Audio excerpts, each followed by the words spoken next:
obviously, you say anybody who knows science and geography and modern civilization, you cannot believe that there is a tribe 4,000 years trapped behind a wall.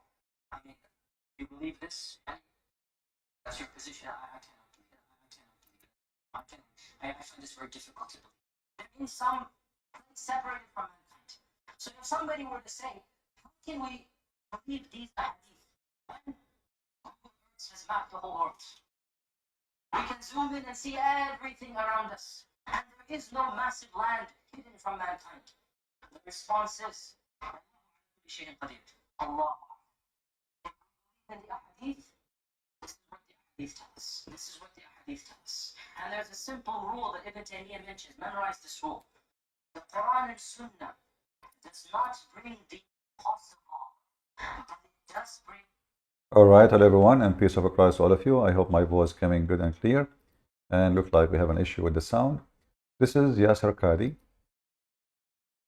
And, you know, the Muhammadans, the duct tape Muhammadan, they are trying their best to duct tape their prophet. This person, Muhammad, the Arab describe him as the Quran says in chapter of At-Tawbah, chapter 9. He is an ear. What does that mean? Ear mean a person who, whatever he listen to, whatever he hear, he adopt. So he heard the stories, he put it in the Quran.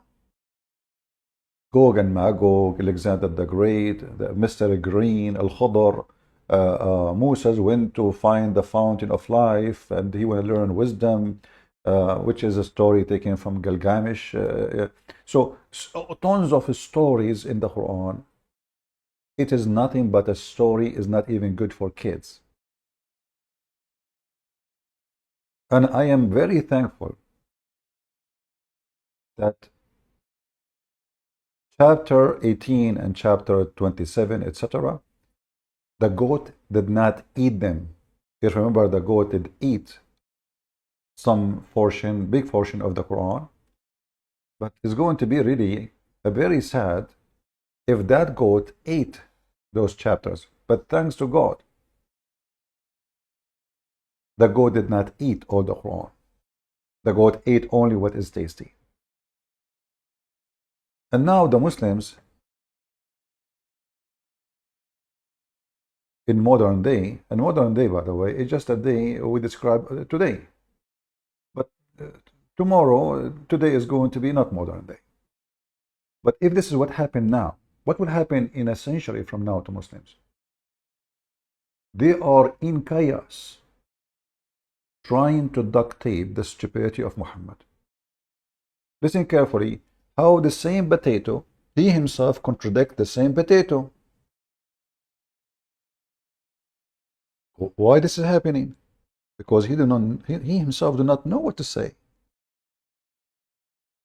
In one place he says we have to accept those hadith and those stories, they are correct. And the other hadith says he said they're totally different. Duct tape. When they notice that a lot of people leave in Islam because of those stories, they change their position and they start denying those stories. So listen what happened here. And this is a video collected together by a Muslim. It's not surprising that our medieval scholars believe this type of stuff. Obviously, dare I say, anybody who knows science and geography and modern civilization, you cannot believe that there is a tribe for 4,000 years trapped behind a wall. You cannot. I mean, if you believe this, that's your position. I cannot believe it. I cannot believe it. I'm just being, I find this very difficult to believe. They're in some place separated from mankind. So if somebody were to say, how can we believe these ahadith when Google Earth has mapped the whole world?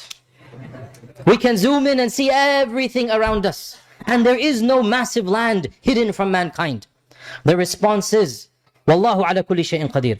Allahu a'lam. Allahu a'lam. If we believe in the ahadith, this is what the ahadith tell us. This is what the ahadith tell us. And there's a simple rule that Ibn Taymiyyah mentions. Memorize this rule.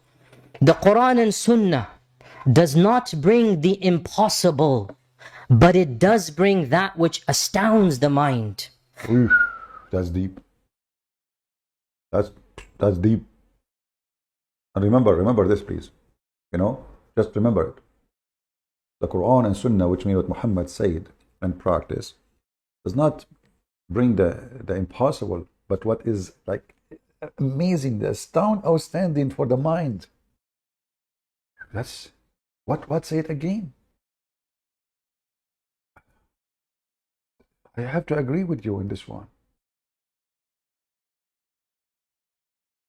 It is amazing how a human being can be so stupid to believe in such a garbage. No, does not bring the impossible, but it does bring that which astounds the mind. Is it impossible that somewhere underground Allah has thousands of people living? It's not impossible. It's not impossible. Excellent. So this is actually a beautiful point. Beautiful point.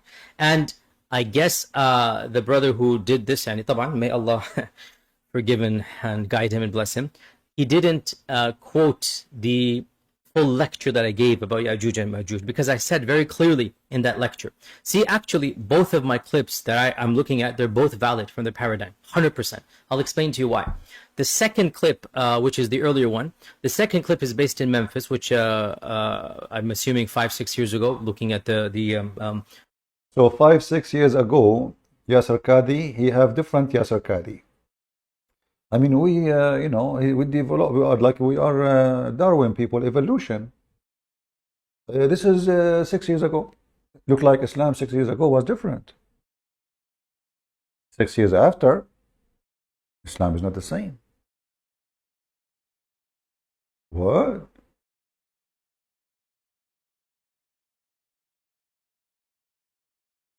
So what if it was 6 years ago? You are a sheikh, supposedly. You speak of knowledge. You are teaching Muslims because you are the one who can teach. So either this was the true stand when you stand there and say what you say, or you were lying. 6 years ago. Ambience there, and the fact that there's no whitish or a few white hairs in my beard. When I want to see how old I am, I look at the whiteness in my beards. Well, because I'm getting older now, so I have different opinion. In 6 years, everything changed. That's what my mom told me. When I was at the age of 1 day old, I start dating girls.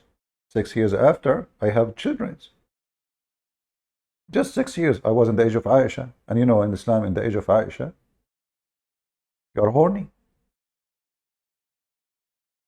Look, where is my son? Oh, he is in the front of the school of the girls.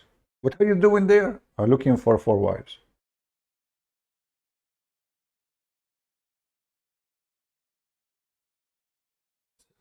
What? 6 years ago? Hairs of my beard. At that You have what in your beard? You have white hair in your beard. What about your pure pubic area? What is that to do with what you said?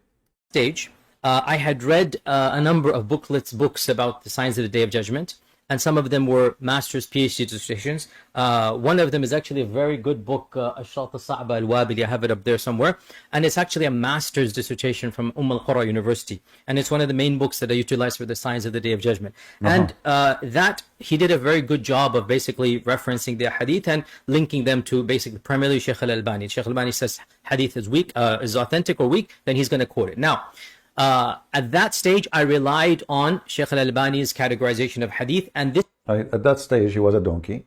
He relied in someone he should not rely on. And now you relied in someone else. You just mentioned his name. 6 years from now, you will say, "Oh, I was wrong. I relied on him."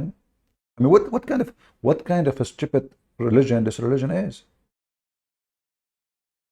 You relied on a guy, and then you are saying he is not. I should not. And now you are relying on a new guy. He just mentioned the name of a new book, and now he is getting his information from not even from Muhammad, not from his God. It is a guy who wrote a book. Those are your sheikhs. They make poo-poo And then they make 1,000 videos to explain why the poo-poo smells so good. I mean, you know the thing. This book and other books said that Shaykh al-Albani mentioned that the hadith about Ya'juj and Ma'juj is authentic, that they are currently in existence. Okay, if the hadith is authentic, sami'na wa ata'na, we hear and we obey. Now, when I did the other series of the Day of Judgment, the Signs of Day of Judgment, I really went back to the sources. So every student of knowledge knows there's different levels of going back to the sources. You can go back to primary books written, okay, right? And that's what I did for my previous lectures. For this lecture, you go back to the original hadith. You go back to the actual data points. What does the hadith itself say? And what is the authenticity of the hadith beyond just one scholar? When I did the first lecture, I blindly followed basically one school. And Shaykh al-Albani said, okay, he said the hadith is good. Okay. When I did the second lecture, I actually really did a deep dive in this issue of Ya'juj and Ma'juj, because you can even tell, even in the Memphis lecture, by the way, I am troubled, like, okay, how do we understand this? How do we do that? And I say, well, okay, Allah is capable of all things. If this is the guy who he claimed to be a scholar, he is troubled with such a stupid story. What about a normal average Muslim? If this is the scholar for you Muslims, he bite his tongue in what he said. And now he will say, well, he traced the original hadith and he found them not to be true. But I will show you in a few minutes from now that this guy is a scumbag. In fact, every hadith about Gog and Magog is absolutely authentic. Continue. And that's true. I do believe that. But here's the point. And again, this is a very good point. From my view, there's no contradiction at all between the first and the second video in terms of paradigms, in terms of usul, what you call it. Why? Because the first video, which is the one in Dallas, for the first time, I went back to what multiple ulama said about the hadith of Ya'juj and Ma'juj that is still alive. So again, to clarify, the concept of Ya'juj and Ma'juj is in the Quran. Nobody can deny that. The fact that they were blocked up, it's in the Quran. The fact that they're going to come towards the end of times, it's in the Quran, and it's in Huh? But this is the same guy, he says, are you going to believe this? That there is people blocked behind a wall for thousands of years? He said that in this, look. I mean, what the heck with those people? And this is the newer video. He said, if you want to believe that there is somebody blocked behind the wall for 4,000 or 5,000 years, it's up to you. I don't believe. It's hard for me to be. Now he's saying the opposite. He said it's a fact in the Quran. Obviously, dare I say, anybody who knows science and geography and modern civilization, you cannot believe that there is a tribe for 4,000 years trapped behind a wall. I mean, if you believe this, But then he said it's a fact in the Quran. It's what? It is a fact. It is in the Quran. Guys, why we don't have, where is everybody? Is that because I went so late? Come on, invite your friends. Do something. Be useful. I mean, I finished yesterday a couple of hours, and now right away I'm back with you. We should invite people so more people will learn. Your children are the target of those Abdul. You don't want your son to come back home one day and he joined the fool gang. Do you? I'm not here because of me. I don't really. I'm the last one who will be affected by such a garbage. I'm here for you. So invite your friends. So more people. We are very short in view actually. You know, YouTube sent me like I have 1 million something view, but this is nothing. We have 2 billion idiot. According to Muslims. According to me, they are not even 600 million idiot.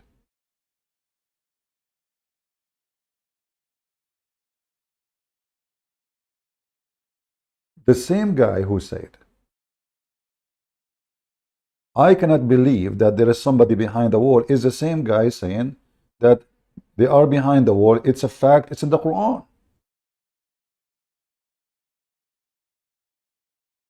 When I say Islam is for people who have a low IQ, I'm not insulting. I'm not. It's proven in front of you. And this is their smartest person. This guy he's an engineer. He have, I think, PhD.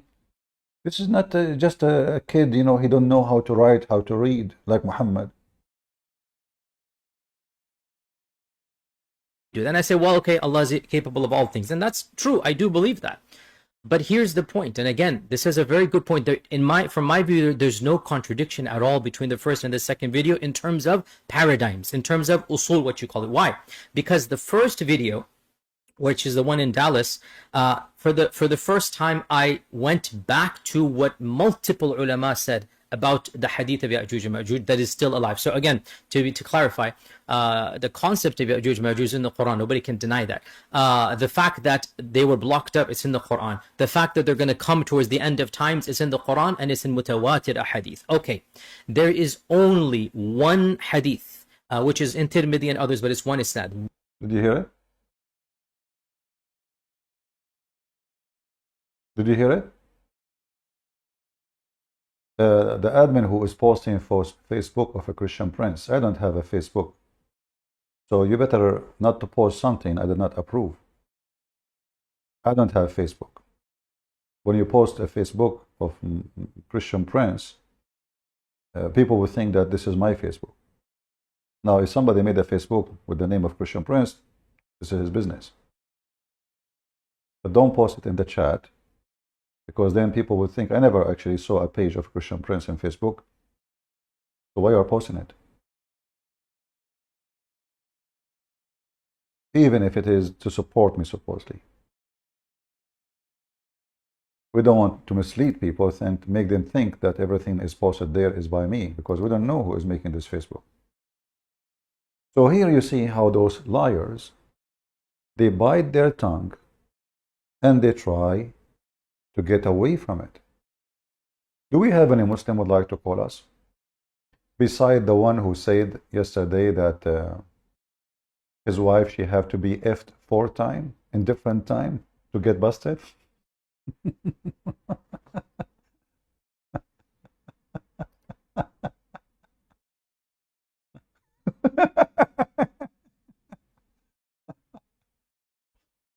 I mean, you know, this is a religion, like, you know, the trash can. I mean, a trash can is a necessity. It's not a luxury. You have to have a trash can in your house. Not a single house can exist unless you are a person who live in a trash can itself. So you have to put it in a corner somewhere. And usually we put it in a place where it's not, we don't want to see it, you know, like it's a trash can. Islam is the trash can. It collects trash. Anyone, he have a pervert mind. He like to have sex with the children.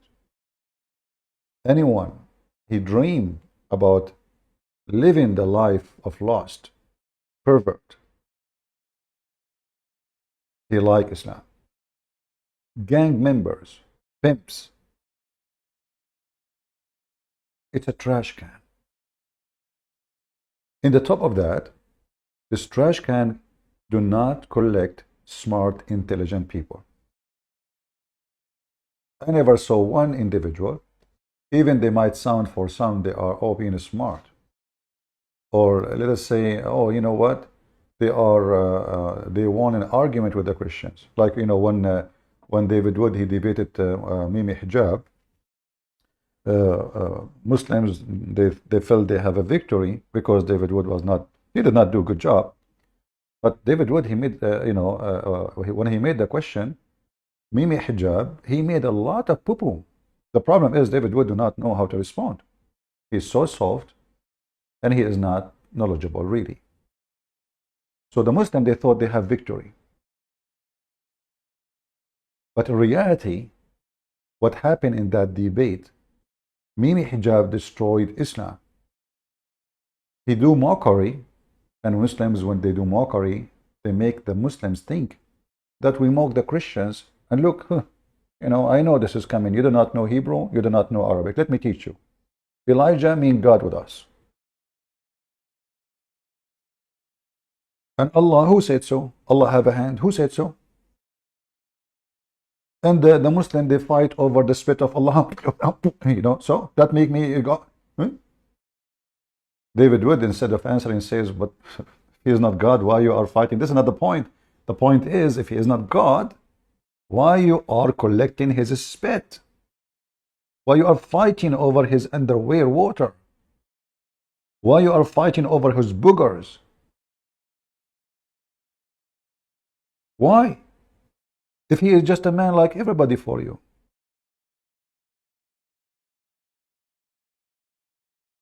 The Muhammadan, who they claim they can refute us, they have a brain of a cat. As an example, this is Leader Dawah. Leader Dawah, he want to refute Yasir Qadhi. But he could not start his video without promoting halal cat food. And that is telling us what Islam is about. Halal cat food. What does that mean?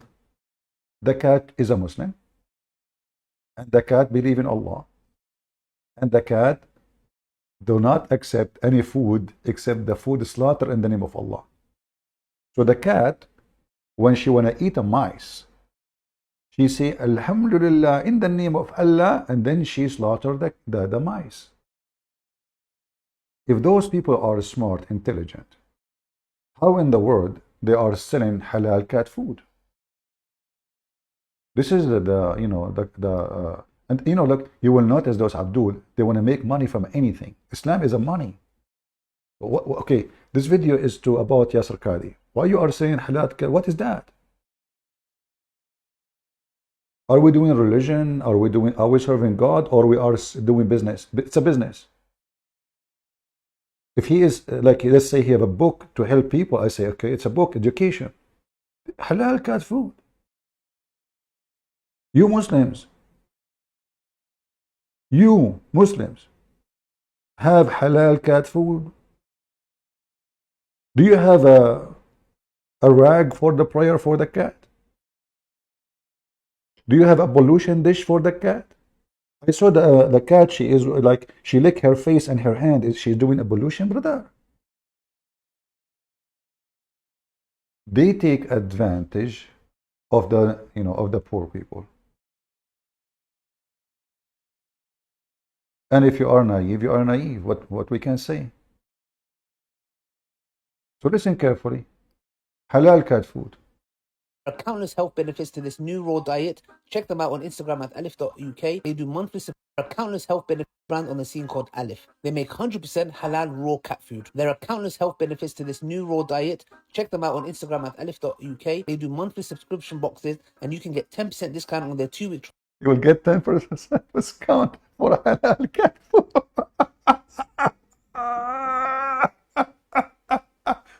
This is a religion. This is the one who they mock the Christians, and they claim the Christians are stupid. Halal cat food. Hey cat, what do you like to eat for today? You don't eat pork, don't you? Ah, okay. You eat mice and rats and cockroaches. Those are halal. What do you have there? Halal cat food. If they are halal, that means you Muslims can eat it too. Because that's what halal means. This is Islam. Those are the one, this guy, now he is going to refute Yasir Qadhi. So listen carefully. Box with my code Ali10. Check them out now and let your cat enjoy. Yeah, get your your order before it's too late. I mean, we have limited supply. Some nice food. Assalamu alaikum wa rahmatullahi wa barakatuh, brothers and sisters and dear friends. Welcome once again to my channel. Yajuj and Majuj. Allah subhanahu wa ta'ala talks about them in the Quran. They are mentioned specifically in a hadith, brothers and sisters. Now, one thing that a lot of people make a mistake, which I've seen, people of knowledge, is that they try to comprehend and understand who is Yajuj and Majuj? Where are they? How could they stay in a cave for so long and dig, and just when they're about to come out, and obviously there's issues, some say there's issues with that narration, etc. Some parts of it, are not authentic, whatever it may be. I'm not trying to get into that, okay? And then Dhul Qarnayn, and there's so many speculations, etc. And a lot of people come And they're like, some people even get into doubt with this matter. Some individuals even leave Islam. And I'm like, what's the issue here? Let me tell you guys the crux of the matter, because there are a lot of people and a lot of individuals who've tried to make people understand this and even push the narrative of these certain ex-Muslims, that, people are leaving Islam because of this, apparently, yeah? Which I just heard one individual, and most of his reasons. If somebody leave Islam, he leave Islam because of a girl, brother. Because he want he want to have intimacy with. They frame people. Like you leave Islam, that's it.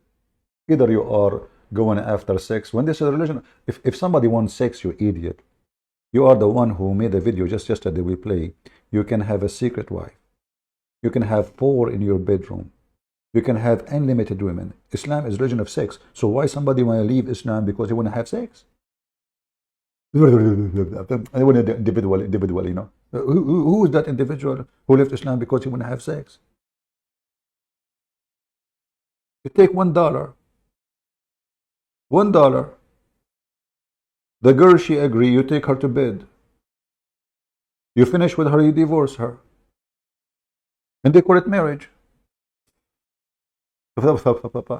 Okay, continue. Because, he couldn't have intimacy with a lot of girls. Yeah, he left Islam because he want to have intimacy. I want to have intimacy too. And my cat too, after she ate halal food. She want to have intimacy with other Muslim cat. By the way, Dawah, is a cat allowed to marry more than 4? Or it is limited for as long they eat halal food, that means they are Muslims. So if you don't mind, if you can make a video about what is the rule of a cat, male cat, who have 5 wives, if you don't mind. Should we punish the male cat? Because I have a cat I see there in the street. I mean, this cat was everybody. Any female cat go by, he harass her sexually. And he's a Muslim cat. How I know he's a Muslim cat? He eat halal food. Something along those lines. Okay, I don't think it was this issue at all. Yeah, it was more of his desires. The point is this, that we fall for this, and then what we try to do is, in return, is let's try to bring it down to a logical level and try to explain it in a logical way. Now, I've seen many people do these videos. Stupid people. They're trying to understand things in a logical way. Are you a donkey or what? The Muslim, when they speak about Trinity, they say to you, it's not logical. Like I saw a comment in the previous video, a Muhammadan says, Muhammadan, you are just so cute. So is Jesus God or Son of God, or he is a son of Mary? Look at this question. That's deep. How you can be all of those in the same time? Hey, Abdul, are you the son of your father and the son of your mother in the same time? Maybe you are not.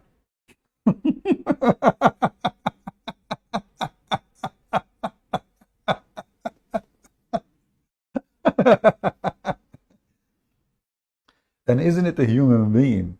He is the likeness of his father. Isn't it your stupid prophet says, all sons of Adam? What does that mean, sons of Adam? That means we are in his likeness. So if somebody is a son of somebody, that means he is in the likeness of that body. So if Jesus is son of God, well, obviously he's God, because he's in the likeness of the Father. Potato. And Jesus born of Virgin Mary. Can you explain to us why he is the only one is born, yet without sexual intercourse? Must be there is a reason. The virginity of Mary in Islam does not make any sense. Because what's the point of it? Nobody can see it, nobody can prove it, nobody can disapprove it. In Christianity it makes sense, because Jesus in Christianity is a son of God. Why Muhammad is not son of virgin? By the way, she was virgin for sure. I mean, she gave birth to Muhammad 4 years after his father's death. Obviously, she is a very, very virgin. Let us continue. So why you try to understand Gog and Magog logically? Why? What's wrong with you? Are you mental?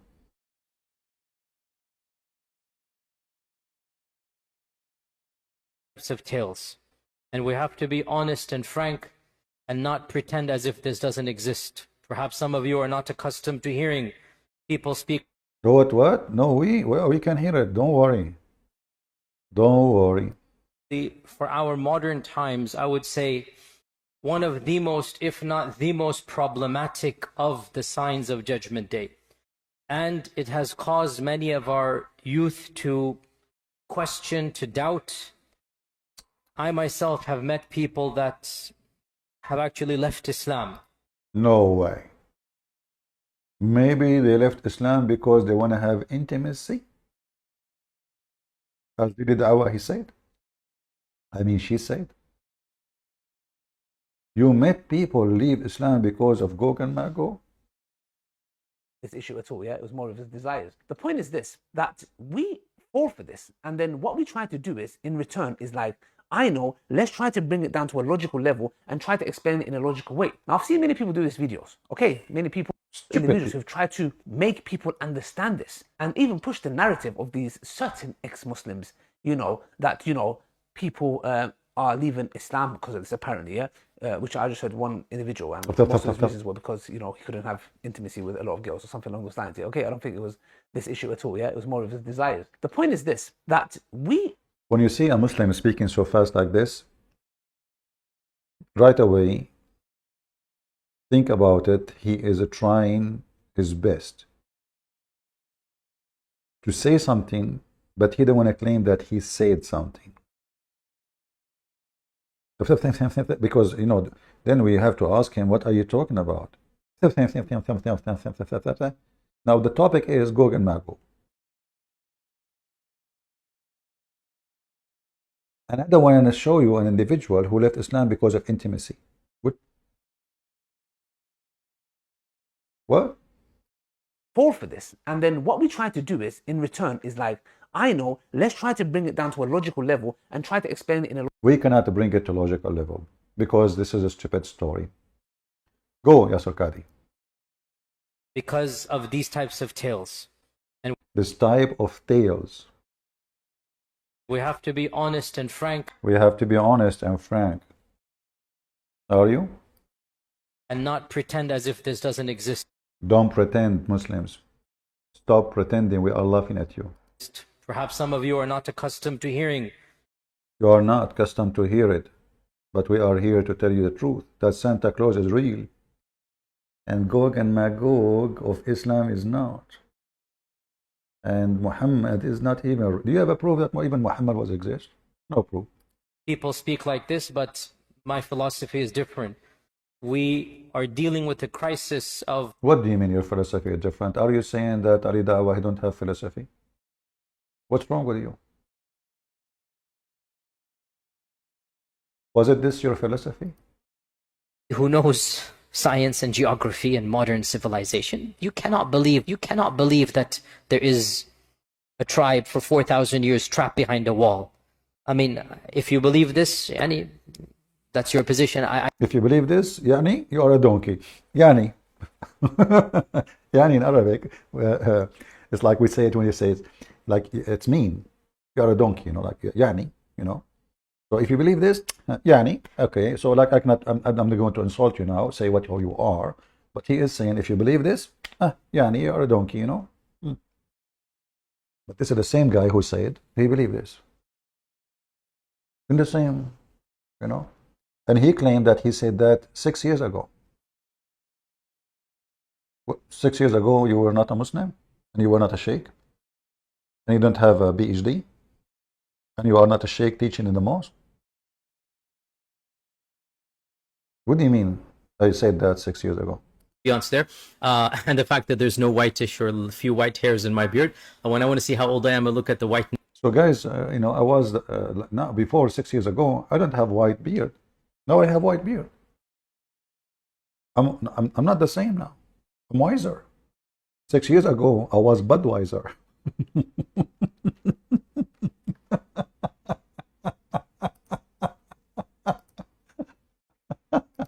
This is what the ahadith tell us. This is what the ahadith tell us. And there's a simple rule that Ibn Taymiyyah mentions. Memorize this rule.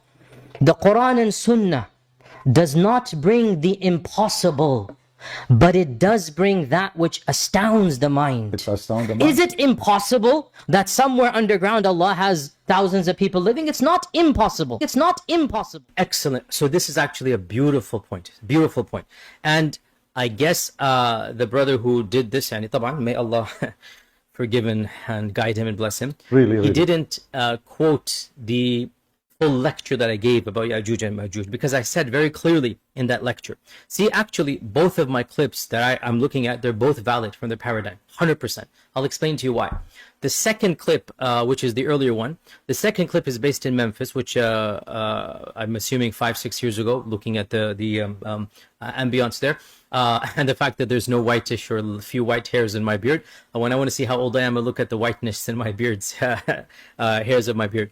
At that stage, I had read a number of books about the signs of the Day of Judgment, and some of them were master's PhD dissertations. One of them is actually a very good book, Ash-Shalt al-Sa'ba al-Wabili. I have it up there somewhere, and it's actually a master's dissertation from al-Qura University, and it's one of the main books that I utilize for the signs of the Day of Judgment. And that he did a very good job of basically referencing the hadith and linking them to basically primarily Shaykh al-Albani. Shaykh al-Albani says hadith is weak, is authentic or weak, then he's going to quote it. Now, at that stage, I relied on Shaykh al-Albani's categorization of hadith, and this book and other books said that Shaykh al-Albani mentioned that the hadith about Ya'juj and Ma'juj is authentic, that they are currently in existence. Okay, if the hadith is authentic, sami'na wa ata'na, we hear and we obey. Now, when I did the other series of the Day of Judgment, the Signs of the Day of Judgment, I really went back to the sources. So every student of knowledge knows there's different levels of going back to the sources. You can go back to primary books written, right? And that's what I did for my previous lectures. For this lecture, you go back to the original hadith. You go back to the actual data points. What does the hadith itself say? And what is the authenticity of the hadith beyond just one scholar? When I did the first lecture, I blindly followed basically one school. And Shaykh al-Albani said, okay, he said the hadith is good. Okay. When I did the second lecture, I actually really did a deep dive in this issue of Ya'juj and Ma'juj, because you can even tell, even in the Memphis lecture, by the way, I am troubled, like, okay, how do we understand this? How do we do that? And I say, well, okay, Allah is capable of all things. And that's true. I do believe that. But here's the point, and again, this is a very good point. From my view, there's no contradiction at all between the first and the second video in terms of paradigms, in terms of usul, what you call it. Why? Because the first video, which is the one in Dallas, for the first time, I went back to what multiple ulama said about the hadith of Ya'juj and Ma'juj that is still alive. So again, to clarify, the concept of Ya'juj and Ma'juj in the... Okay, well, what the answer now? So do you believe or believe? And you just said you went back to multiple ulama. Ulama in Arabic means scholars. Big deal, you know, scholars. As long as scholars, they are saying it's true. Who are you? So he blamed now that what he said on the scholars. So are you saying that the Muslim scholars are donkeys? It's not you? Do you see what the Muhammadan they do? When they make a poo-poo, they throw it on someone else. Well, this is what the scholars, they say. So why you call them scholars if they are donkeys? You see, when I acknowledge somebody to be a scholar, that means he is more knowledgeable than me. And he is qualified to give a correct opinion. Otherwise, why in the world I want to call him a scholar? Scholar for me, if I say he is my scholar, he is my teacher, there is no way the student, he knew more than his teacher. So you adopt the scholars and now you are spitting at them. So are they still scholars or not? He's still calling them scholars. Even now when he is spitting at what they said, which he adopted, he is blaming them for what he said. So now he can be like, I'm innocent. I just believe them. They are scholars. But they are donkeys. But yet he called them scholars. Continue. Blah, blah, blah. The Quran, nobody can deny that. The fact that they were blocked up, it's in the Quran. The fact that they're going to come towards the end of times, it's in the Quran and it's in mutawatir ahadith. Okay. The fact, did he just mention the fact? people. Did he just mention the word fact? So this is not the scholars.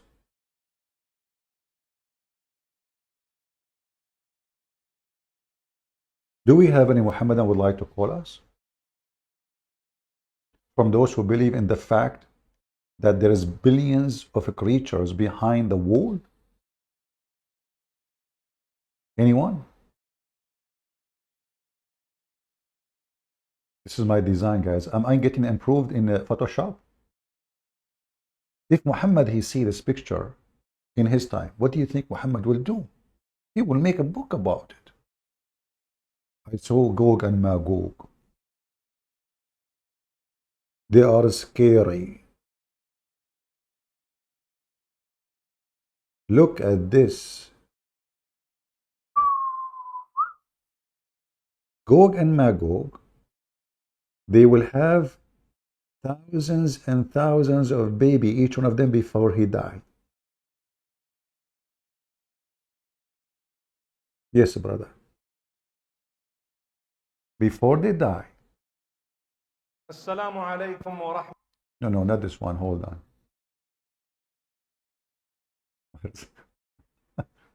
Where is the video? Hold on. This potato. What? What?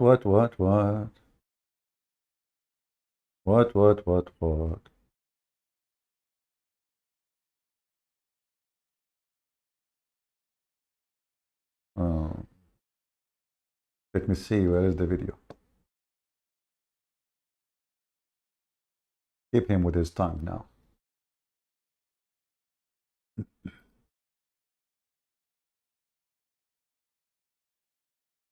Is it a sin? A thin, not this one too.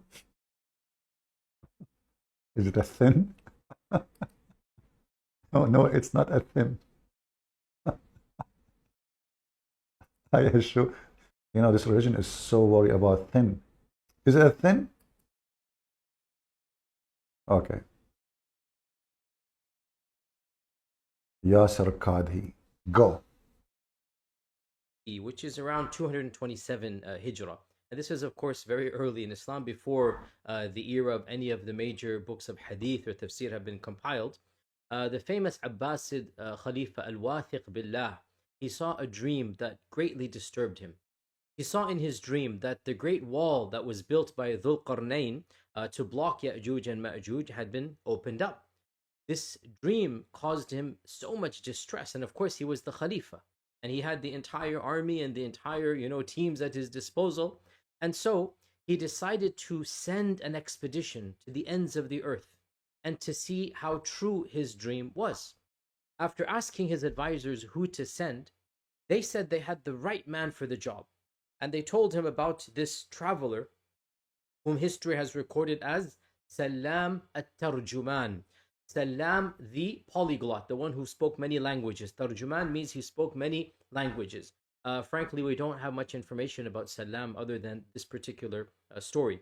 So the Khalifa calls Salam to his palace, and he gives him a mini army of 100 top-notch soldiers and horses and cavalry and equipment, lots of money. He gives him, multiple types of passes and letters to guarantee his safety to the ends of the earth. And he tells him, your job is to go and find the wall of the... The Muslim stories, not only it's not good for kids, it is not even good for donkeys. Why the caliphate, they control all the earth? He just said, he gave him letter to go safe to the end of the earth. What earth? Why you Muslims control the whole earth? The caliphate, he did that. Same time. This is the same guy who denied the story. And now in different video, he is saying a caliphate, he saw a dream about the wall of Gog and Magog, which is the same dream Muhammad he saw before. If you remember, Muhammad, he woke up in the middle of the night, said to Aisha, "Awi to the Arab, awi to the Arab." He said, what happened? He said, today a little hole opened there, little hole. So the question is, why the caliphate, he take it seriously? It's a dream, because that's what Muhammad saw, supposedly. And now the caliphate is trying to find those people, literally. by sending an expedition, 100 soldiers, with a man who speak many languages, because he need to communicate with, Gog and Magog. And to tell me whether it has cracked open or not. So Salam took on this assignment with great gusto, and he spent the next 2 to 3 years traveling province after province, working his way eastwards, until finally, according to his own account, he did reach the fabled gate of Ya'juj and Ma'juj.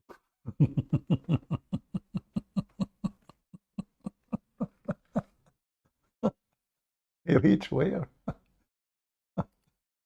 You Muslims don't lie. The guy, he takes selfie with Gog and Magog, please. He reached the gate where Gog and Magog is there. He did, in 2 years only. But is it you who says, if you believe in this, yani,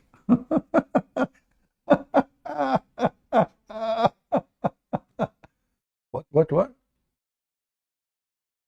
Yasura Kaduka. The guy, he reached the gate of Gog and he saw the gate. You cannot be serious. And this is the same guy is saying this.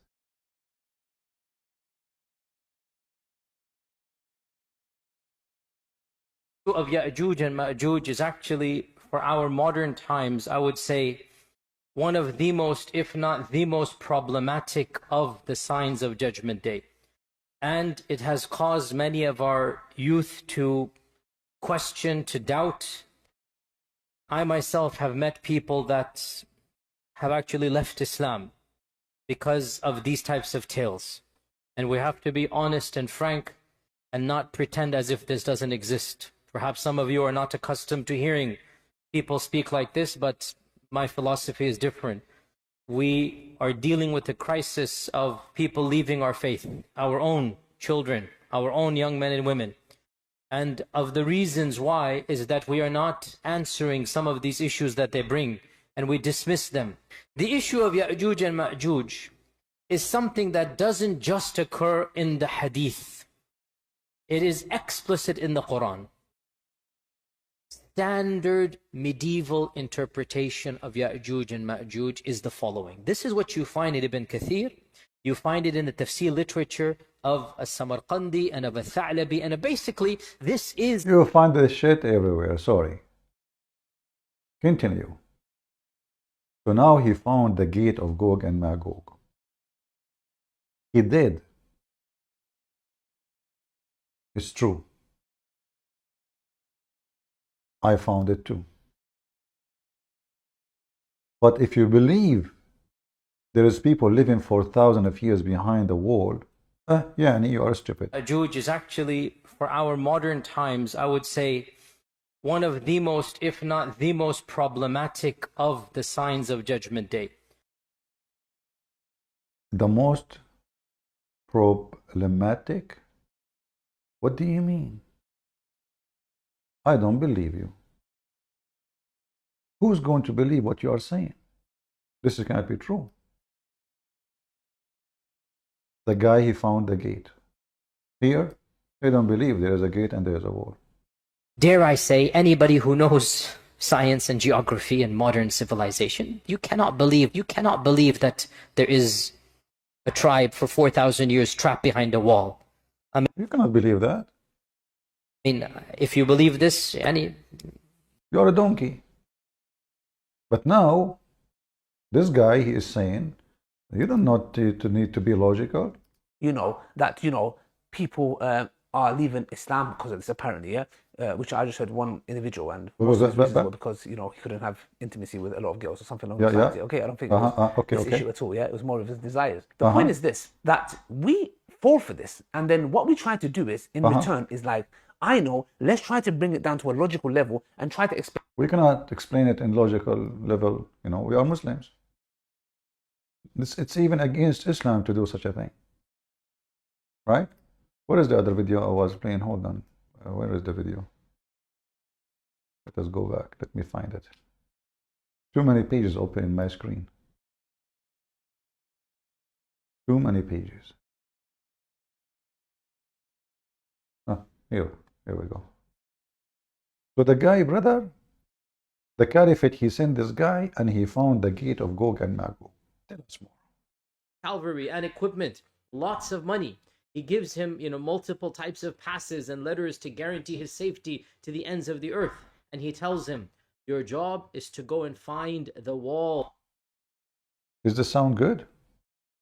Your job is to find the wall of Dhul Qarnayn and to tell me whether it has cracked open or not. So Salam took on this assignment with great gusto, and he spent the next 2 to 3 years traveling province after province, working his way eastwards until finally, according to his own account, he did reach the fabled gate of Ya'juj and Ma'juj.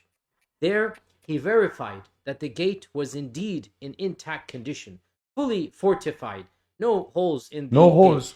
And to prove his point, he carved out a small piece of the wall and he brought it back to the palace in...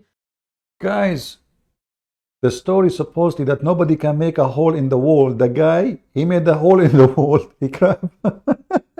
But he did what he did. This is supposedly a wall. Nobody can go through it. The guy, he grabbed a piece of the wall and he take it with him. Is that a cheese? But isn't it the story supposedly that nobody can open this hole until the day of judgment? Nobody can crack or even break anything in the wall? This is how even if Gog and Magog, they cannot do it. A human being. He put his knife in the wall and he took a piece to bring it to, and how that will prove that this is the wall? How that will prove to the caliphate that this piece of rock is from the wall, brother? By the way, isn't it the wall made from copper and iron? It's still intact? Okay, well,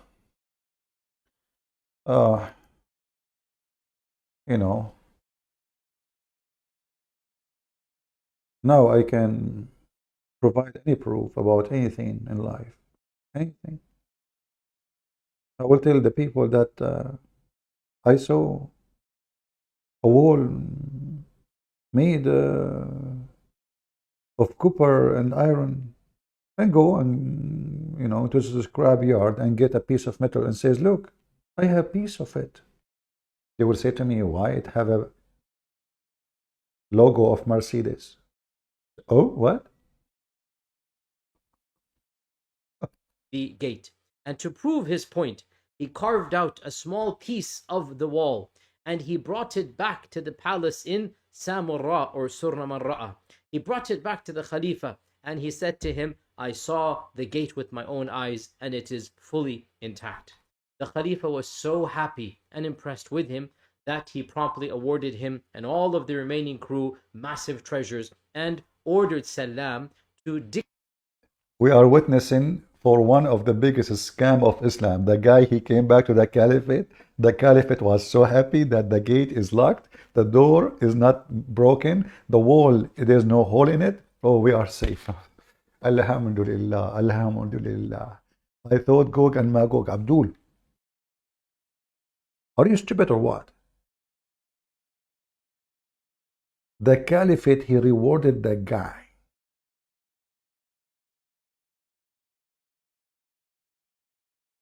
He brought a piece of the wall.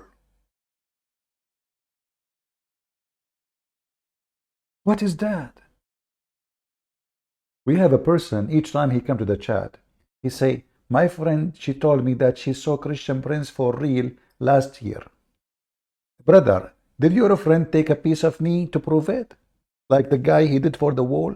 I mean, are you stupid or what? Each time you come to the chat, my friend, she told me that she saw Christian Prince for real. Did somebody told you I'm an angel coming with the 600 wings like Jibreel? What's wrong with people? Each time this guy, he come here, my friend, she told me last year that she saw Christian Prince for real. Did your friend took a piece of me, the same as the guy? He took a piece from the wall to prove it. Potatoes. And why you are so excited? You can see me too. Is somebody told you I'm God or something? I'm a human. I walk in the street like people. Truly, truly. I can fart. Stupid people. Focus, focus, potato. Don't be a potato. So the guy, he went all the way. And he brought a piece from the rock, from the wall, and the caliphate rewarded him. Tell us more. Dictate his chronicles to a minor historian at the time, who eventually became a politician and in a later generation became a vizier for the next Khalifa. And this historian is called Ibn Khurdazbeh, or according to another transliteration, Ibn Khurradazbeh. And so Ibn Khurra... Is Ibn Khurra? What happened? Kharra yakhurru khariran fahuwa khara. The son of shit? Or diarrhea? He's what? Those Muslims, they are taking their stories from who? Ibn Khurra? Tell us more. Khurdazbeh, or Ibn Khurradazbeh, he wrote a book which is still extant to this day. It is called al-Masaliki wal-Mamalik, the book of routes and the book of kingdoms. Al-Masaliki wal-Mamalik, the book of routes, how you get to place, and the book of kingdoms. And through Ibn Khurdazbeh's work, this legend or this tale or this story was preserved. And it was then further adapted and developed by many later historians of later generations. And from their works, we get this story. So, for example, al-Idrisi, who wrote his famous geography under the Norman king Roger, he wrote this his famous work on geography, Kitabu Rojar, he preserved the story. Al-Mas'udi, the famous historian, he preserved the story as well. Al-Bayruni as well, he wrote it. Al-Muqaddisi, Ibn al-Jawzi, and on and on. So many of the famous historians whose books are popular in the libraries, they took it from Ibn Khurdazbeh. Now, this entire chronicle, this entire narration has actually been translated into English, and you will find it in various academic articles and publications. Academic. And it is actually of great interest to many modern historians because Salam al-Tarjuman, in his dictation that he said, he gives a very detailed city-by-city description of his itinerary. And it does seem that where he went, it corresponds to what we know of the world at that time. And so he describes the cities, he describes the cultures, and so people in our times, they're taking great interest because it was very rare for a traveler to travel these long distances. You know, Ibn Battuta is well known, Marco Polo is well known. Why? Because it was very rare to travel. You know, the Muslim, they have travelers who travel nowhere. As an example, he mentioned Ibn Battuta. Ibn Battuta, in one of his tales, he said, he arrived to an island. All the population of the island is women who have 3 boobs. That's my dream. I don't want to have a woman with 2 boobs. Ibn Battuta, they are so proud about those travelers. They never travel anywhere. They are just telling fake stories. But isn't this the same stupid guy, Yasir Qadhi? He said, we do not know where this. Oh, hold on. There's a video. A woman, she asked a sheikh. Not this one. Here. A woman, she asked a sheikh. This is sheikh. And you know, they put them in the stage supposedly because they are sheikhs. She asked him, okay, how come we cannot find those things in Arabic? But he would answer in English. والأجهزة الحديثة لاكتشافه. الإجابة تبغيها بالعربي ولا الإنجليزي؟ بالإنجليزي. بالإنجليزي. She said that in the time of the Prophet sallallahu alaihi wasallam, the wall that is between us and Yajuj wa Majuj, Gog and Magog, is, you know, there was only a small space that was open, and that is before 1,400 years. She said, why there is no any kind of scientific research where people don't go there and know how it looks like? Because the Prophet sallallahu alaihi wasallam mentioned this. And this happened in the time of the Prophet ﷺ. We don't know where that place is exactly. Are you stupid or what? Guys, did you see what the question is? Actually, he did not quote the question He's a liar. She said, how come with all discovery we have until now nobody can find what the prophet said? Where is Gog and Magog? The answer is we do not know where it is. But she said to you, we discovered the whole earth. How come we cannot find it? What do you mean we do not know where it is? Does it matter where it is?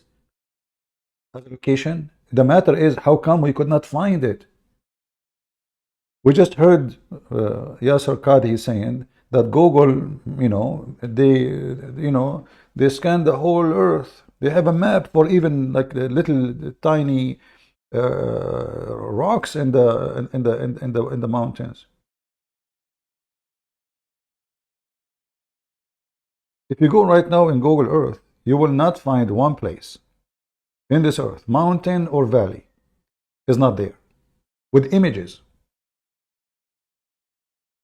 And if you have the paid version of Google Earth, you can land anywhere. Even the free one, but the free one, they take you only like in the streets. But if you have the paid one, you can land on a mountain. 3-dimension. The answer is, we do not know where it is. What does this have to do with the question? How come until now we did not find it? The answer is, well, we do not know where it is.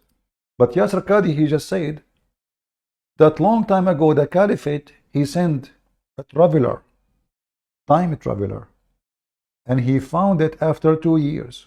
Took him only 2 years. And he went to the end of the earth. Does Abdul have different opinion? We don't know where that place is exactly. All what we have and available to us in the sound narration, in the sound tradition, is that the Prophet ﷺ says they have been busy and preoccupied with breaking that wall. And they have been working on it ever since Allah subhanahu wa ta'ala has erected there. They have been working on it. And whenever they end up into that small hole, which we have previously mentioned and the sister has referred to, they say we will complete it tomorrow. They become dependent on their strength. Remember, the question is, how come we could not find it? What he is saying to her, what everybody knows. Muhammad said, they are digging a hole. Each time they dig a little bit, they come second day to dig again, they find the hole fixed. Allah sent his maintenance guy, Jibreel, fix it. Until one day, Gog and Magog, and when this is when the hole is going to be open wide and they can go through, they remember to say, Inshallah. Look like the Gog and Magog, who they are very evil, they are believers, they are Muslims. So what's the problem? If Gog and Magog, they believe in Allah and they obey Allah, so why they are evil? And why they look so good looking? Like this. Those are Muslims? And then one day they say, Inshallah? No way. You must be kidding me. Tell us more about Muhammad before. Their power and their intelligence. And Allah subhanahu wa ta'ala shows them that they can do nothing unless they are reliant on Allah subhanahu wa ta'ala. But the time when they say Inshallah, when they add the word Inshallah, if Allah says, if God wills, if Allah wills. See why I told Mimi hijab and he start now saying Inshallah? You see why it's important? I mean, those guys are trying to get through the wall for thousands of years. Just because they forgot to say Inshallah, they cannot go through. Mimi hijab is married for how many long years? He could not make his wife a virgin. She's still virgin. Until he said Inshallah. You cannot make a hole. If you don't say Inshallah, the hole will not be there. You go to bed every night. You don't say Inshallah, she's still virgin. 2 years after, Muhammad don't have babies. 5 years after, Muhammad don't have babies. 20 years after, Muhammad have no. Why? He didn't say Inshallah. He cannot open the hole. He was shooting blank. The hole is closed. See the key. I went to the bank to open a bank account. I tried first time, didn't work. They said this is missing. Second time, another excuse, that is missing. 3 times, 4 times, 5 times, 6 times, you know. And then you know what? I shout at them, and I said, Inshallah, I will come back tomorrow, because I was really angry. They said, okay, hold on, we can open the account now. That's it. You say Inshallah and you go through, brother. Why you don't tell that to Putin so he can go through Ukraine so easy? What's wrong with you Muslims? Say Inshallah and take Jerusalem. It's so easy, easy, easy. By the way, the story about the bank is a true story. I have witnesses. Jibreel. You know, I mean, if you don't, do you want more truthful witness more than Jibreel? Let us be honest here, brother. Let's be honest. We will complete this time. They will manage to break the wall and come out of that place. So, for the scientists to know more about this, or the geologians to know more about this, they should first know where exactly that wall is. See? Bingo. For the Satan test, in order the Satan test, what the heck is that? For the Satan test, brother, in order to know. Why Satan's test is so stupid? How they can, sister, how they can find where it is if the Satan test they do not know where it is?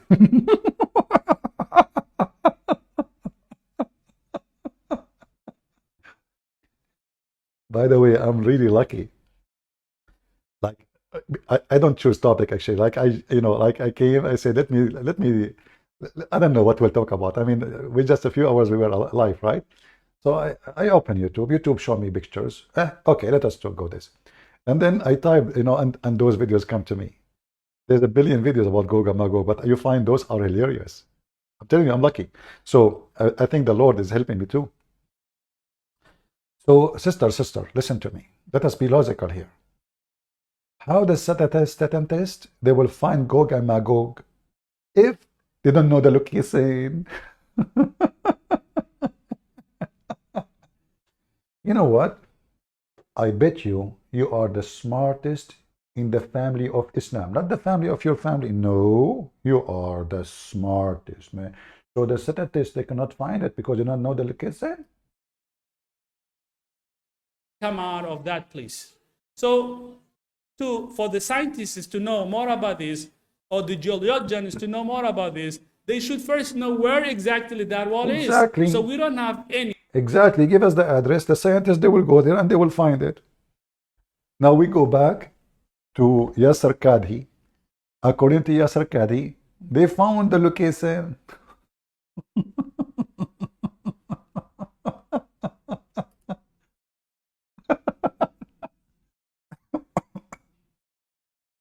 I'm telling you, one day I'm going to die laughing. You do not know the location? No way. This guy, he said the caliphate, he sent a turjaman, the translator. His name, this is his last name. They call him translator because he speaks many languages, brother. And he found the war. And this was, in the time of the caliphate. So why you say to the sister, the problem, we do not know where it is? Yasir, spank this guy. He just accused you of a lie. Or according to another transliteration, Ibn Khurradazbeh. And so Ibn Khurradazbeh or Ibn Khurradazbeh, he wrote a book which is still extant to this day. It is called al-Masaliki wal-Mamalik, the book of routes and the book of kingdoms. Al-Masaliki wal-Mamalik, the book of routes, how you get to place, and the book of kingdoms. And through Ibn Khurradazbeh's work, this legend or this tale or this story was preserved. And it was then further adapted and developed by many later historians of later generations. And from their works, we get this story. So, for example, Al-Idrisi who wrote his famous geography under the Norman King Roger. He wrote this his famous work on geography, Kitabu Rojar. He preserved the story. Al-Mas'udi, the famous historian, he preserved the story as well. Al-Bayruni as well, he wrote it. Al-Muqaddisi, Ibn al-Jawzi, and on All of and them. on. So many of the famous historians whose books are popular in the libraries.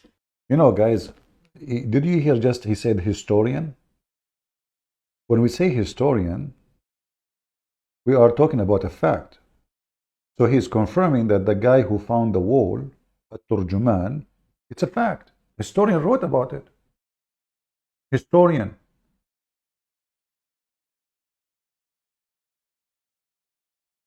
The guy, he found the gate of Gog and Magog, and he found the wall, and he took a piece of it.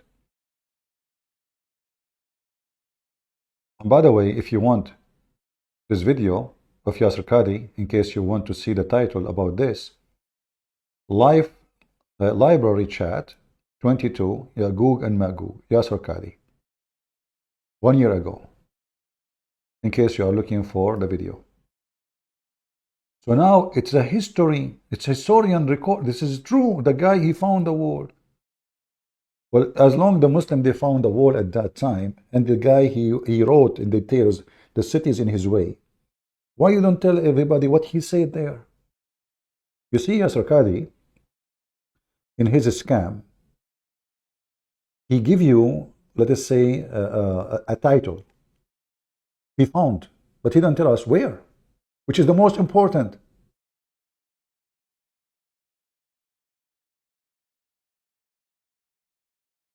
Which is one more important to tell us? That the person, he found the gate and the wall, or where it is. Did he take a selfie with them?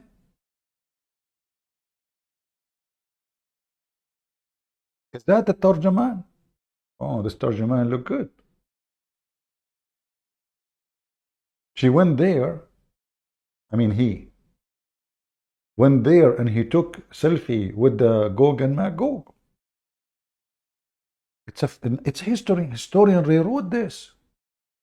All of this, brother, is proven history. They took it from Ibn Khordadbeh. Now, this entire chronicle, this entire narration has actually been translated into English, and you will find it in various academic articles and publications. And it is actually of great interest to many modern historians because Salam al-Tarjuman, in his dictation that he said, he gives a very detailed city-by-city description of his itinerary. And it does seem that where he went, it corresponds to what we know of the world at that time. And so he describes the cities, he describes the cultures, and so people in our times, they're taking great interest because it was very rare for a traveler to travel these long distances. You know, Ibn Battuta is well known, Marco Polo is well known. Why? Because it was very rare to travel. Brother, did Marco Polo found the Gog and Magog too? What Marco Polo he says about that? Why you are mixing Marco Polo with someone claim that he found an island, have women only, and they have 3 boobs? Listen to me. I'm willing to donate $100 to you if you tell me the name of the island where women there only and they have 3 boobs.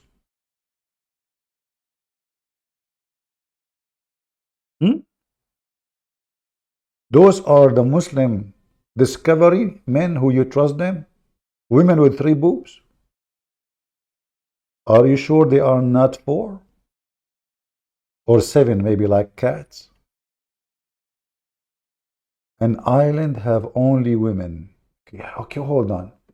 If the island have only women, how those people, they can continue? They are lesbian, brother. Okay. So when they sleep together, those lesbian, they can have babies? Yes, brother. How they can do that? I did not tell you that the boob number 3 is a penis.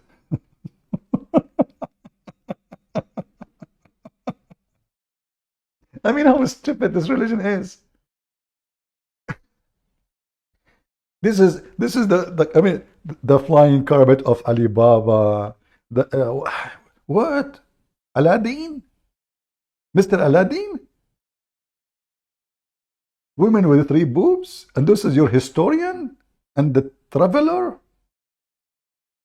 True story, brother. We have to take what they say for granted.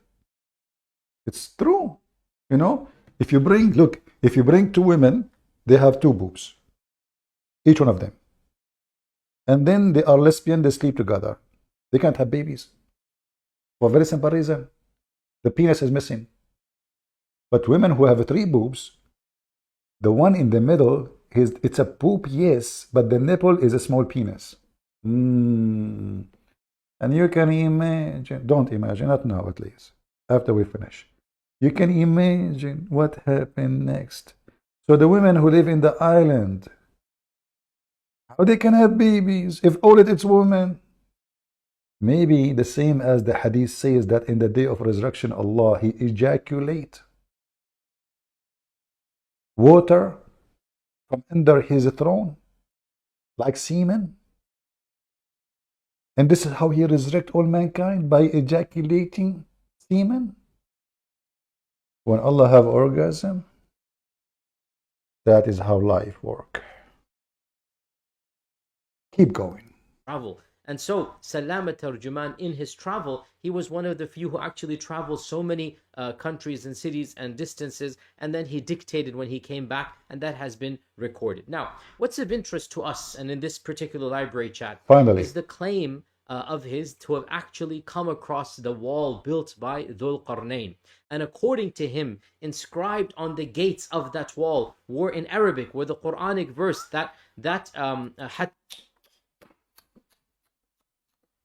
I'm so proud that I am an Arab. Even in the wall of Gog and Magog, the words and the signs is in Arabic. You go to Japan, any one of you went to Japan? Everything is Japanese, no English. In the airport, Japanese, no Arabic. Shame. Shame. Even Gog and Magog, they could not deny our language. In the wall of Gog and Magog, it is written there in Arabic. Brother, what it says in Arabic Quran, isn't it? And indeed, the wa'd Rabbi haqqa, and indeed the promise of Allah subhanahu wa ta'ala is given. جاء وعد ربي جعله دكا. Inscribed on the gates of that wall were in Arabic, were the Quranic verse that حتى إذا جاء وعد ربي جعله دكاء وكان وعد ربي حقا. This is of course in Surah Al-Kahf, that when the command of your Lord is going to come, then the walls are going to break. Allah, He wrote that in the wall. Oh, sorry, not Allah. This is Zul-Qarnayn. It turned to be Zul-Qarnayn. You speak Arabic too? He's an Arab. Alexander the Great, he wrote on the wall, because remember, who is the one who built the wall? Alexander the Great. And he was a Muslim, brother. True. Anyone is famous in the time of Muhammad, Muhammad made him Muslim. So Alexander the Great, he wrote on the wall which he built between us and Gog and Magog, Arabic Quran. But at that time, the Quran was not delivered yet. What the heck? Listen, brother. How Alexander the Great, he received the Quran before Muhammad.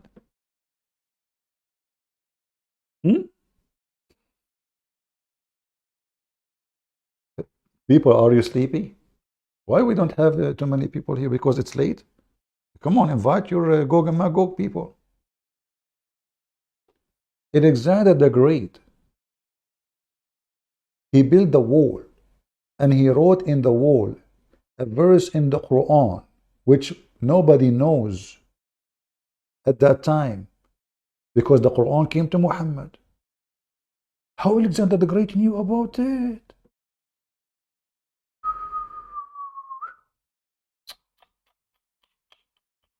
Have you ever witnessed Gog and Magog in real life? Yeah, actually, once I did. You know, there's a guy, is a friend of mine. He told me, I told him, how are you doing? He said, man, my mother-in-law, she is giving me a hard time. You know, by the way, when you have time, stop by if you are driving close by. So I stopped by and I knock at the door. The lady, she opened the door. I said, is this the place of etc.? She said, yeah, it's my son. I said, oh, okay. Is he here? She said, he's going to come very soon. Get in, get in. Make coffee. She's an old woman. So I get in. And I said, so how he is doing? You know, he's not feeling good these days. So why he's not feeling good? I said, I don't know, like his mother-in-law, she is giving him a hard time.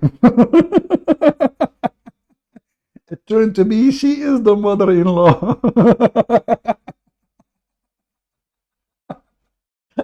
I look at her face, how she changed. What happened? What I did?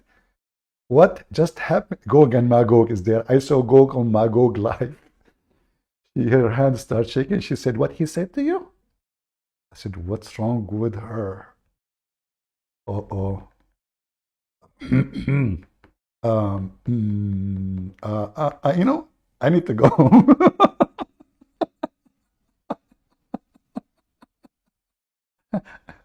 Said, no, tell me what he said to you. So, you know, I mean, and then the guy called me. He said, what the heck you did, man? I'm going to get divorced.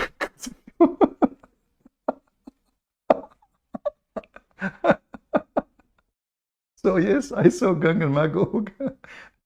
Unbelievable. I mean, her eyes was almost coming out from her head. What? And you are saying to me you did not watch this? I did. So listen carefully. The guy went there and he brought a piece of rock with him back. What do you want more as a proof? And not only that, in the wall it's written Quran in Arabic.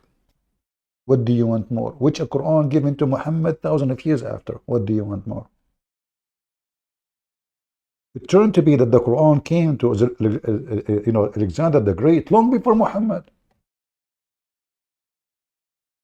Isn't it? This is an astonishing discovery. Say it again. He found there the Quran. Inscribed on the gates of that wall were in Arabic with the Quranic verse that حتى إذا جاء وعد ربي جعله دكاء وكان وعد ربي حقا. This is of course in Surah Al-Kahf, that when the command of your Lord is going to come, then the walls are going to break, and indeed the wa'd rabbi haqqa, and indeed the promise of Allah subhanahu wa ta'ala is true. True story. Now, he takes it as a given, meaning Salam and Ibn Khurdazbeh. He takes it as a given that Dhul Qarnayn is actually Alexander, and that's why Ibn Khurdazbeh calls the wall, he calls it the Radmu Iskandar, the wall of Alexander. And this was actually the common belief of many historians and mufassirin. Do we have any Greek people here? Anyone from Macedonia? It turned to be that the Macedonian are Arab and they speak Arabic. Now I know why in the Spartan they said Dirgam, Allah Akbar, Dirgam. The Spartan, they speak Arabic. The 300. Alexander the Great, he was an Arab and he wrote in Arabic Quran. He had Quran before Muhammad.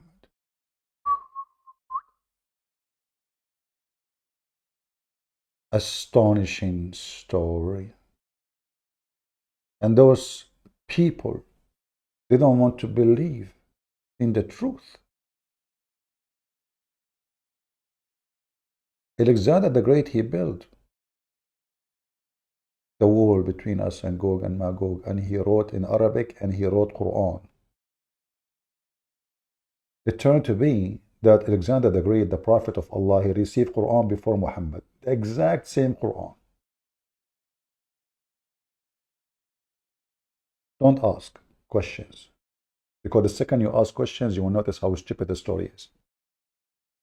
Sirun and scholars of hadith as well, that Dhul Qarnayn was Alexander. And Ibn Khurdazbeh records in a lot of detail the construction of the wall, the materials of the wall, the gates of the wall, the designs of the wall. In fact, Ibn Khordazbeh says, of course, Ibn Khordazbeh is the historian who heard it from Salam. Ibn Khordazbeh records that Salam says that he met people who were guarding the gate and were well aware that behind the wall were Ya'juj and Ma'juj.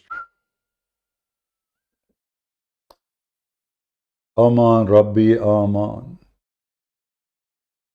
Yasir Qadhi, 18 Rumman. What? In fact, it is a fact that he found people, they are guarding the gate. Who hired them? Who? They must be Muslims. And why they are guarding the gate if they cannot go until they say inshallah anyway, and then nobody can stop them? What's the point of guarding the gate? So there was people guarding the gate. It's a fact, bro. In fact, he recorded. He found people guarding the gate. And Ibn Khordazbeh records in a lot of detail the construction of the wall, the materials of the wall, the gates of the wall, the designs of the wall. In fact, Ibn Khordazbeh says, of course, Ibn Khordazbeh is the historian who heard it from Salam. Ibn Khordazbeh records that Salam says that he met people who were guarding the gate and were well aware that behind the wall were Ya'juj and Ma'juj, and that they had seen Ya'juj and Ma'juj. And according to Salam, Ya'juj and Ma'juj were small creatures, 3 foot tall. What? They are what? 3 foot tall? I got the picture wrong. What the heck?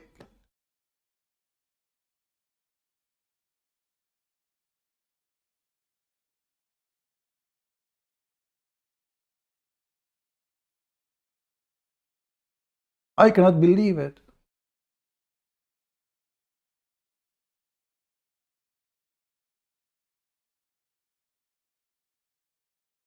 Three foot tall? Is that taken from the Hobbit?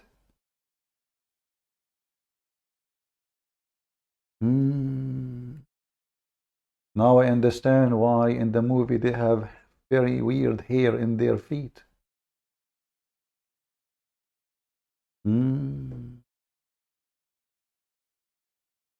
This is the same guy we are talking about, which is 3 foot tall? I think it is. I found the guy. Hold on.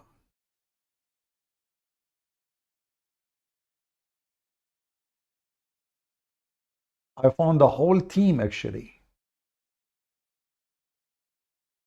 Brother, 3 foot talls. Okay, hold on. Commercial break.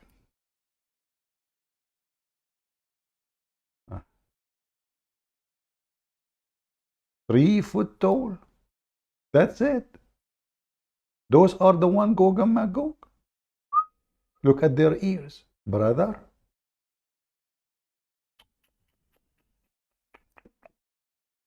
They are 3 foot tall and they will conquer the whole earth. What? Muslims, you cannot be serious.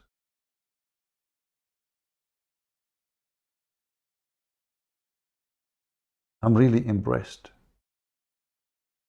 with the stories of a Prophet Muhammad. Now we know why this guy with the white beard, the big magician, when he come to them, he was so tall and they were so small.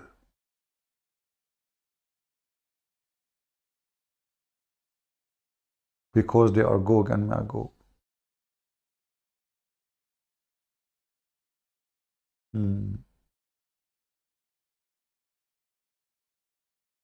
I really like the Islamic facts.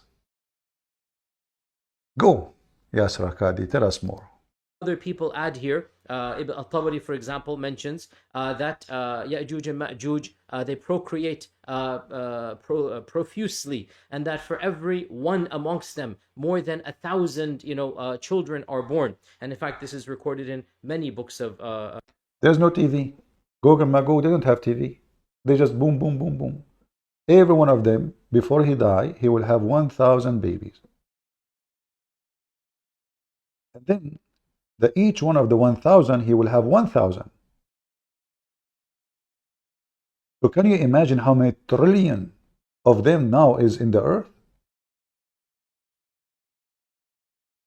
Listen carefully. Based on what the Muslim believe, each one of them, we just heard him saying, he will have 1,000 sons before he die. This is just the male, not the females. And then let us calculate the number. Let us say there is only one Gog and Magog exist in the time of Alexander the Great, which is not true, because according to Muslims, there is at least 24 tribes, and one of the tribe of Gog and Magog was out, and those are the Turkish. The Muslims believe that the Turkish are a tribe of Gog and Magog, and this is why they are supposedly, according to Muhammad, they are criminals. They are from Gog and Magog. So one tribe was in a hunting trip. So when Gog and Magog wall was built by Alexander the Great, one of the tribes of Gog and Magog escaped the wall, which is Erdogan tribe. But now we discover that Gog and Magog, they are 3 foot tall. Yesterday we were talking about Mimi Hijab explaining why Adam was 27 meters tall. Now, it turned to be there is a creatures who they are very, not a human, but they have a different look, weird look. But they are 3 foot tall. Tell us more. Ibn Hajar even narrates this in his Fath al-Bari, and others, they record this from some of the earliest authorities of our faith tradition, meaning of the first generation by name and of the second generation. They mention stories about Ya'juj and Ma'juj, that no one amongst them dies until he has left 1,000 children. For every one that dies, they leave 1,000. And other books mention, again, all of these are early books in the first 4 or 5 centuries of Islam. Other books mention. Do you know that Gog and Magog, they have one ear which is in the size of a tent, and they can sleep inside it? He sleep inside his ear, the guy. Yes, brother. He sleep inside his ear. That Ya'juj and Ma'juj, they constantly, their children are constantly engaged in public zina, a'udhu billah, and so A'udhu billah. They keep having fornication.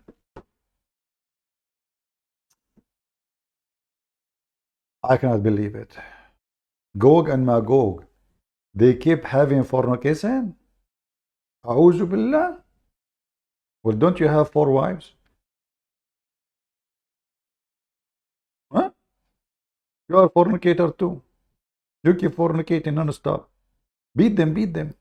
they're just procreating like beasts and creatures, and they are semi-humanoid creatures living in the. You are semi what? Are you talking about my guns? Semi-automatic? What semi? What, a human?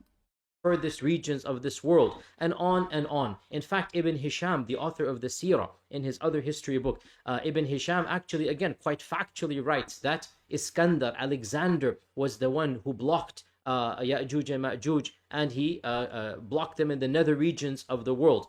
Al-Idrisi writes in his famous work on geography, and again, quite factually, that Ya'juj and Ma'juj live in the furthest regions of the east. Al-Idrisi, in his famous book that he wrote for King Roger of Sicily, the Norman king of Sicily, Al-Idrisi, following Ptolemy and before him Aristotle, following these ancient Greek geographers, Al-Idrisi divided the world into 7 iqlim. Iqlim is the Arabic word for climb, which is the Greek word climbs. Ptolemy divided the world. Guys, it is an Arabic word, but it's a Greek word.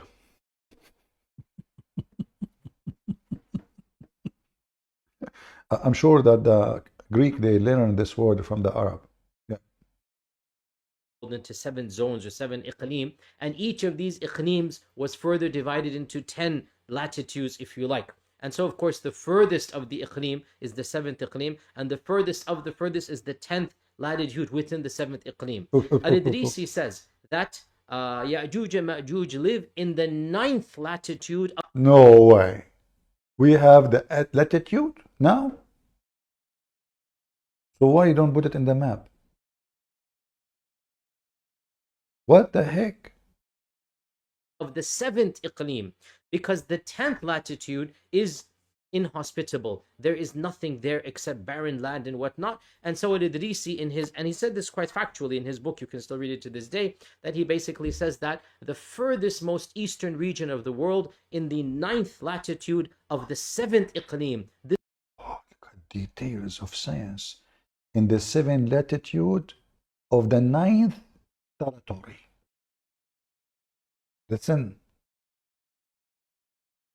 You take Highway 101. You exit, go to Santa Cruz. From Santa Cruz, you exit to Santa Cruz. When you see the bruise, those are the bruise of Gog and Magog. Now we know the address. We know the latitude. What is missing? What?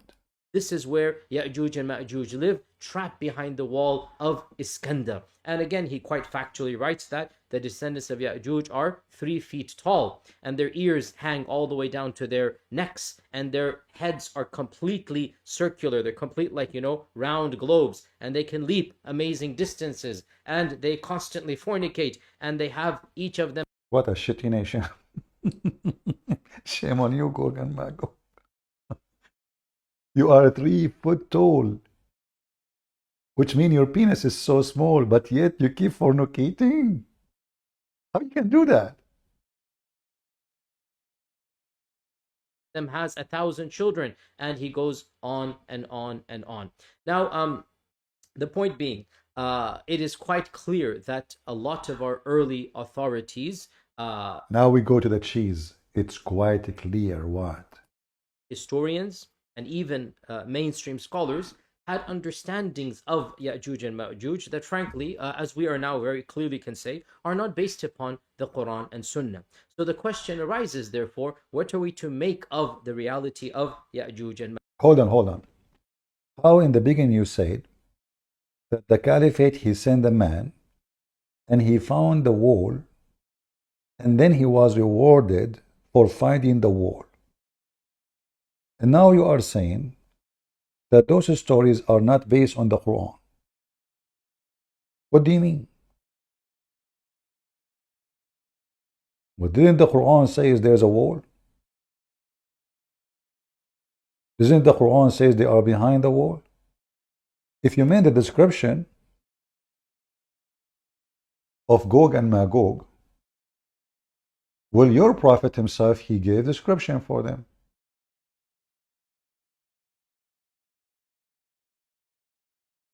What do you mean?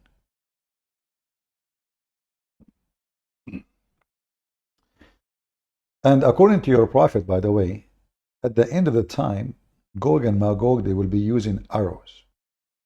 And the Muslim, they will light their fire by the wood of those arrows. It's arrows made of wood.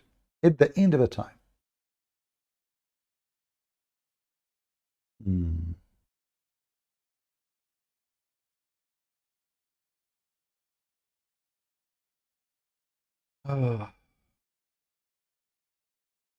What I can say. Muhammad, he have all the information which is proving to us that he is a prophet of God.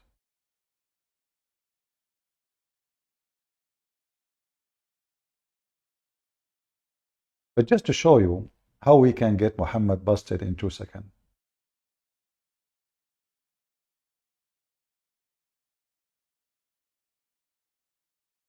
The signs of the Day of Judgment, according to Muhammad, is the same as the following.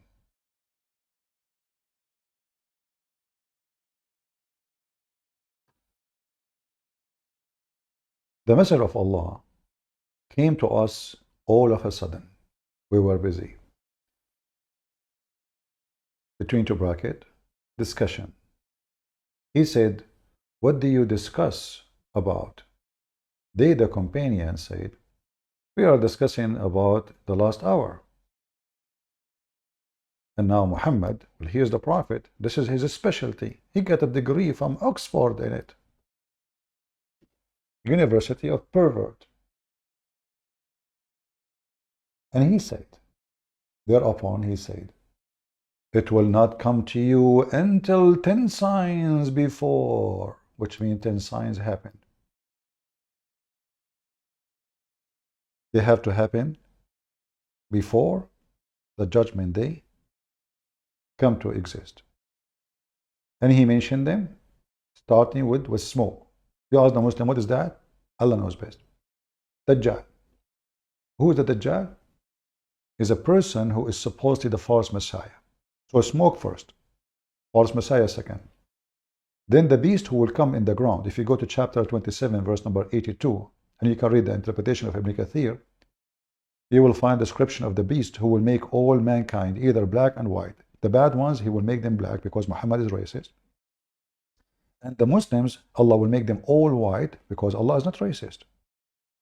Then the rising of the sun from the west. Muhammad, he believed, according to him, that the sun will come from the west. Why? Because the sun goes every day, sleep under the throne of Allah, under the water, in the murky, boiling water. And then every day in the morning, ask Allah for permission to come back. Where? To where it came from. Which means from the east. But then in the day of judgment, Allah will not give a permission to the sun to go back as normal, but He will command the sun to come from the west. So this is the sign to happen.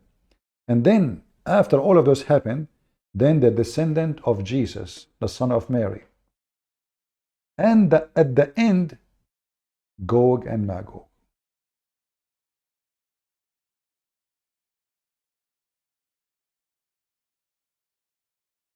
And then he said, and the land slide in 3 places, one in the east, one in the east, one in the west, and one in Saudi Arabia or Arabia. Those are the signs. You can read the rest.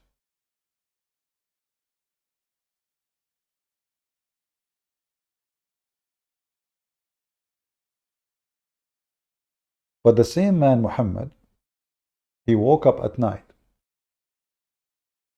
and he said, remember this hadith here. This is Sahih Muslim, hadith number 2901a. The same Muhammad, this is how stupid he is. He was so worried because Gog and Magog, they just came or almost coming out. He was terrified. But he just said that this will happen in the day of judgment, even after the coming of Christ. He woke up with red face, which is the Muslim says clearly that obviously he is a very white man. And yet the Muslim, they come to see you, they say to you, you are following your master, the white man, Jesus. But there's tons of reference of Muhammad being so white. And they have videos about him claiming that he is so pretty, white man or girl. So the Messenger of Allah, he woke up and his face was red. And he was saying, La ilaha illallah, La ilaha, which this is a word Muslim they say when something really bad happened. Like in a funeral. No God but Allah. No God but Allah. We to the Arab. The Arab. From an evil that has a drawn nigh. What the evil is coming, what? Is very soon, is here. He's speaking to his people, the Arab. Today. Not next year. Not next century. Not 1,000 years from now. Today, a hole has been opened in the barrier of Gog and Magog. Here you need to remember As long Gog and Magog, they will come after all the sign he mentioned, which means the sun come from the west, the Messiah he come, the Dajjal he come, the false Messiah he come. All those signs. Muhammad now, he skipped them all. Suddenly they are here. And he is terrified. Today they open the hole. When he said they open the hole, we just heard the sheikh speaking of that Gog and Magog, they keep saying, they keep trying to open the hole, but they cannot open it. Until one day they say, Inshallah. When they say Inshallah, where is the video? When they say Inshallah, they will be able to open the wall. But it's open in the time of Muhammad. Because that hole will not open until they say Inshallah, and then this is the day when they come out. That's it. That's why Muhammad is terrified, saying, "Oh, we to the Arab, oh, we to the Arab." Today. You see, if a Muslim tries to fix it, says, "Oh, he don't mean that they are coming." No, he's saying, "Oh, we to the Arab." So if it's not going to be now, why now? Why he's saying today? So if it's going to be happen 10,000 years after, why he's saying today? Why his face is red? Why he is terrified?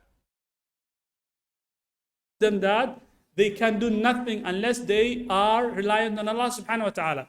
But the time when they say Inshallah, when they add the word Inshallah, if Allah says, if God wills, if Allah wills, we will complete it this time, they will manage to break the wall and come out of that place. See? The hole will never open. Each time they dig, they go to sleep. They come in the second day. They find that the wall is fixed. So Muhammad is worried about what? He's worried because they are coming out. They were able to open the hole. Before, they keep digging and digging and digging, and they could not open it. And whenever they end up into that small hole, which we have previously mentioned and the sister has referred to, they say we will complete it tomorrow. They become dependent on their strength, on their power, on their intelligence. And Allah subhanahu wa ta'ala shows them that they can do nothing unless they are reliant on Allah subhanahu wa ta'ala. But the time when they say Inshallah, when they add the word Inshallah, if Allah says, if God wills, if Allah wills, we will complete it this time, they will manage to break the wall and come out of that place. It's just the power of Inshallah.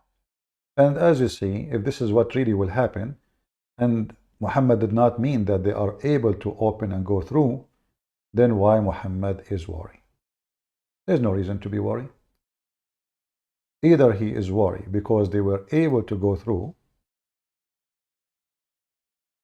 as we showed you in the hadith, or his worry is stupid. Today, Gog and Magog, they are people exist supposedly before Alexander the Great. And they could not open the hole today. So Muhammad is reporting something just happened now. Something unique. Never happened before. What happened? Gog and Magog, they open a hole in the wall. We to the Arab. Scary things happen today. Take selfie with Gog and Magog, they are coming to you. And this is a clear proof that Muhammad is a false prophet. Do we have any Muhammadan there to call me? Skype is silence. Muslims in coma. It's a topic they hate to mention, they hate to speak about. We have Muslims in the chat, but they don't call us. I don't know why. Why you don't call us, my friend? Get me busted. Hmm? What is the problem?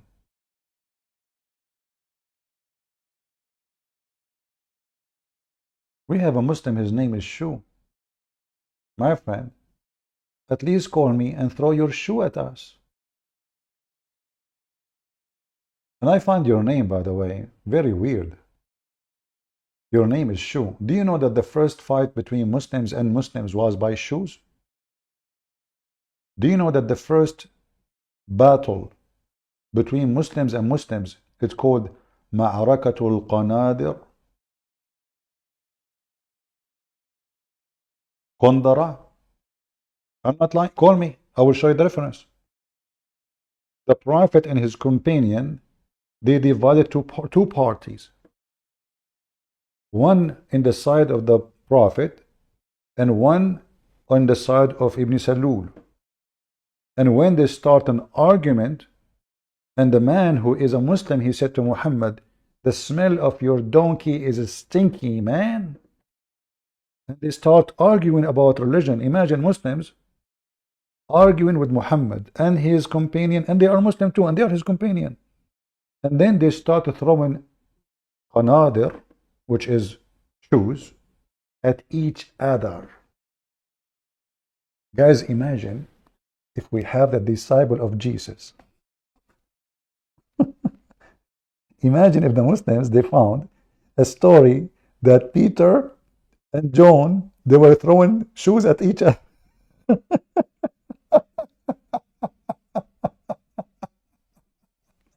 Hey, John, chip in. What are you doing, Peter? Those are the disciple of your prophet, the companion, and Muhammad with them. And they are throwing shoes at you. So call me shoes. Your name is so interesting. I mean, Muslim names, they remind me of tons. You see, you refresh my memory. I have all the laundry of Muhammad in my head. All his panties. The shoe fight between the Muslims. The Prophet and his companion fighting, throwing shoes at each other. All right. I will expose CP and get him busted with his own Bible. Call me. Call me, baby. You know, I find it very stupid from the Muslim. They say that they will get me busted from my own Bible, but they cannot get me busted from their own Quran. Okay, call me and get me busted from my own Bible. The one condition, you have to use the Quran too. I don't mind. I want you to use two weapons. The Quran, the ultimate weapon of Islam, and use the Bible to get me busted. Call me. Do you dare? Or are you afraid I will make you in the corner, even if you are living inside a circle or a square?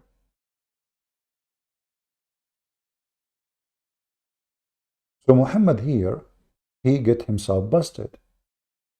He claimed that the coming of Gog and Magog is happening now. And that was 1400 years ago.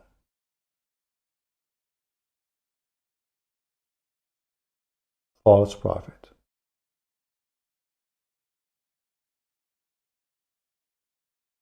Who can deny?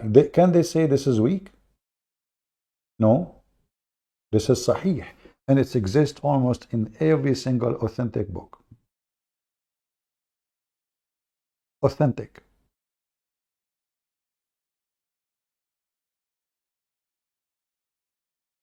And he gustered indicate of the size of the hole.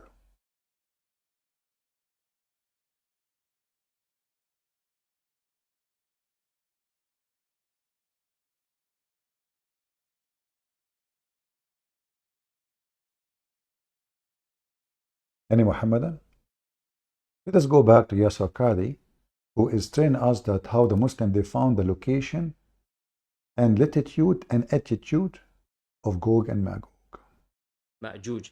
And how do we understand these types of statements that are found in mainstream books. As I said, Tafsir al-Tabari has some of these types of reports. Most of the books of tafsir, most of the books of the narrations of hadith, the interpretations, the sharh of the hadith, Ibn Hajar as well and others, they have these types of reports, and sometimes they don't comment, they just leave them there. And again, I mean, a simple reality is that if every one of them had 1,000 children, obviously, very, very, very basic algebra will tell you that in 2 generations, if 1,000 have 1,000, each one of them has 1,000. In 2 generations, that's 60 years, you're going to have 1 million. And basically, in 3 generations, you're going to have 1 billion. And just in 4 generations, if we were to follow this math, which is 4 generations is 120 years, less than 120 years. In 4 generations, if this is true, you will have more members of Ya'juj and Ma'juj than the entire cumulative number of mankind. Just in 3 generations. Just in 3 generations. We will have what? Gog and Magog, more than all human beings, 3 generations only.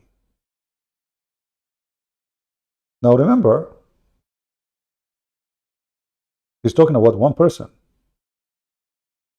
He's calculating the numbers based on one person. If one person, he have 1,000.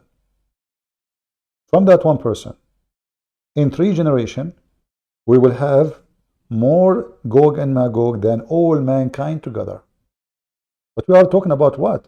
We are talking about thousands of years ago. So now they are not billions. They are not even trillions. They are billions of trillions, if not trillions of trillions. So where are they?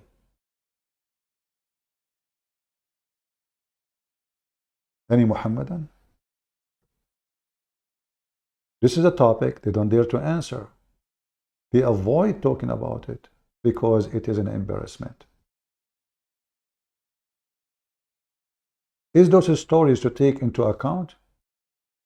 Yasir Qadhi, he answered Yasir Qadhi. Not surprising that our medieval scholars believe this type of stuff.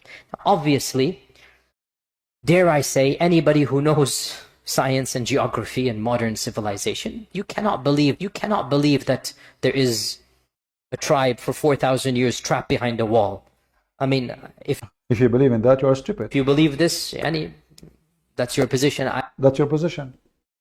But this is exactly what the Quran is saying.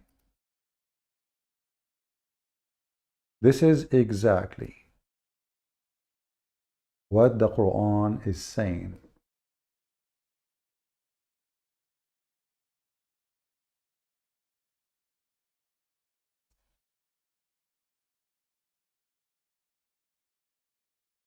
Read with me. Oh, I forgot you are a Muslim. You cannot read.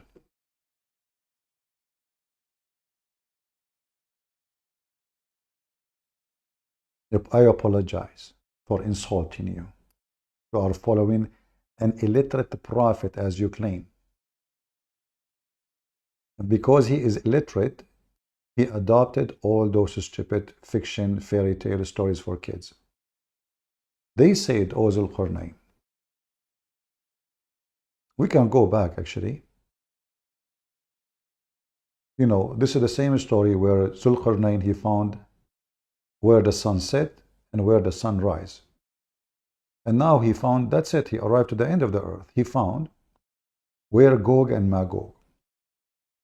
So those people who they have no shelter upon them, they said to Zulqarnain, and supposedly they don't even know how to say a word. They are stupid. Even the verse here, it says, look, he found people, those people who they cannot understand a word. Suddenly those people who don't understand the word, they became wise, and they are speaking fluently a language, and they are wise and with the solution. And they said to him in Arabic, Zulqarnain, Gog and Magog, they do great mischievement in the earth, brother. Shall we then render the tribute in order that you must react barrier? What kind of translation is this? Let us see, translation of who this translation? Yusuf Ali. He was using Google even though there's no Google at that time. Hold on. Imagine Gog and Magog is there. And now Alexander the Great, he occupied them and they want to pay him. They are saying to him, we will pay you. I mean, the guy, he just conquered your land. You pay him what? Which means all their money, even their life, is belong to him now. Guys, imagine a king, he occupied the land. He occupy. He's not invited. And then you say to him, we will pay you. A man who controlled the whole earth according to Muslims. People, they say to him, we will pay you if you build for us a dam. Alexander the Great, he's getting paid. Alexander the Great, when he heard this, he said, how much you will pay me? How much? I mean, this guy, he conquered Babylon, he conquered Persia, he conquered Africa, and now you will pay him. How much you will pay him? Bitcoins? Who is the stupid in the world when they believe such a thing?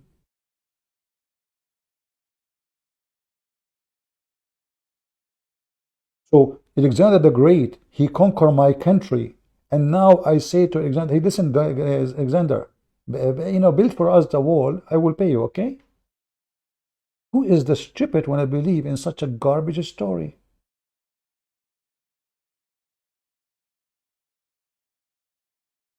And then Alexander the Great, he told them, okay, bring me blocks of iron.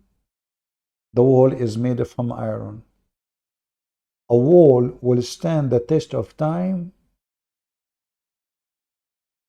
for thousands of years, made from what? Iron. It's not even steel. It's not even stainless steel. It's just iron. All of us, we knew, if you leave iron for a few years out in the rain, the iron will rust. 10, 20 years, 30 years, 50 years, the iron will start having holes in it, will collapse, will become dust. So the wall is made of iron, and he used the copper as a cement between the blocks of the iron.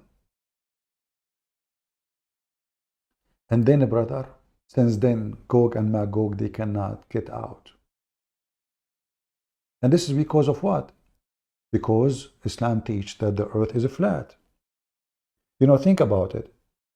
If I build a wall between two mountains, how that can prevent such a huge population by trillions not to go through? It's just a wall between two mountains. This is what the Quran is saying. They can go around them, they can climb the mountain, they can climb the wall.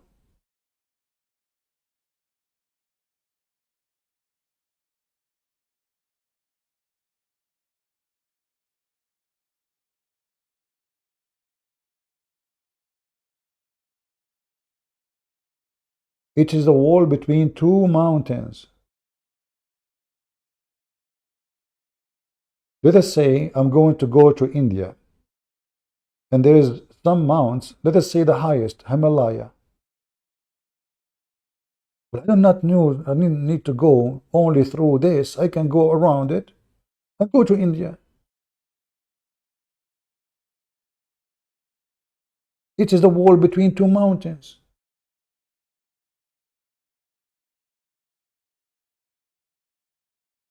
Do we have any Muhammadan would like to join us? Live on air. Nobody is interested to defend Allah and His Messenger in his fairy tale stories.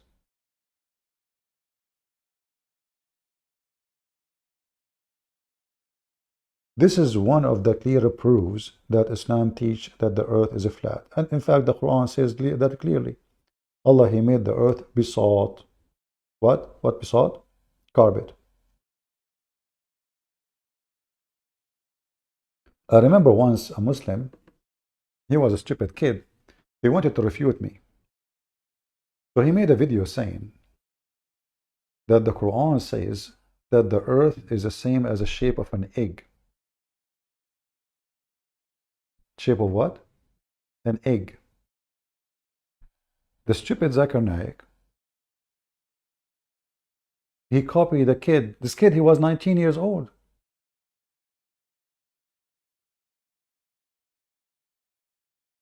Refuting Christian Prince. He said the word dahaha is coming from the word duhya. But this is not what it is. Anyone can open the dictionary and you will see in 2 seconds, even the video of Mimi Hijab, which is speaking is the earth is a flat in the Quran, he say that somebody says that the earth is a shape of an egg. This is false. Doesn't say that. Even Mimi Hijab.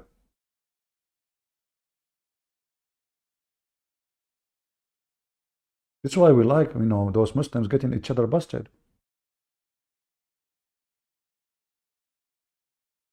What is the shape of the earth according to Zakura Nayuka, peace be upon him? Watch and love. He copied that from 19 years old kid. He was trying to refute me. And then all the Muslims copy the same. Quran mentioned the earth shape. What is the earth shape, as you see? Previously, the human beings, we thought that the earth on which we live, it is flat. It was in 1577, Sir Francis Drake, when he sailed around the earth, he proved that the earth was spherical. Quran mentions in Surah Luqman, chapter number 31, verse number 29, it is Allah subhanahu wa ta'ala who merges the night into day and merges the day into night. Alam tara anna Allāh yuliju layla fil nahari, yuliju nahara fil layli. It is Allah subhanahu wa ta'ala who merges the night into the day and merges the day into the night. Merging is a gradual and slow process. The night slowly and gradually merges into the day, and the day slowly and gradually merges into the night. If the earth was flat... But what do you mean he merged it? You stupid. When the earth is, if the earth is not a flat, the verse you just quote, it confirmed that the earth is a flat, according to you. Because you are saying that Allah, He merged the night into the day. Which means it's happening all over the earth in the same time. But we know that when it is daytime in USA, it is night in Australia or Indonesia. This is not true. And there's a certain area when the night is merging into the day, or the opposite, there's a certain area is totally dark now.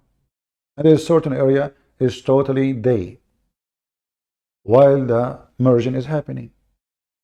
So even what he is mentioning is a proof that the earth is a flat. There would have been a sudden change. It would have been a gradual process of night merging into the day and day merging into the night. Allah gives a similar message in Surah Al-Zumar, chapter number 39, verse number 5. It is Allah subhanahu wa ta'ala who overlaps the night unto the day and overlaps the day unto the night. The Arabic word used here is kawara, which means to overlap or coil. The Quran says it is Allah subhanahu wa ta'ala who overlaps or coils the night unto the day and overlaps or coils the day unto the night. Coiling, the word kawara is used, how you coil a turban unto your head. So this overlap. Remember and what he's saying now. It's not the earth going around itself. It is the day and the night, because the Quran considers the day and the night, they are objects. They are the ones going around the earth, not the earth going around itself. Do you see why this religion is stupid? How come from all those people they are watching, nobody said, hey, listen. How Allah, He says that He flipped the day and the night around the earth or over the earth, when the fact is there's nothing called day and night moving. It is the earth. So if the verse in the Quran is true, then Allah should say, it is Allah who made the earth move around itself and go through the day and the night. But what he said, Zakir Naik now, that the day and the night is the one is moving around the earth. I don't know if you will mention here the egg thing, but we will see. Listen carefully. Everything he say actually proving that the earth is flat until now. Wara is used, how you coil a turban onto your head. So this overlapping and coiling of the night unto the day and the day unto the night is only possible if the shape of the earth was spherical. If it was flat, it was not possible. False. And Allah further says in Surah Naziat. Now he will go to the egg. Now the egg is coming. Are you ready, Muslims? Chapter number 79, verse number 30. We have made the earth as an expanse, and we have made the earth egg-shaped. وَالْأَرْضَ بَعْدَ ذَلِكَ دَحَاهَا. You don't know Arabic, by the way. This guy do not know Arabic. He don't know a single Arabic word. But now he's quoting the Quran in Arabic. He claimed that he know Arabic. Because now he want to tell you what the word dahaha mean. Tell us. وَالْأَرْضَ بَعْدَ ذَلِكَ دَحَاهَا means, and then we made the earth egg-shaped. One of the meanings. We made what? The earth egg shape. Did you hear it? Did you hear it? We made the earth egg shape. Well, this is Mimi Hijab. And he speak Arabic. Who is the one who lie more? Arab speaking Muslims? This guy is an Arab, is an Egyptian. Or a Pakistani Indian Muslim. And using the interdisciplinary approach where we consult with scientists, with theologians, with scholars of different backgrounds within the Islamic tradition, and of course with philosophers of science, to come to conclusions about the extent to which there is in fact a conflict, a supposed conflict, between what is observable to us, empirically let's say, and the Quranic text. This of course requires knowledge in many different areas, and I would like to thank all of those who contributed to this series before I begin. Now, this video comprises of the, as I've mentioned, most common contentions. You may see the most common contentions in the description box below, because you might not need answers to all of them. So you might have a particular contention that you would like answered, rather than all of them. And so you can go to the description box, which will act like a contents page. And you can... Abdul, go to the topic. What's wrong with this Abduls? We click at what you made to watch the answer. Where is the answer?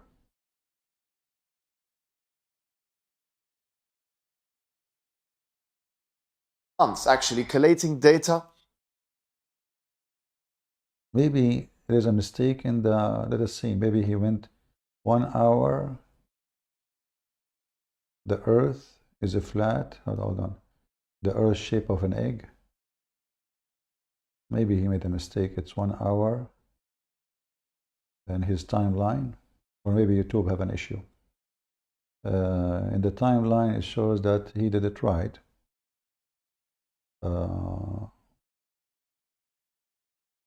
Right.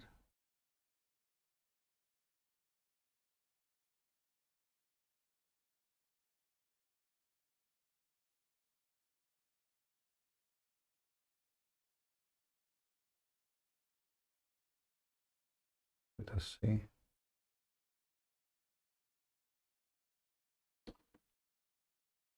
Did the Prophet says that okay? round ostrich egg. Yeah, it's 1:18. So maybe it's 1 hour and 18, and YouTube is not getting it right. Let us go to 1 hour and 18. Let us see. And it should be left in the dustbin of history. And I hope this answers the question. Wassalamu alaikum wa rahmatullahi wa barakatuh. Assalamu alaikum wa rahmatullah. Today, inshallah, we're going to be talking about another claim that is made by the proponents of scientific miracles. And we're not saying, by the way, that all of their claims are false. We're saying that the method itself has limitations. And no, all of them, they are false. Lili Dawah said that all scientific miracles, they were debunked and they does not make sense. This is your girlfriend. What do you mean they are not all false? Lili Dawah herself, she said, scientific miracle, all of them, they are debunked. Those are the boyfriends. They don't even agree about what they believe. We've discussed this, the limitations of the methods in the video about Big Bang, and there will be a discussion, another video about the multi-layered approach, which is, we believe, a more sophisticated approach to dealing with naturalistic verses in the Quran. But in terms of this now, the claim that is usually made when trying to prove Islam is scientific is a claim in chapter number 79, verse number 30, where Allah subhanahu wa ta'ala says, وَالْأَرْضَ بَعْدَ ذَلِكَ دَحَاهَا. And they said, or they translate this to mean, and the earth, we have made it into an ostrich egg. Now, this is a false translation, with all due respect to all of those who are making this or saying this. It's a false translation, which is why, to my knowledge, I don't think anybody has ever translated that into the English language in this way. And not only this, but we would see that all of the exegetes of all time in the medieval period, practically all of them or none of them had said anything like this. So this is probably one of the worst examples, with all due respect, once again, of distortion and superimposition and contriving meanings into the verse which are not actually there in any way, shape or form. Who want to make a short video about those things? Muslim getting Muslim busted. How many times I said to Muslims, how many years I say to them, it's a lie. It doesn't say an egg shape, and the Muslim, they say to me, it doesn't say that, CP, you are a liar. In fact, the word dahaha means flat. It's the opposite. Have nothing to do with egg shape in any clause, in any meaning, in any dictionary. This is why if we go in the Quran and we read the translation for the word dahaha in every Islamic translation, as Mimi Hijab, peace be upon her, said, you will find the Muslim, they never mention anything about egg, as he said. In fact, they say the earth made it flat. Yes, and after that, the earth was made flat. Here they say, spread the earth. If you go to the interpretation, 79, verse number 30, let me show it in front of your eyes. And after that, he made the earth flat. Flat. So look how Muslims, they deceive. This is Zakir Naik, claimed to be a scholar, claiming to that he knows Arabic. He's a sheikh.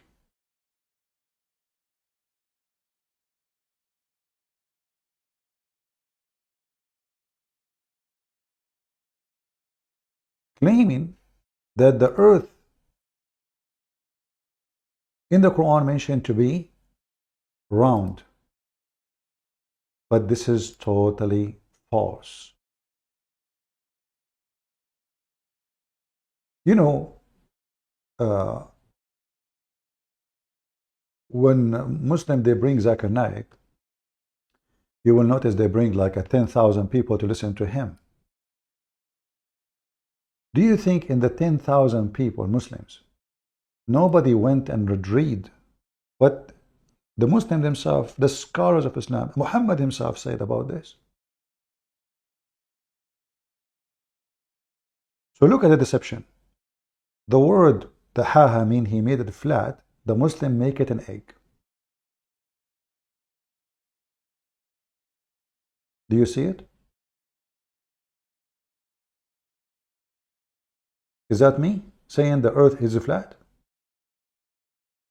the flat earth religion, suddenly, in order to manipulate and make people think that Islam and science, they work together, they fabricate a word is not even there, and they replace a word which is there, which is mean flat, with the word saying the shape of an egg. Can we trust Muslims to explain to us their religion? No, we cannot. We just heard this Abdul saying this is not true. This is absolutely false. This is in the Quran. But in terms of this now, the claim that is usually made when trying to prove Islam is scientific is a claim in chapter number 79, verse number 30, where Allah subhanahu wa ta'ala says, وَالْأَرْضَ بَعْدَ ذَلِكَ دَحَاهَا. And they said, or they translate this to mean, and the earth, we have made it into an ostrich egg. Now, this is a false translation, with all due respect to all of those who are making this or saying this. It's a false translation, which is why, to my knowledge, I don't think anybody has ever translated that into the English language in this way. And not only this, but we would see that all of the exegetes of all time in the medieval period, practically all of them or none of them had said anything like this.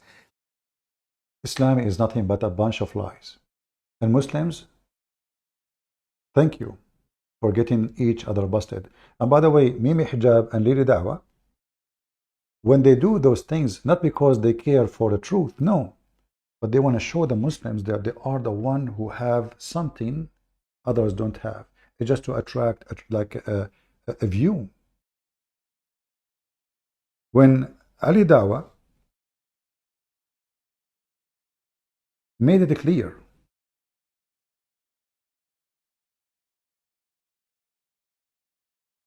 that scientific miracles is debunked, why he would say that?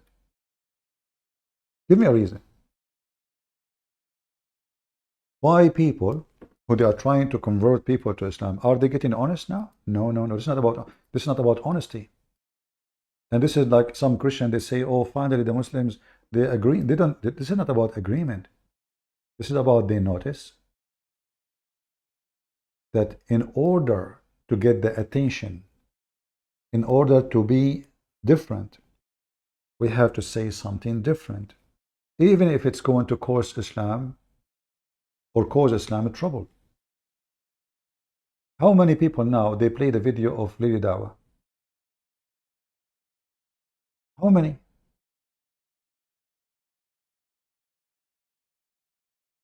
It was a very smart move. He screwed every single Muslim liar in the expense of Islam so he can get more publicity by making himself a person who say the truth. And now even the Christians, they play his video. What do you want more? What do you want more?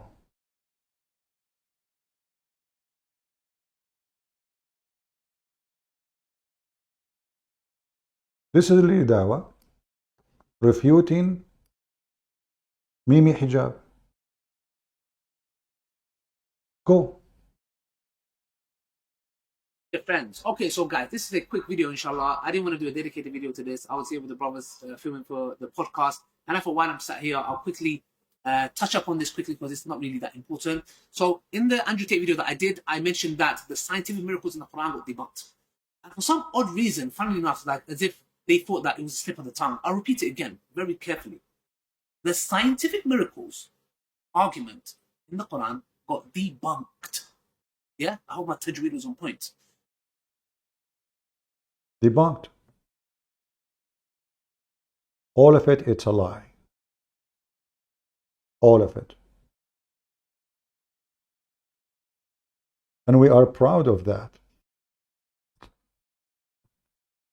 So we lie to people in order to convert them to Islam. And not only that, he said that he himself, he converted to Islam because of this lie. By the way, he is a son of Muslim family. This guy is a Kurdish from Turkey. What do you mean you convert to Islam? What do you mean exactly?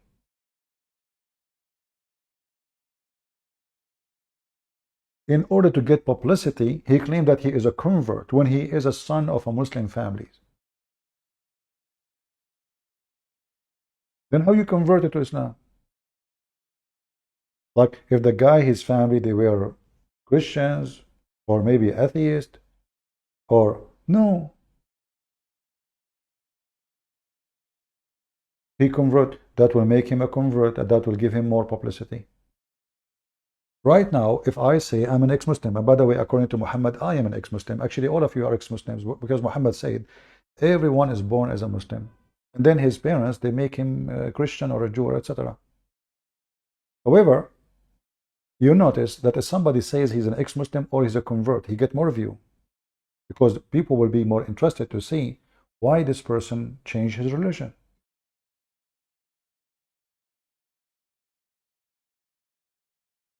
So it is a bite to click.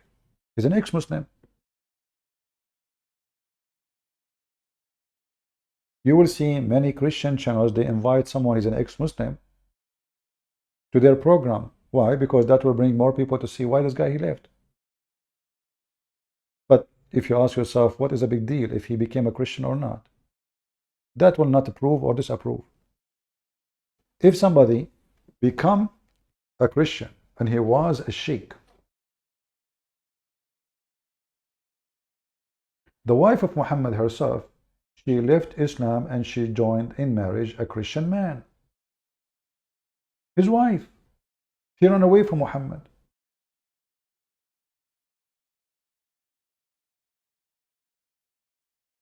But that doesn't mean that Islam is false because she did that. That can give us something, some information about, oh, okay, even his own family, they were not convinced.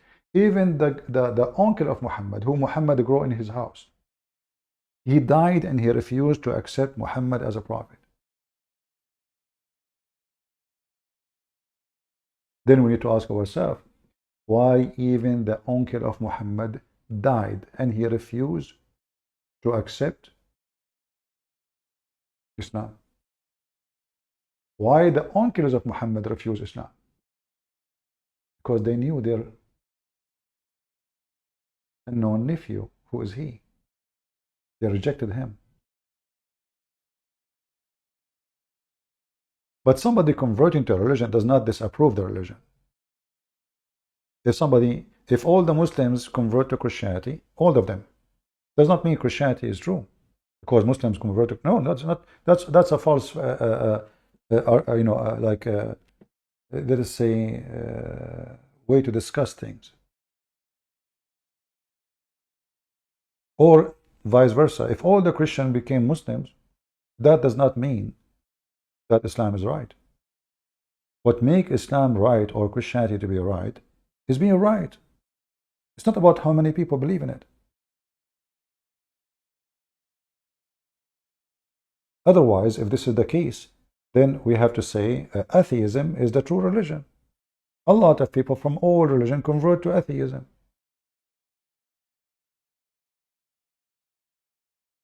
So we don't use a false, like a fallacy the Muslim they use, or philosophy. We don't care. But when you notice here that if Islam is a true religion from a true God, or let us say true faith, then why the Muslims they were lying all those years about scientific miracles when the Quran is nothing but a collection of fairy tale stories? What is the reason? Only satanic people will do so. Did you see the debate between Brother Rashid and Spencer versus Daniel? There's no debate there. There's a debate. I did not see a debate. I did not even watch all of it, but I find it funny, silly, and stupid. Christians, and I repeat many times, Christians until now do not know how to debate. They focus in the political side of Islam. Who care? You can use that as a part, let us say as a rock, to build your argument. Little tiny rock. But this is not the way to disapprove any belief. Christians until now do not know how to debate. Until now, I did not see one single Christian knows how to debate. A Muslim, he, like, you see, we choose a topic. Even the topic is stupid. How even you agree with the topic? And the host, obviously, all what he cares is publicity. You have a program. He bring everybody. Somebody want to talk about oil. Somebody will talk about fashion. Somebody will talk about Viagra. Somebody, he just want publicity. He have nothing to do with the Christianity. The host himself, he don't even understand what Christianity is. And the host, he dictate the questions and the topic. So where is the debate? A host should not be involved in it. The host is somebody says, your turn now. But you will see there the host is making speeches. So it's very funny of you Christians when you say, what do you think about this debate? What is the debate? They stuck with the guy. Oh, in Islam, Spencer, he said in Islam, the Muslim, they can kill Rashid. So what? Is that now how you prove that Muhammad is a false prophet? That's it. What about Muhammad the flying carpet? What about Muhammad false prophecies? What about the sperm coming from the backbone? What about hail coming from mountains in heaven? What about the flat earth? What about Gog and Magog? What about Mary, the sister of Aaron? What about Mary is the daughter of Imran, which is the father of Moses? I mean, we have endless serious stuff. Hey, this story now, they want to kill Rashid. They want to kill me, they want to kill everyone. Like, the people now, until now, did not see ISIS in TV. Nobody noticed that Muslims are violence.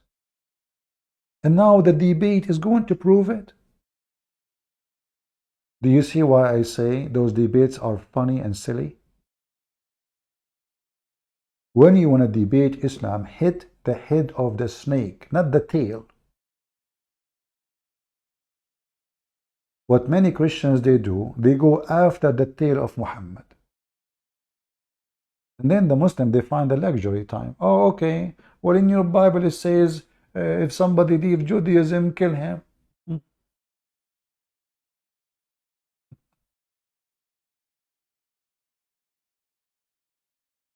Learn how to debate.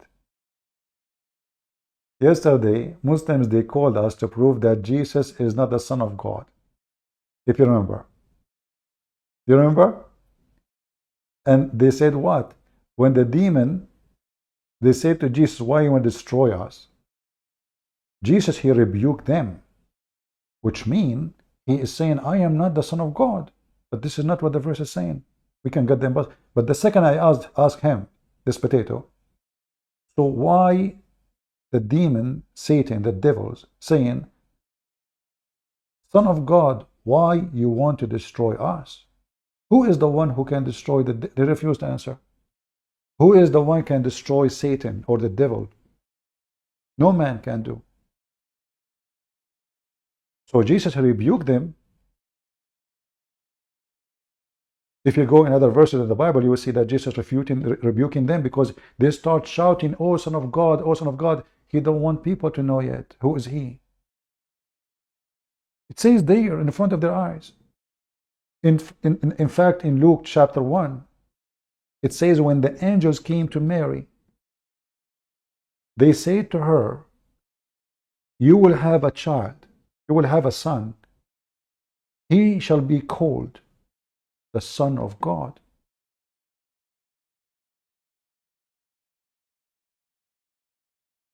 Muslims, they have a logic. Use their logic. And their logic always get them busted. When they make a comment about our book, claiming our book says something, well then we have to find it all over the book. They take a phrase, Jesus, he rebuked them, but in fact, Jesus was rebuking them for two reasons. Number one, you cannot question God. When Satan came to Jesus and said to him, if you are the Son of God, what Satan he said to Jesus? If you are the Son of God. Did Jesus say I'm not? When the Pilate when the priest, when the Roman ruler, they brought Jesus to court. And then the high priest says to Jesus, did you claim, did you say that you are the Son of God? What Jesus said? You just said so. Yet the Abdul, he says, who, the Bible says he is not the Son of God. Liars. Fraud.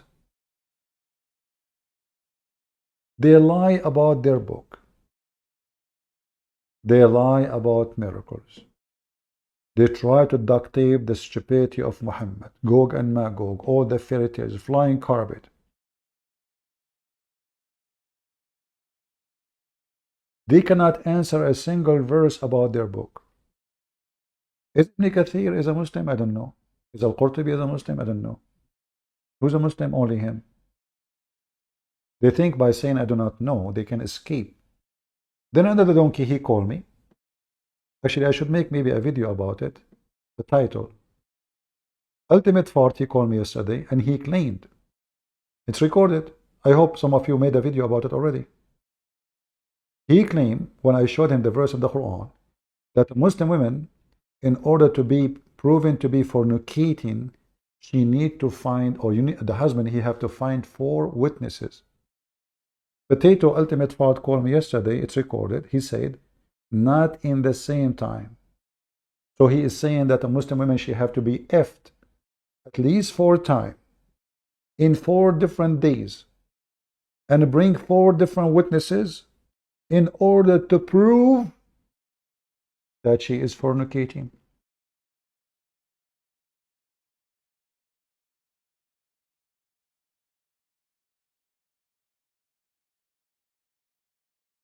Isn't it? This is really good. Open your Skype. My Skype is open. Potato.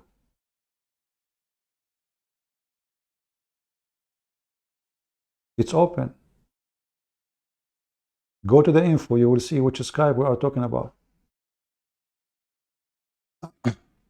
So this religion is a religion of stupidity. We can't even call it a religion. Let us hear Lili Dawah.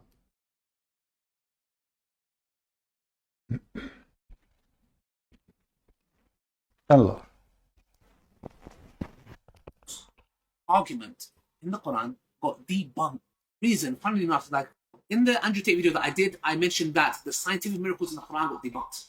And for some odd reason, funnily enough, like as if they thought that it was a slip of the tongue. I'll repeat it again, very carefully. The scientific miracles argument in the Quran got debunked. Yeah, I hope my tajweed was on point. So when I said this, a lot of Islamophobes were celebrating as if I was like, oh my gosh, like this video is going to be me apologizing. And no, listen, it got debunked. Now, let's give some context for some Muslims so they can understand. For example, and I'll tell you where this comes from. And you know why many people in the Dawah, many Dawah, YouTubers, my colleagues, like brothers that I work with, didn't do a video. Why did you say that? Because they know it as well. In what sense? Brothers and sisters, I was having a debate with a guy called Phil. Yes? This guy is a scientist or whatever he is, for that matter. I was debating with him, and I can remember this very clearly a couple of years ago. And I took an ayah in the Quran, which I am not qualified to do, which is start doing tafsir. So there was an ayah in the Quran which says that there are 7 heavens. So me, I was claiming, because of this whole scientific narrative, that this is talking about the ozone layer. Number one, it is haram for me to do that. Why? Because how can I give an understanding to the Quran, the ayah, with no qualifications? And who have ever said that this is the ozone layer? Then I was having a debate with this atheist guy and trying to tell him that there's 7 ozone layers. And he was saying to me, no, my friend, there are 6 ozone layers. And I was saying 7. He was saying 6, 7, 6, 7, 6. And we said, let's go to the NASA page. So we went to the NASA page, and in the NASA page, guess what? It said the argument was apparently from their recent findings, whatever it may be. It's probably changed. And this is my whole point of the video, yeah? Science changes. It said that there is 5 ozone layers. So I looked at him, he looked at me, and I was thinking, I'm saying 7, you're saying 6, NASA is saying 5. That is where the penny dropped for me. You know why? Because we are making claims about the Quran and specific verses, and because not myself, I would say, but a lot of people were very insecure because of this scientific discoveries or whatever it may be, and we was trying to fit the scientific narrative into the Quran, which was a big mistake, because it's as if as good as we were making science the guideline for the Quran to be accepted. This is nonsense. Yeah, we take the Quran, not science. To hell with science. Science changes tomorrow, today. They talk about the Big Bang. Now there's new studies or whatever, new findings that there was no Big Bang. So my point is what? You cannot come and say this verse here is a scientific miracle, is a scientific fact. Why? Not because the Quran is wrong, because science changes, number one. Number two, who told you that verse in the Quran is talking about what you're ascribing to it? Simple as that. So that's why I repeat it one more time for my fans, those Islamophobes. The scientific argument, scientific miracles of the Quran is debunked. And we as Muslims, guess what? It doesn't bother us to the least. You know why? Because alhamdulillah, we know what's very interesting? People are flocking to Islam. Isn't that crazy? This is the same guy who said it's an avalanche and brother and sister donate for us because people leave in Islam. The same person. When it's come to donation, he say, brother and sisters, 100,000 people leave in Islam every day. Oh, sorry, a year. And this is supposedly in America alone. In Al Jazeera TV, 16,000 Muslims leave in a day. 6,600,000 something a year. And he just said, who am I to give interpretation for the Quran when I don't have a qualification? So all your videos are false. Did he say, and he admitted that he have no qualification? So based in what you were explaining, or now you are, why you are even there talking about it?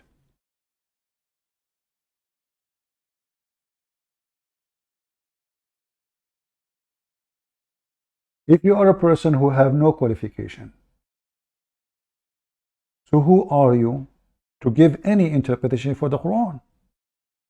Who is Mimi Hijab? So now, suddenly, well, you know what, the Big Bang, now they prove it to be false. So all this time, the Muslim, they keep saying the Big Bang approved the Quran approved the Big Bang. But if you go in the verse in 2 seconds, you will see that this is false. The Quran did not say that the earth happened after the heaven. In fact, the Quran teaches that the earth was created before the space. It's in the Quran. When this donkey, he said that he was arguing with somebody about the atmosphere, and suddenly the Quran is speaking about 7 heavens became the 7 layers of atmosphere. But don't this donkey knew that the Quran says that in the lowest layer of heaven is where the stars are located? So why you don't admit that not only you have no qualification, but you are stupid and slow? Because if the sun and the stars located in the lowest heaven,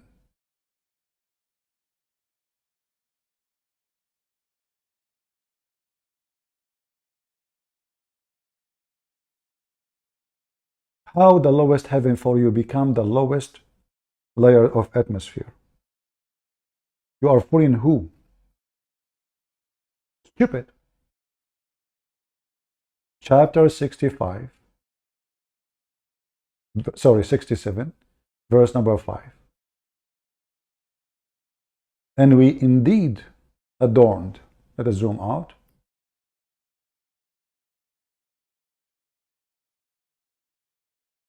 the lowest heaven, not nearest heaven. Suppose this is nearest to us according to the Muslims, but in Arabic it says ad-dunya. That's why Islamic translation is very funny and dummy. You change the translator, you will find different words, different meaning. We adorned the lower heaven with lamps. Those are the stars. So how the stupid idiot, he thought for a second that the lower heaven, the second heaven, the third heaven, the third, the fourth, the fifth, the sixth, the seventh, they are the atmosphere. when here's a stupid Muhammad saying clearly that the stars are located in the lowest heaven.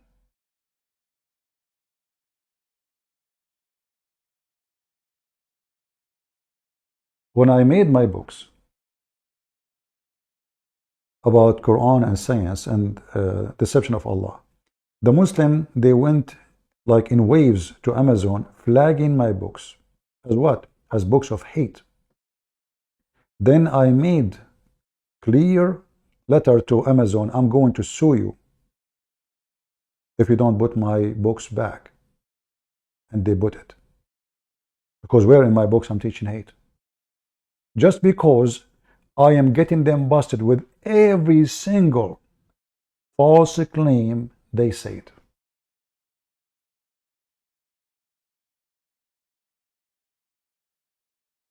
And not only that, after all what they did, now my books is in the website, it's called, which is maybe owned by Amazon, Good to Read Books.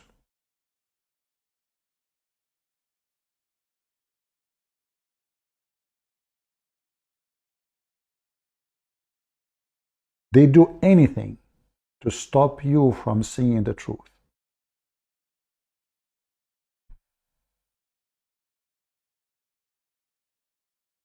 Do we have any Muslim? Where is the guy who said, open your Skype? Where are you? Human. Are you human really?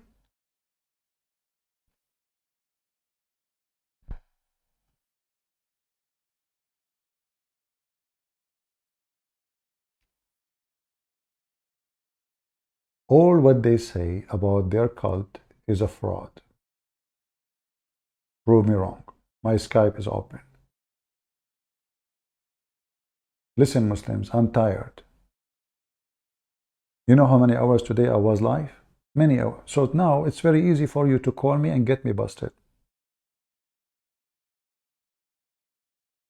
By the way, we discovered that you Muslims, you have to find, according to Ultimate Fault, and maybe tomorrow when I go live, I will make a video. The title is A Muslim Sheikh. Guys, Ultimate Fault from which country? He's from Ghana, I think. So the title will be A Muslim Sheikh, the biggest sheikh in the world, the one who have wall behind him covered by poop. Remember when he opened his camera to me, mostly by mistake? I could not believe how dirty the wall behind him. I said, oh, the camera. He shut it down right away.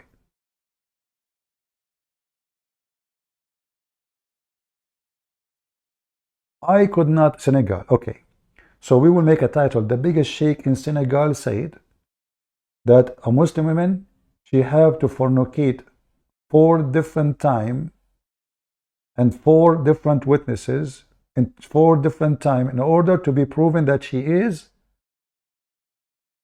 fornicating. Did I lie? It's recorded. I said, the Quran says, you have to bring 4 witnesses to prove your wife is fornicating. You have to call 4 witnesses to come and see your wife being effed. He said, not in the same time. Watch the video. This is religion.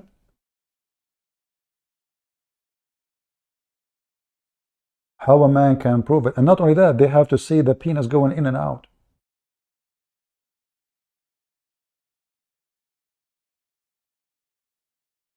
So if a woman have sex with a man, even in the bus, in front of everybody, if they could not have a clear image of his penis, excuse my language, going in and out, Muhammad, he said, like the pen going in the inkwell. Like what? The same as the pen going in the inkwell. Like, you know, on the old days, you dip the sharp edge, which is called pen, in the ink so you can write. This is how you should see the women fornicating with a man. If you don't see that, there's no fornication. So, excuse my language again. Let us say a woman, she jumped in the middle of the stadium Where? In the middle of a stadium. How many? It is the word cup. And the Prophet Macy's, he was there. And this woman, she came and she jumped in the top of Macy's. She grabbed his private part. She sat in the top of him and she is wearing a skirt, long skirt. I'm not going to say more.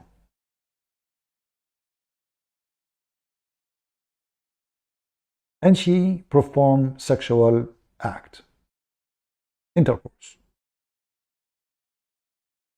The 100,000 people watching Macy's, in the top of him there is a woman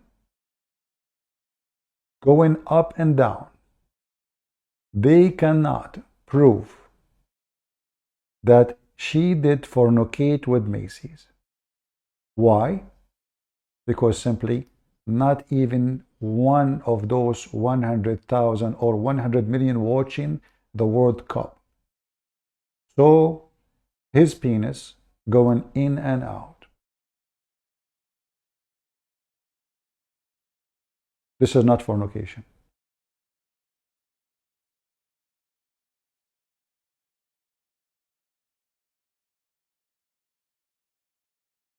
What kind of religion this religion is?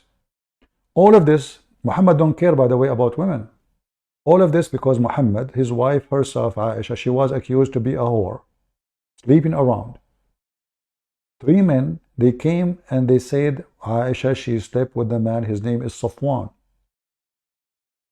Muhammad, he changed the rules from 2 witnesses. 2 witnesses can hang you, just 2.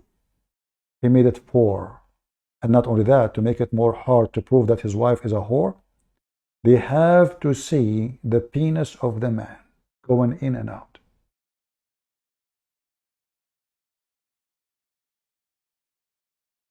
So now Aisha, the wife of Muhammad, in the top of Macy's, wearing her Arabian dress, going up and down, and there's millions of people watching on TV. And the camera is zooming in and out, trying to find where is the penis going. But they cannot see it because she is wearing a skirt. There's no proof. That is Islam. And additional to that, by the way, the Muslim women veil is the best way for fornication, because you can see your wife in the street with somebody, yet you will not know that she's your wife. How in the world you want to know?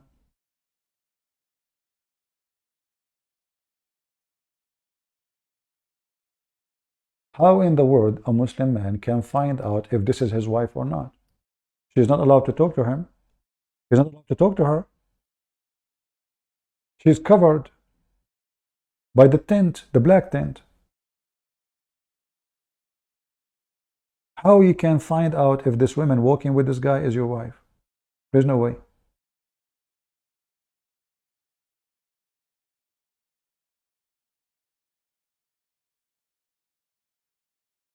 Which one of them is your wife?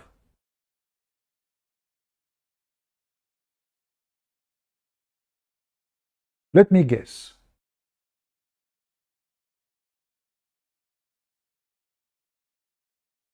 The one in the right, or the one in the left, or the one in the middle?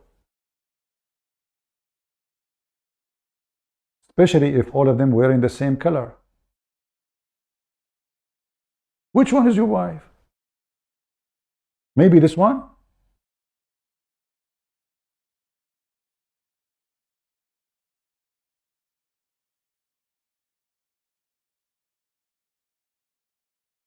It is the best way for fornication. Nobody will know who you are. Nobody will know you are with who. Nobody will know anything about you.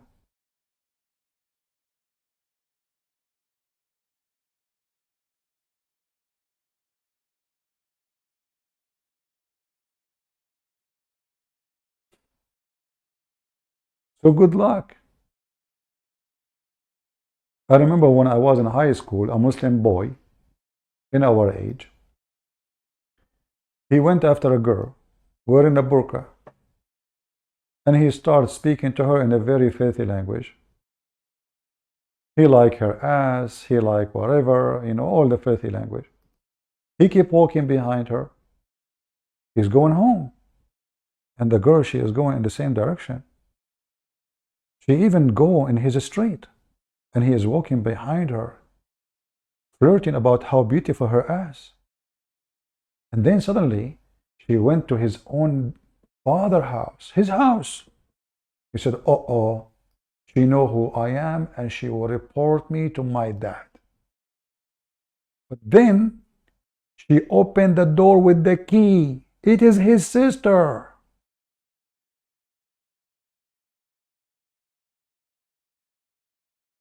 His sister. He was chasing the ass of his sister because she was wearing burqa. And the sister did not say anything because she want to get him busted. She kept her mouth shut. He kept following her, speaking very filthy language. She's walking in my house direction. It's my lucky day. I don't even need to follow her somewhere else in my way home. Then, oh my Allah, she stopped in the front of my door. Oh, she will tell my dad she know me. Maybe she is the neighbor. Oh no, she is grabbing the key from her bag and she is opening the door. Oh boy, she is his sister.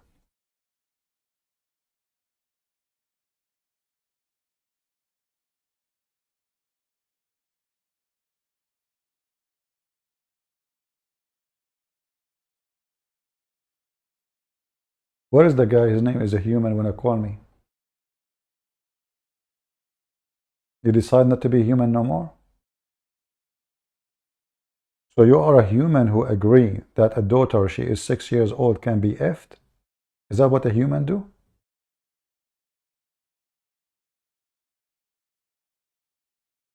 You know what? Even animals,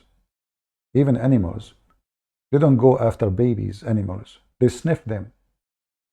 From their smell, they will know if they are, or this female is a female ready for sex. Even dogs don't do that.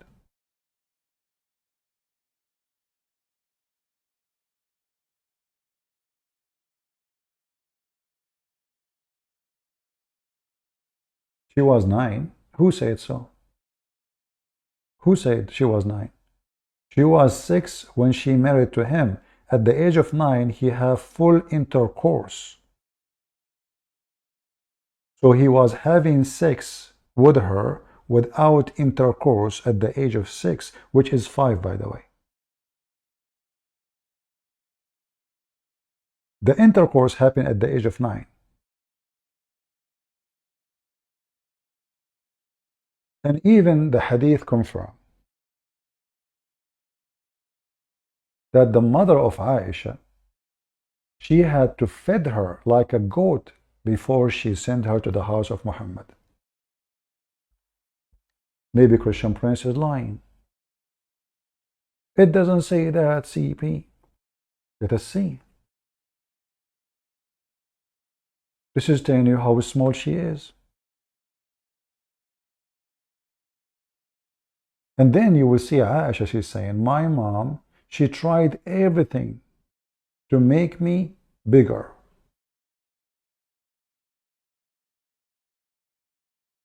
Nothing worked until she gave me cucumber and date. I'm just looking for the hadith.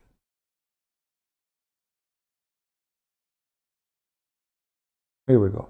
And this is Sahih.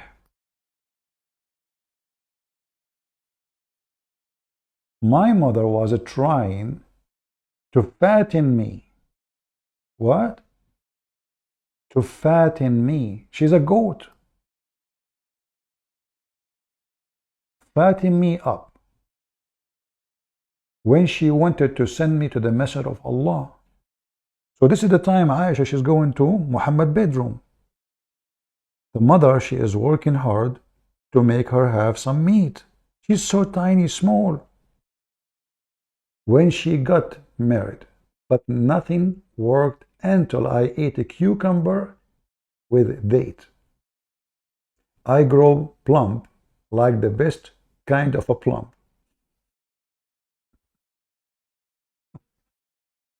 It turned to be if you eat a cucumber and date, you get fat. Now all women, they will never eat a cucumber again, and no women will eat date. Is that my false story? Sahih. It says Sahih.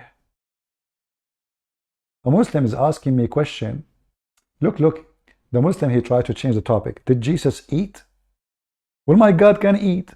Can your God eat? My God too, he can fast, as the Bible says, 40 days. Can a human being fast for 40 days without food at all, without water? You Muslim, you claim in Ramadan, you fast for 5-6 hours and you are so tired. In fact, you're not fasting because you eat all night like a donkey. And then you sleep the rest of the day. And then you wake up afternoon and now it says I was fasting. In fact, what you did, nothing. You just switched day and night and day. Jesus was fasting for 40 days. 40. Not 4 hours. Not 4 days. 40 days. So Abdul, in order to avoid the disaster we see in front of us, that the mother of the believer, she was just a baby, and her mother, she is pushing food in her mouth, he come to the question, did Jesus used to eat? Well, your God don't eat because he is an idol. Isn't he?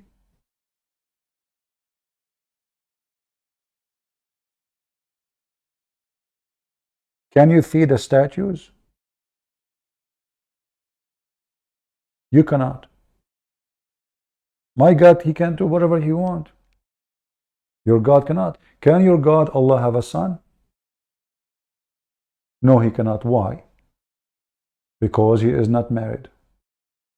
He didn't say anything except, well, how I can have a son if I don't have a girlfriend? Okay, if Allah is God, do God required to have a female to have a son? I thought he is God. It's required for me or for any creatures who they are male and female to have children or babies. But God is different. He's a miracle. He is the one who do miracle, and he is a miracle himself. So why the God of Islam saying, how can I have a son if I don't have a girlfriend? Is that because he is not eating?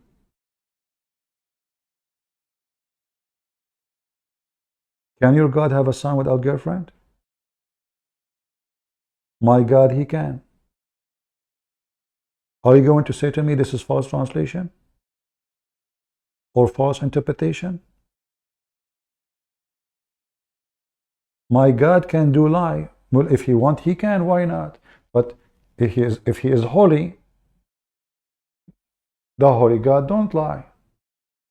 But your God can. Why you don't call me? You said to me, what is your Skype? And let us see if your God lie or not. When your God, he said, there's mountains in heaven where hail is, and he break it in from there. Is that a lie or true? When he said the story of Gog and Magog, which the Muslims are so confused about and they are leaving Islam, is it a lie or true? When your God spoke of the flying carpet of Suleiman, is that a true flying carpet or it's a false story? So your God can't lie, and he is a liar. In fact, I cannot say Allah is a liar. It's Muhammad, because Allah does not exist. Who's Allah? We don't even know what Allah means. The Muhammadan, they call their God Almighty. The second we ask them what Almighty mean, they say he is capable of anything. Okay, is he capable of having a son? I'm not asking you a silly question if he can lie or not, because we prove it he can lie. And he did.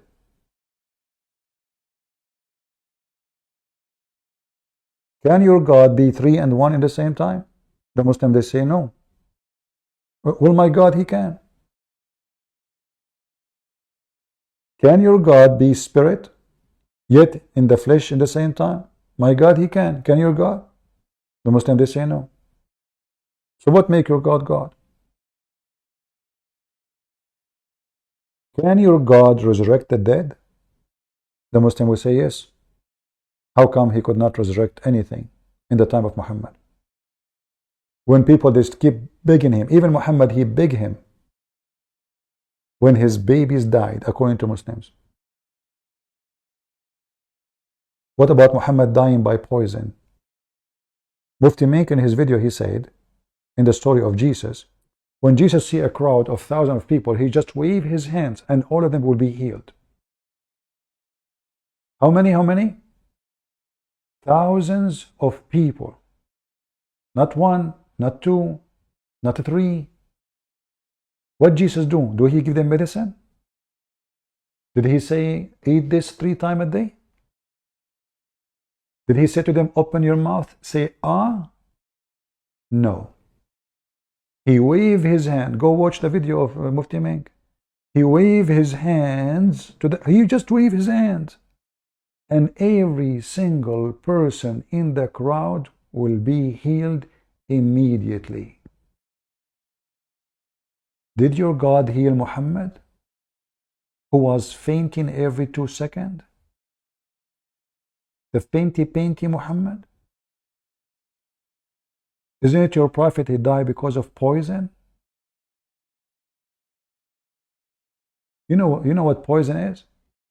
Poison destroys organs. So all what Muhammad need is to meet Jesus. Jesus wave his hand and Muhammad will be fine.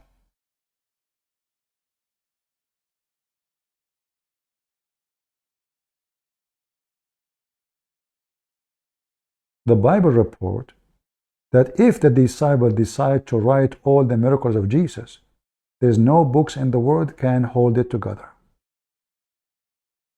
So when we say the Bible, Jesus did this and that, the disciple, they just wrote important stories for a reason. Otherwise, if they want to write every single miracle, no books can hold it.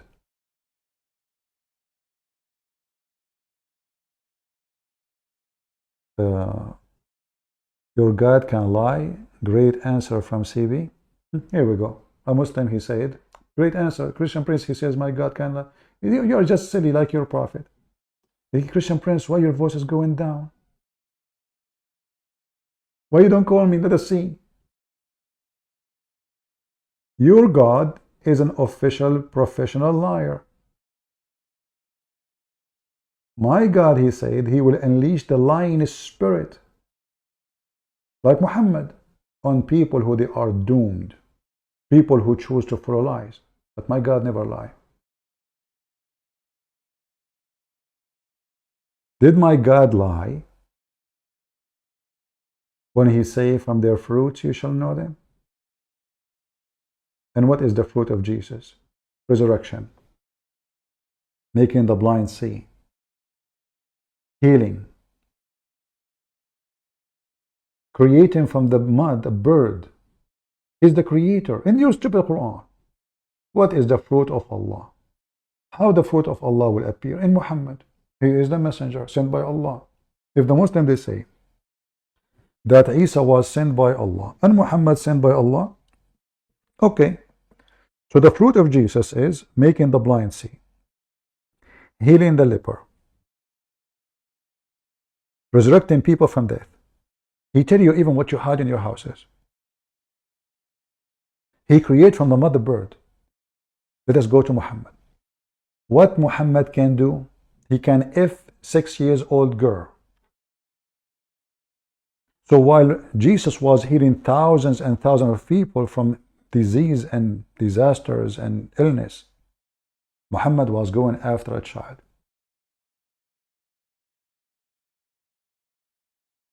When a blind man came to Muhammad, what Muhammad did? He kicked him away. Why? Because he was speaking to rich people. When a blind man came to Jesus, Jesus made him see. You will notice that the blind man, when he spoke to Jesus, he did not say to him, give me a sandwich, Jesus. I'm poor. I'm a blind man. I cannot work. What do you want? He said, I want to see, Lord. You ask. Your request is a proof that you are speaking to God. You don't ask a human being, let me see, Lord. When the blind man came to Muhammad, عبس وتولى إن جاءه الأعمى. What Muhammad did? He kicked him out. When the people start talking about what kind of a man, what kind of manner he had, he kicked a blind man from his house. And he claimed to be a prophet. As Aisha, she said to Muhammad, she said, you who claim to be the messenger of Allah, which means you are obviously not. Aisha said that to him. And then Muhammad, he said to Abu Bakr, that heaven is made from as-sufaha, which means the stupid, the silly, and she is one of them. Abu Bakr, when Muhammad came to the house with Abu Bakr to Aisha, Abu Bakr said to Aisha, and Muhammad said to Aisha, feed us, give us food. She did not cook. She's a kid. We don't have food. I don't have food. Muhammad, he insists. He said, give us food. And then she says, I don't have food. Abu Bakr, and she swear by Allah. Abu Bakr, he says, a decent woman, she will not swear by Allah if she have food. She did swear. Muhammad, he said to him, who said that she is a decent woman, believe in women? Who said that? Don't you know that the heaven is made from as-sufaha, which means the stupid and the silly, and those are the women?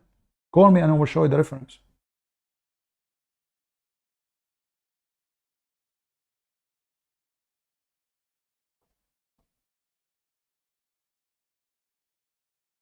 Where did all the people go and that died before Jesus came?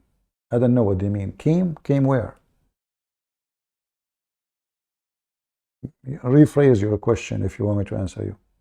If you are saying what will happen to the people who before Jesus, God will judge even those who do not know Jesus, even those who never heard of Moses. He will judge them based in their knowledge. Which means if you are a person who live in the jungle, you never heard of the Holy Bible, you never met anyone, he's a Jew or from Abraham or any, you will be judged by what you know. God is fair. Human being, when God created him, he created inside him the feeling of guilt and wrong and the feeling of right. Who is this guy trying to call me?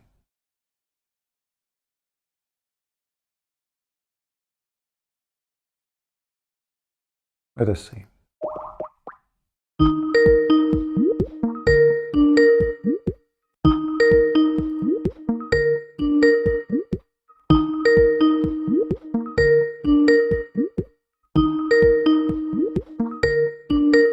I'm calling back.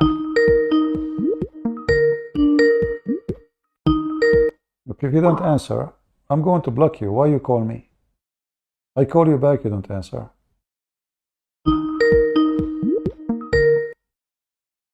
Hello? Hello, CB. Hello, my friend. You are a Muslim?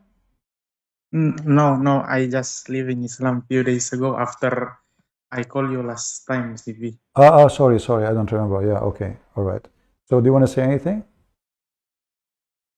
Yeah, I don't know, but after I watch your debate with Nadir Ahmed, it's opened my mind clearly. Okay, you have debunked the Quran. But Nadir Ahmed is a big sheikh, my friend. What are you talking about? Nadir Ahmed destroyed me in the debate. No. Yeah, just you know, I really don't know why Allah say the wine is haram, but when a Muslim died and enter the paradise, why the drink in paradise is wine? I really don't know why. Not only that, I mean, in the Quran it says that alcohol is good. It's a miracle from Allah. In the same book it says alcohol is from shaitan. So when I asked the stupid, you see the stupid monkey box or Nader Ahmad, he went to David Wood, he went to many Christians, and he said the same thing. Later I noticed that he said the same thing to them. I saw the videos.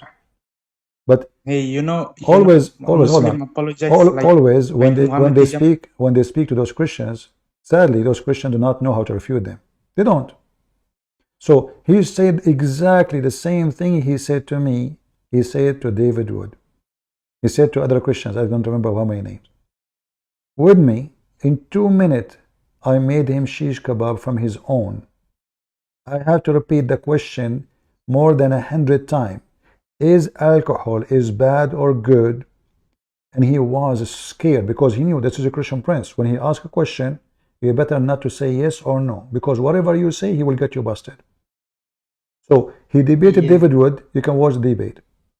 David Wood did not really, just normal answers. But the Christians, why I say Christians need to learn how to get the Abdul busted from their own logic. They are stupid.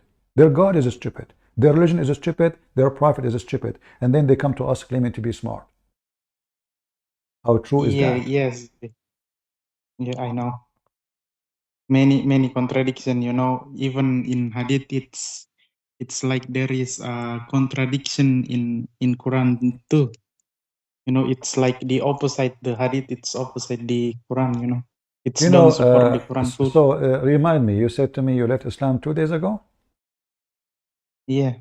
When you called me? After I watch your debate, after I watch so your debate, not live on air, but you called me before, right? Yeah.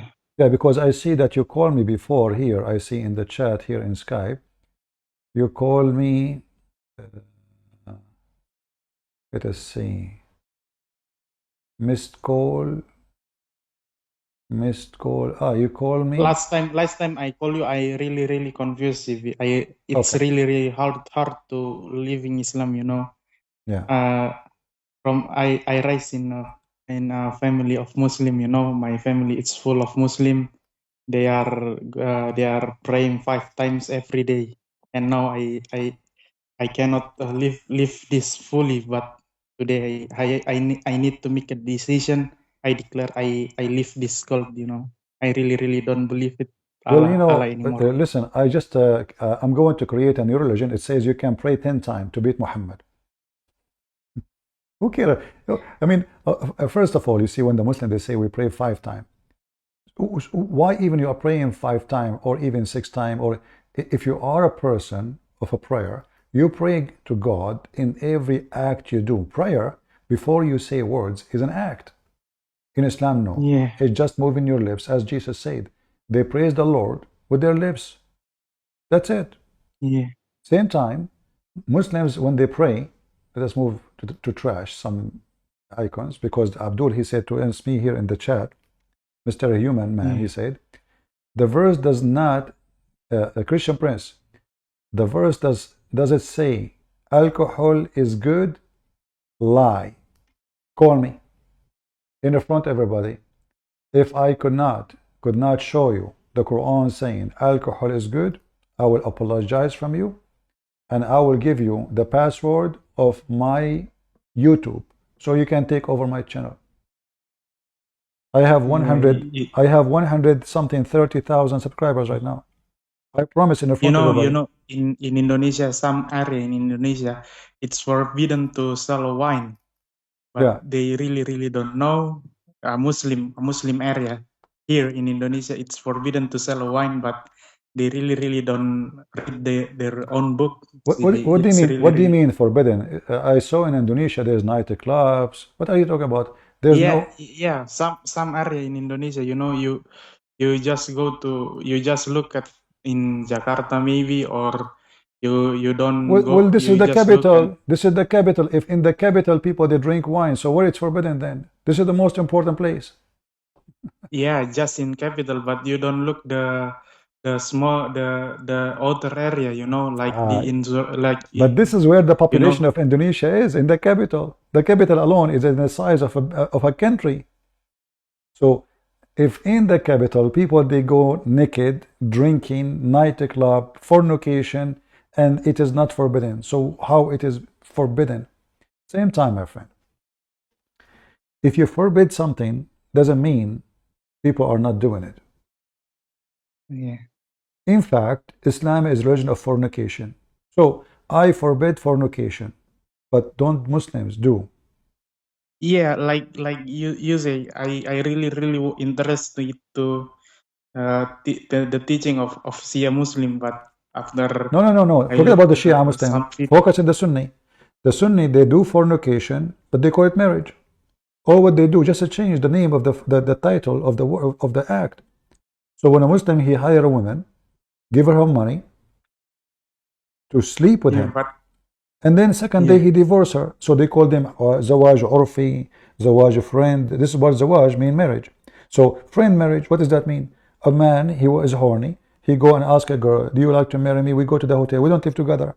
When we get horny, we go to the bedroom, boom, boom, boom, in the motel. You go your home, I go. This is marriage, the court marriage. Urfi which mean what? There's no even witnesses. It's a piece of paper between them, says he married me.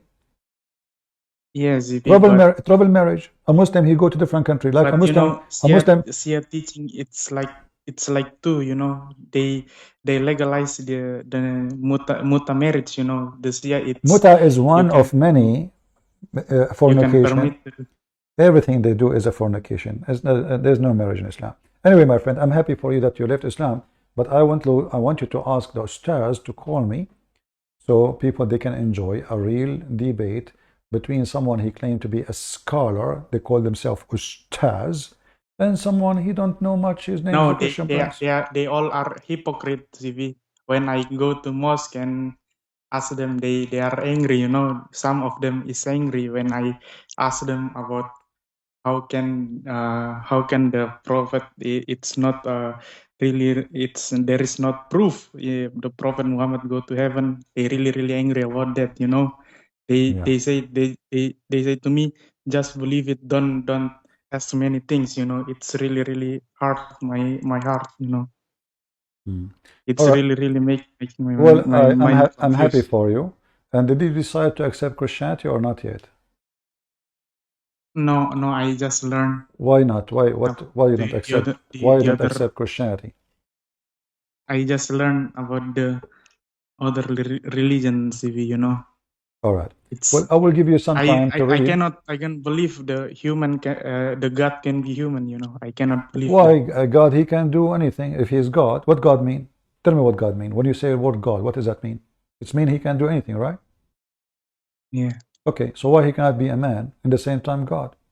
If God cannot be anything he want, that means he cannot be God. As an example, me, I want to fly. I cannot fly. Okay, but why? Because I'm just limited. I cannot. As simple as that. So, but when we say God, we call him Almighty, correct? What Almighty mean? All might, which means all power belong to him. So nothing can stop him from being whatever he wants. So why God cannot be a human and God in the same time?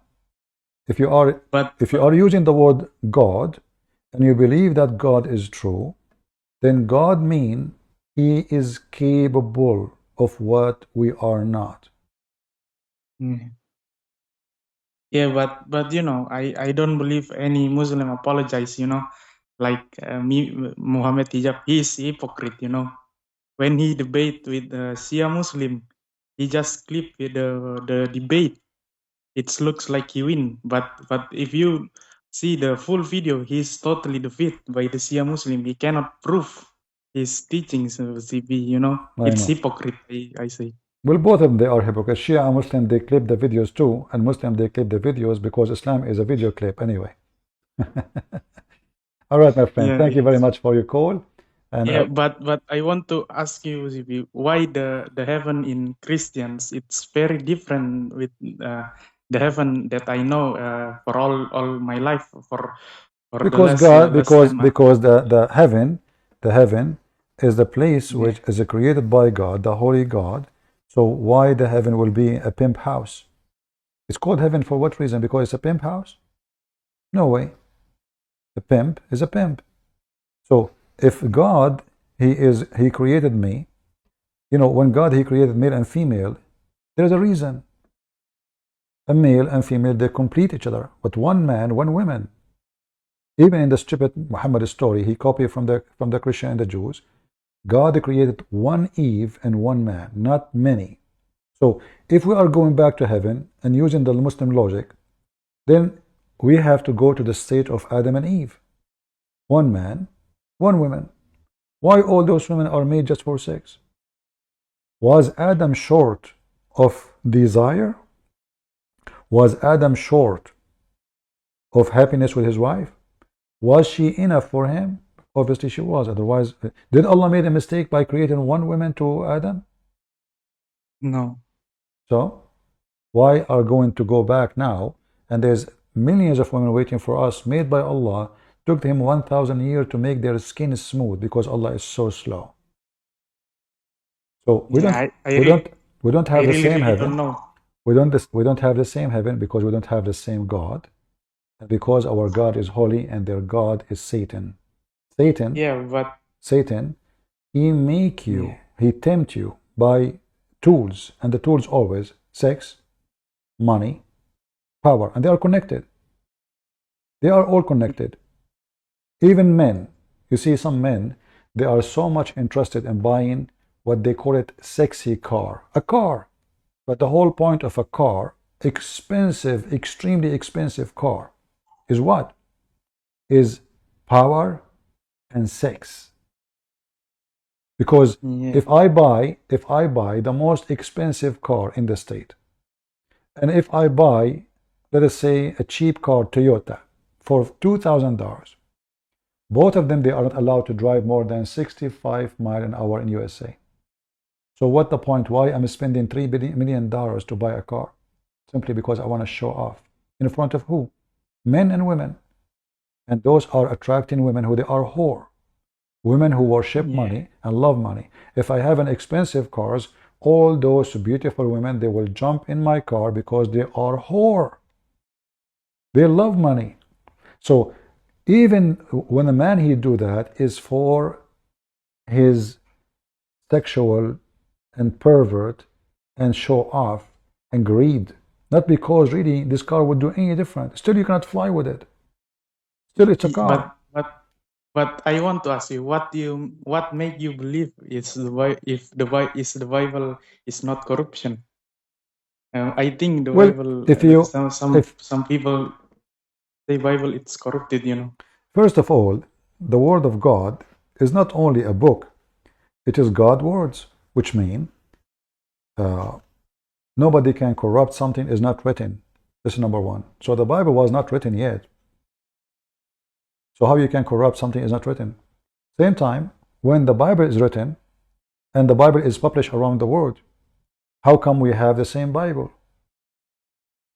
It's impossible to corrupt. And why the Christian will agree? So if I say to a Muslim now, I will use the Muslim logic. If I say, do you have bad Muslims? He will say yes. Do you think some Muslims, they deserve hell? He will say yes. Okay. Do you think a Muslim he can corrupt the Quran? He say no. You just told me he's bad. You just told me he's evil. So why he cannot? Oh, God protected. Do you see they are free? So either this book is corrupted and anyone can corrupt, or nobody can corrupt. Then if we ask the Muslims, is the Bible according to the Quran sent by Allah? They will say yes. Okay, how we can corrupt what is sent by Allah? I thought nobody can corrupt the word of Allah. The Quran says, لا مبدل لكلمات الله. There's no one can exchange and change the word of Allah. Is the Bible is the word of Allah? But I want to ask, I really ask to Ustad too, Zibi, why Allah cannot unite the Muslims here and Sunni, but the Ustad say you ask who? Oh, Ustad, Ustad, and they say this is the exam for Allah. But what from Allah, when Allah he says nobody can change his word. Look how many chapters: 634, 6115, etc. No one can change the word of Allah. Was Allah considering only the Quran his words and the rest are not? If the answer is yes, then the rest is not his words. And Muslims are liars, and Allah is liar when he say he sent Isa the Injil, and he lied when he said he sent Moses the Torah. Yeah, So but either it is but all why the word of Allah Allah. cannot unite the Muslim? You know, the Shia Muslim and Sunni Muslim is fight each other until this day. To ECB. Why Allah cannot unite them? This is not really an argument, because there is a Christian are not united too. What does this have to do? You see, actually the Quran says that Allah, he made But people different. but the Catholics and the Protestant, maybe they don't unite, but they don't kill each other. Don't like just No, like in it's certain not time, like the in certain time, people commit crimes in the name of God in Christianity too. But this is not an argument.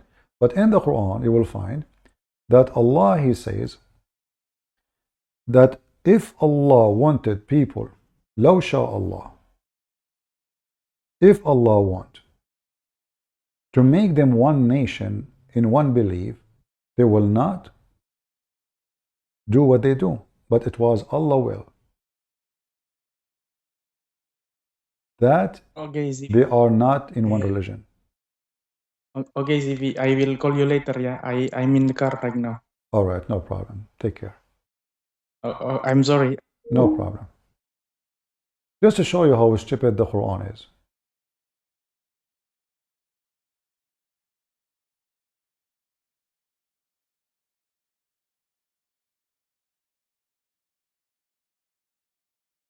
The verse in front of you, chapter 6, verse 148.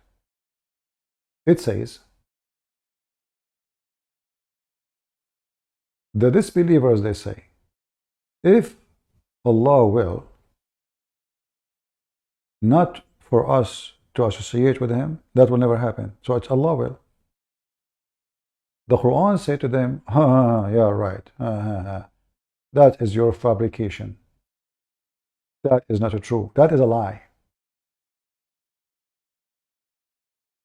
But the same stupid book says it was Allah will for them to have someone to associate, using the exact same words.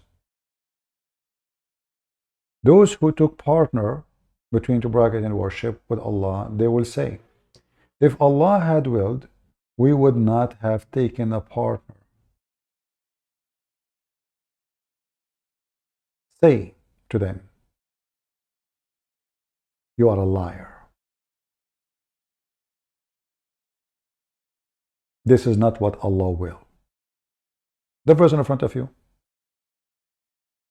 If you don't like the translation, we can change it for you. What translation you like? We have a good customer service here. Whatever translation you want, we can show you.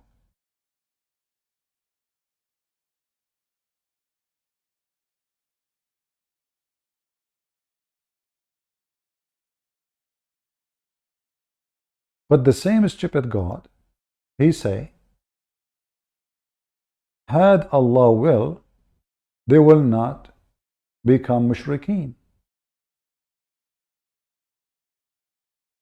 How does religion work? The same Quran, the same chapter 6, verse number 107 says, if Allah will, those people, they don't commit shirk. لو شاء الله ما كفروا ما أشركوا.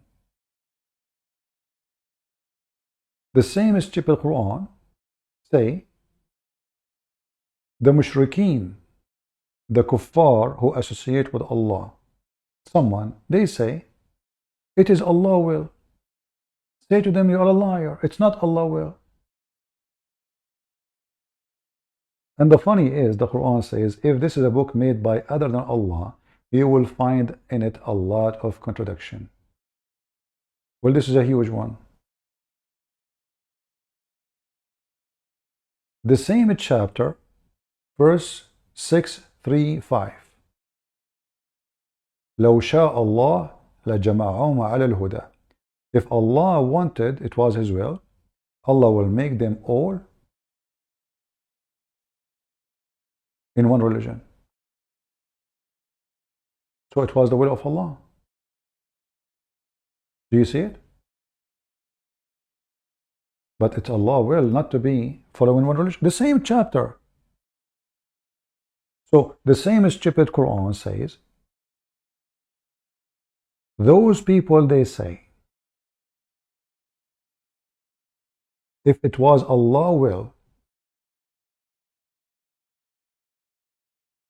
we are not or did not become people who associate with Allah. Allah said to them, oh, you are lying. This is not my will. But in verse 107 says, no, it's my will.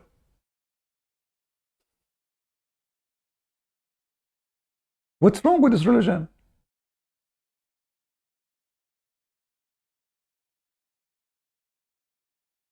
If you send to them, look, the same chapter, how many stupid verses about this. Verse number 111. Allah saying to Muhammad, even if we send down angels to them, to whom? To the human. And the angels, they spoke to them face to face, yet those people will not believe unless it is Allah's will. It's in front of you. So it's not my will, it's Allah's will. So even if you send angels, they won't believe. Why? Because Allah's will is not to believe. Do you see that, guys? Did you notice the stupid logic? So why those people did not believe?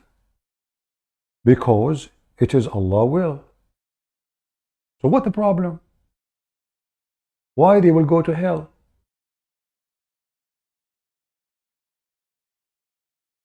If it is at the end of the day, it was the will of Allah. Verse 137, the same.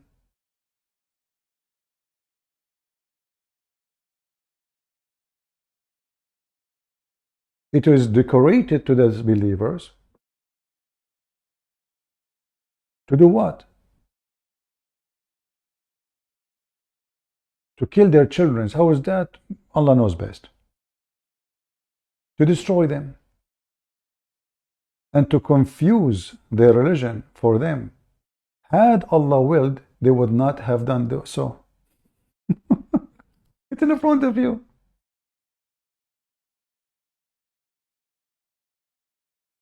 Allah blaming himself for their action. But in verse 148, Allah says the opposite of all the previous. The idolaters, they say, had Allah willed, we would not been idolaters. Say, that's a lie. Let us see. Somebody else trying to contact us.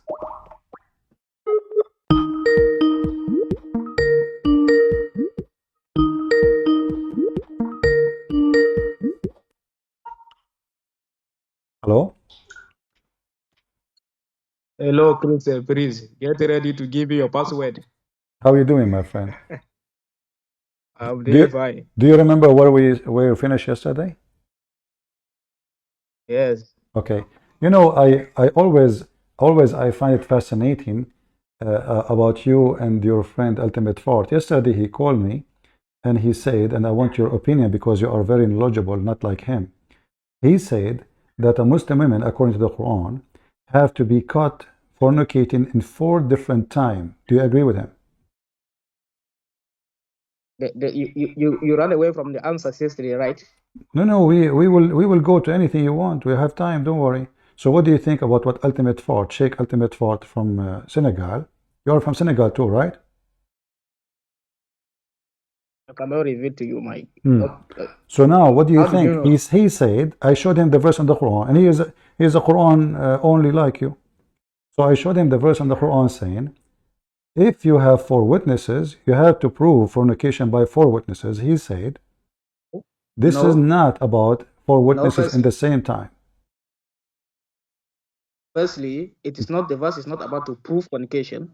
It's about the verse what? is saying, The verse is saying that if the woman is caught 4 times in fornication, in 4 different times, then you should keep her in the house until she's dead. It's there. It That's says what the verse it says says. that. It says that. Yes. Oh, okay, guys. It says that if you cut the woman 4 different times doing fornication, you keep her in her house. Yes, that is what the verse says. All right. Let us go to the verse, can we? Okay, we can go. All right. Read for me the verse. Okay, give me the chapter. So you are answering me about what the verse says, but you do not know what chapter? I know what the verse is. So why are you asking me to give you the chapter? Because I know the verse, but it's like I forgot the verse. You are a scholar who don't remember. Okay. So you were watching yesterday, and I put the chapter in front of you, and now from yesterday to now, you don't understand, you don't remember, right? Give me the chapter. All right. Let us see. Okay, let us see. Which one you want? What do you mean which one I want? Because there is many verses. Which one? I said give me the chapter that you're talking about. Okay. Remember, you said if those are 4 different times, not 4 witnesses, correct? Yes, and you have 4 witnesses at 4 different times. Okay, guys, it's 4 witnesses at 4 different times. Okay, chapter 24, verse number 6. Okay, 24, verse number 6. 24, 6. As for those who accuse their own spouses without any witnesses, then the testimony may be accepted if you swear by God 4 times that he is true.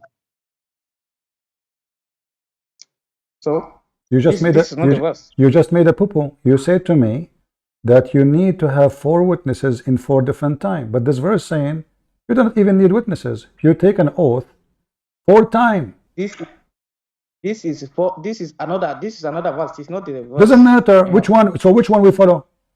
Do we need 4 witnesses as a must in 4 different times, as Ultimate Fard said, or we just take 4 oaths 4 times, and that will replace the 4 witnesses? Which one? This verse is telling you that if there is no few witnesses, you have to swear 4 times. Okay, but how? If Allah, He said you need and you are the one who confirmed that we need 4 witnesses in 4 different times. Everybody heard you. But now it turned to be we do not need any. It turned to be we do not even need 1 witness. It's just we take an oath 4 times. And why 4 times? This verse is saying that if there is no witness, if conditional statement, you don't know English. So okay, hold on. If there is no witnesses, but this way anyone do not need witnesses. He's just taken an oath 4 times. Yes, if there is no witness. Okay. If there is no witness. All right, let us go to different verse so we can laugh. Because maybe you do not know that when the Muslims, they start laughing at this, the Muslim themselves, they start questioning what kind of, how we can get 4 witnesses. Muhammad, he came with that one to replace the other one. This is abrogated, you stupid Abdul. So look what happened. Chapter 24, verse number 4. Shut up. Chapter 24, verse number 4. This one, it says, those who defame chaste women and do not bring 4 witnesses should be punished with 80 lashes. You said to me, and everybody heard you, they have to be 4 witnesses in 4 different times. Show me the 4 witnesses in 4 different times. Go ahead. This is another different verse. This is the verse. I'm talking about. No, this is the verse I'm talking about. No? Yeah, this is the only verse. There's no other verse. What verse? Okay, we'll go there. Those who No, hold on. No, we will not go there. Hold on. You said this is not the same verse. Give me the other verse. Go ahead. Okay, let me give you the other verse. Let me produce it. Chapter Okay,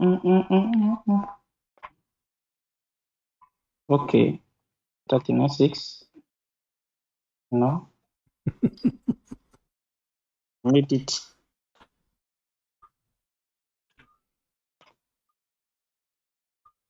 Okay, 4 verse of chapter 4 verse 15. Verse 15. Chapter what? Chapter 4 verse 15. Chapter 4, verse 15. This is about wives. She's doing fornication. And for witnesses? Yes, And for witnesses. that is what the verse. Okay. That is what the verse. All right. Okay. I will go to 4. Chapter 4, verse number 15. Read it for us. Go ahead. Okay, those who commit adultery among your women, you must have 4 witnesses against them from you. If they do not bear witness, then you shall keep. If they do bear witness, then you shall keep such in their homes until they die, or God create an exit for them. Okay. This is the verse that we were talking about yesterday. This is about what? It's about the woman who commit adultery.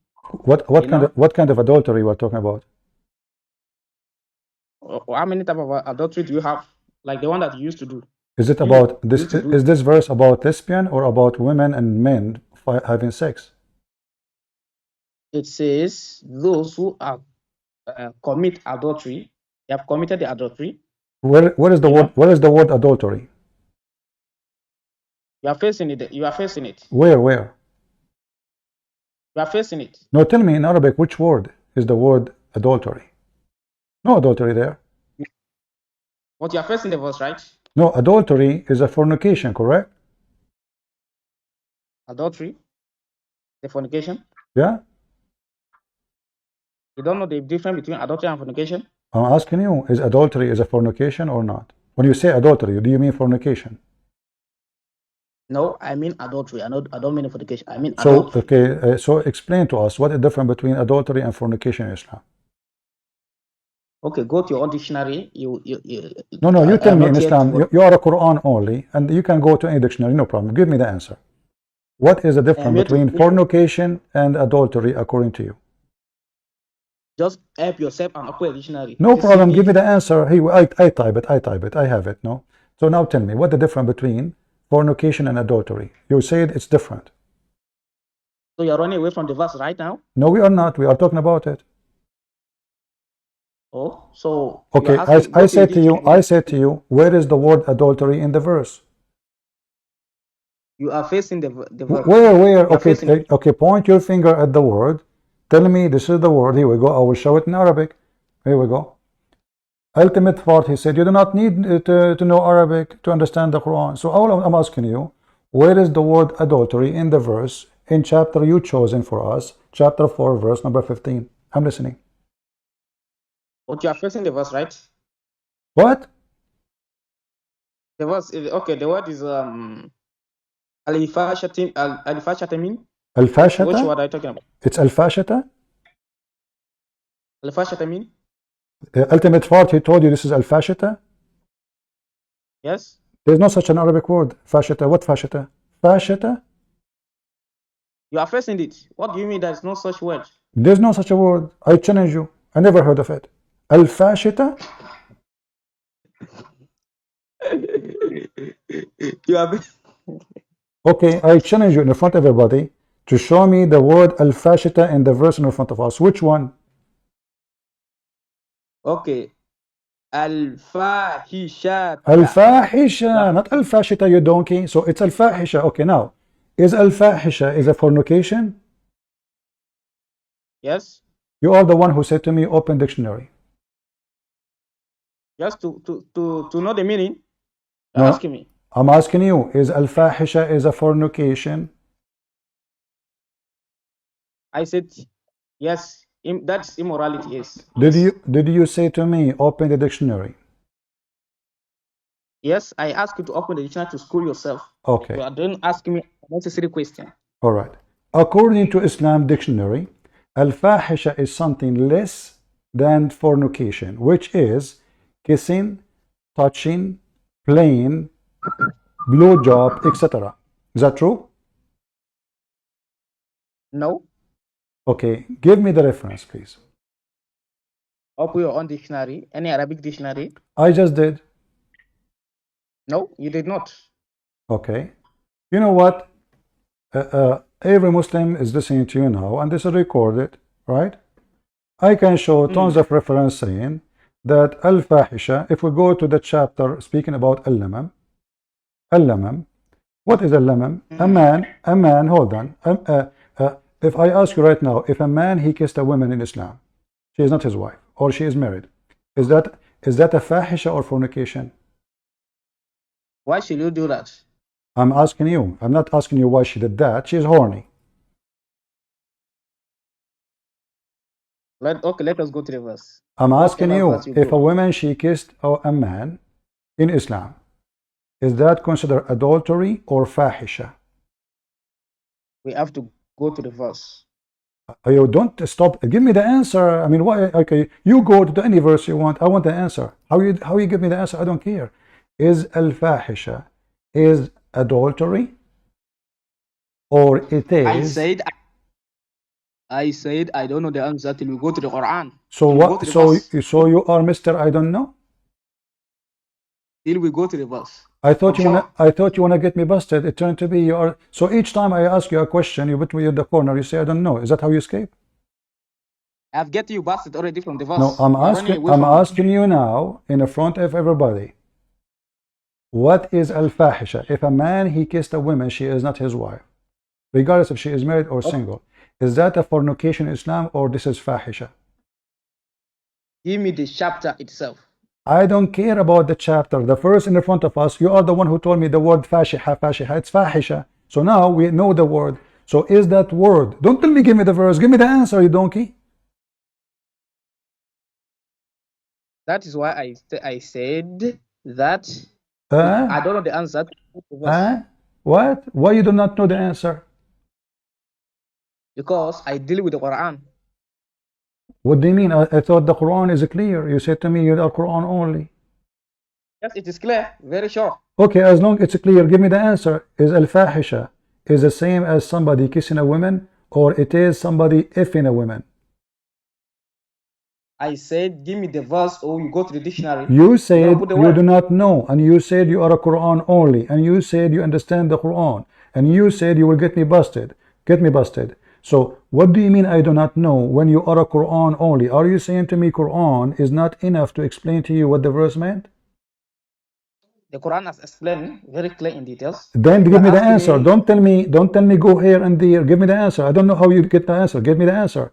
Quran only person do not need anything else. What is al-fahisha mean to you? Is it a person kissing a woman, or a man effing a woman? It just means immorality. It just like the immorality. Immorality can be anything. Lying is immorality. You're a stupid donkey now. No. Yeah. Is it moral to? Is it the good manner to lie? Is it an honest thing to cheat in the weight, in the meat, in the beef, in things you sell? So what are you talking about? I'm asking you about al-fahisha. Al-fahisha speak about certain things. It is you who chosen, verses, saying to me this verse that this one will prove about a woman fornicating. Yes. So why you don't say al-fahisha is not kissing? Isn't it you donkey? Just to show how stupid you are. Isn't it you who said that this is the verse we need for witnesses if a woman fornicating? The verse, okay. Let us go back to the verse right now. Okay, now we will go by the verse. So according to you, al-fahisha is fornication, not kissing, correct? Adultery. Yes. Adultery. Adultery. Okay. Is it adultery fornication or not? Yes, it's still the same thing. So why you are correcting me? Why I say fornication, you say adultery? Because I want you to go by the word. Adultery. Yes. What the heck? Listen, isn't it the Arabic word is one Arabic word, and English is just a translation? Yeah. So is it fornication or it is adultery? Isn't it the same? Isn't fornication is adultery? You hang up the potato. Potato. The donkey, he do not know that this verse is about lesbian. This is about lesbian. No if in there. This is why it says your women. It's more than one woman involved. Those women who commit such a thing. What is the man in the verse? Donkey. You hang up because you're a potato. If two women or multiple women, they have sexual relationship, fahisha, those women, we jail them in their houses. So the donkey, you choose him.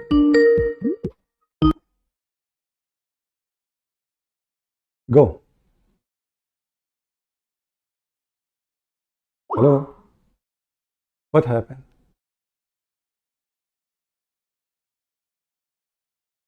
Let me call him. Are you there? Hello, okay. Did you get the answer from Ultimate Fart?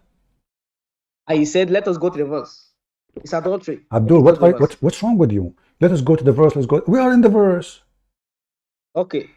Okay. What is the question? So where is the men in the verse?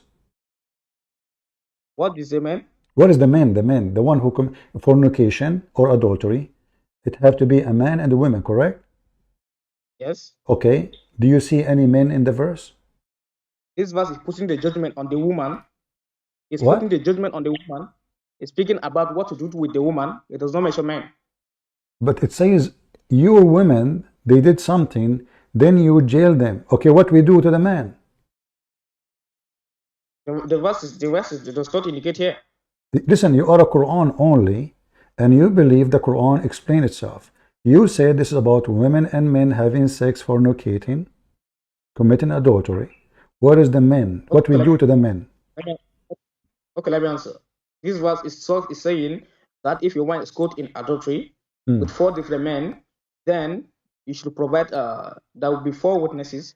The reason is because the other verse says that the other will be given 100 lashes, each of them. Okay, you just said, everybody heard you. 4 different men, correct? Yes. But you quoted this verse for me to prove that it is 4 different time and 4 different men.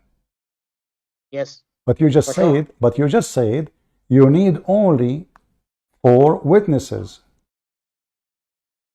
Yes. So why you are adding 4 different time to the verse? Look, you are facing the verse. The verse says, you must have 4 witnesses against them from among you. If they do bear witness, 4 witnesses against what? It has to be 4 different occasions. Has to be 4 where is a different occasion? I want to, you see, you are calling me to get me busted, and now you are saying to me, you see, you are a Muslim fabricating Quran now. Are you adding the words 4 different occasion? Does it say that? You are Quran only, remember, which means only what the Quran say, you say. But look what you are doing. You are adding now a long sentence saying 4 different occasion. Can you read for me where in the verse it says in 4 different occasion? You are facing it. Where? You are gonna Where? Let me explain how it says that. Let me explain. Not explain. Read the verse. It should be in the verse. You see, your Quran only. The Quran is Abdul. Listen. If the Quran is saying 4 different occasions, then show me where it says that. Otherwise, explanation is false because it's not up to you to add things. It's not said in the Quran. Remember, you are a Quran only, and whatever the Quran only say, you have to follow without even explanation. The Quran say. So does the Quran say the words, the sentence, 4 different occasions? Yes. Where? Show me. I will take you to another verse, then we're going to explain. Whenever I'm speaking, don't interrupt me. Finish this one and we will go to the other verse.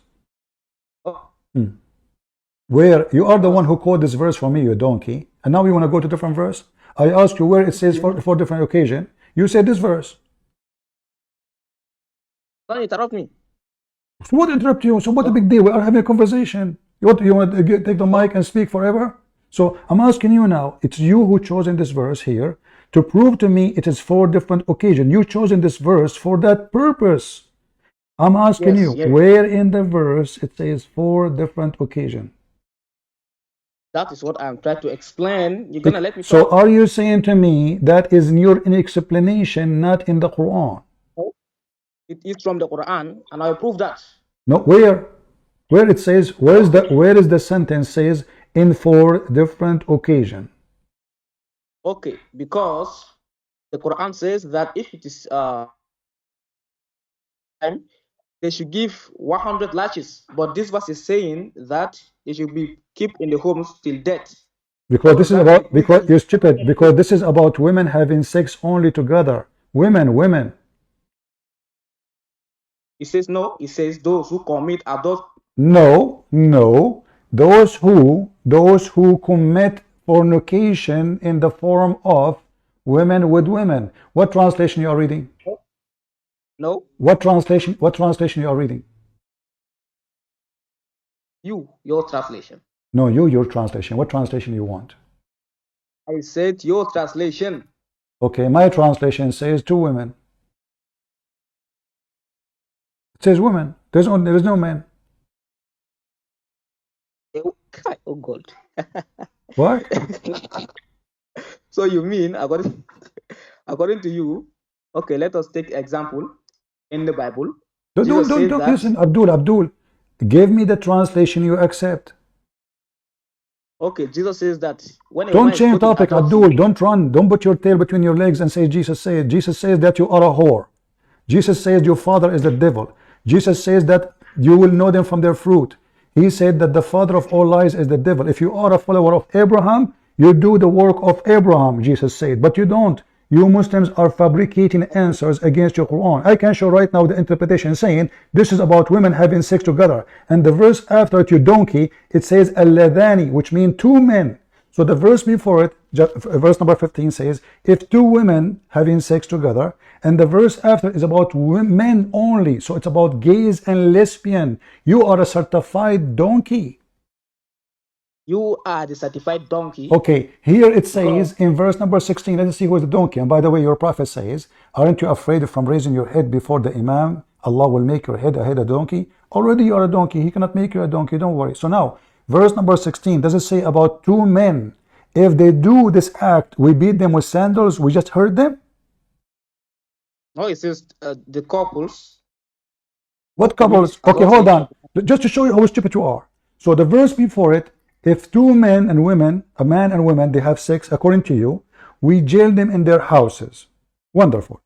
Then how you explain to me the verse after says, if 2 of you men have sex, we just insult you, hurt them. Why we have different rule? Why we have different rule? Okay, it says, and as for the 2 of you, who are guilty, punish them both. What? They are guilty of what? And if they are guilty, what from the context, what are they guilty of? Fahisha. Yes. Certified donkey. Fahisha, the same word you quote for me. You could not call it in the beginning, I help you. Fahisha. So the Quran continues, says, if 2 of you, wallati ya'tina al-fahisha, if 2 of them, those women, they commit fahisha, we do this to them. We jail them in their house until they die. The verse after says, if 2 men do what? Do fahisha. No, it doesn't say men. It says that in Arabic it says walladhani. 2 of you. 2 of you, not 2 Abdul, muta boy. No, this is the English one. The first translation, it says walladhani. Yes, 2 men. Okay, two of you. Is alladhani for men or for women? It says 2 of you. Do you like to call ultimate fart? What do you mean? I like to. Okay, hold on. You said to me you believe in dictionary, right? Can you find for me right now and get me busted in? I will give you the password. Is it for men, ladhani, or for men and female? Ladhani. Ladhani. I think it's. Let me check. Squeeze it. it's coming. So what? Two of you. It does not refer to men or female. It is both for both. It does not. Are you sure, Abdul? Yes. That's amazing. It's so beautiful, so beautiful. Okay, if it is the same, then why they have different punishment? If the one number 15 is about a man and women having sex, and the punishment is to jail them until they die, then how the second one have different punishment? Just hurt their feeling. Yes, if there are two. If there are two of them. We know it's two. We know. Dude, That's listen, focus, potato. Everybody is dying laughing at you. It's recorded. So now, you know, I should pay you money actually to call me every day. I mean, you are the best drama we have. No Muslim is calling. Thank you for calling. So listen, I'm asking you, if it is the first one is a man and women fornicating, what we do, you said, we bring 4 witnesses in 4 different times, which doesn't say that, and you are a liar as usual. But if it is shut up, if it's the same, why in the verse number 16 it says, if 2 of you commit it, then just hurt them. What the difference between the verse 15 and the verse 16? Okay, the difference is that the verse in 16 is talking about 2. Even if there are 2, they should be punished. So are you saying to me that the verse number 15 is about group sex?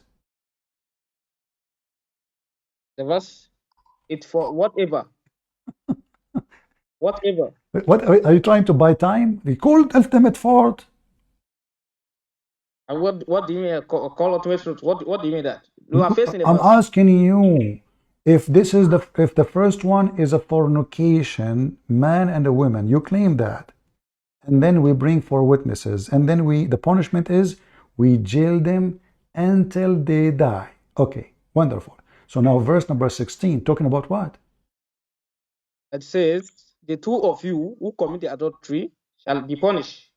Okay, what adultery we are talking about? What if Okay. if both of them are adultery?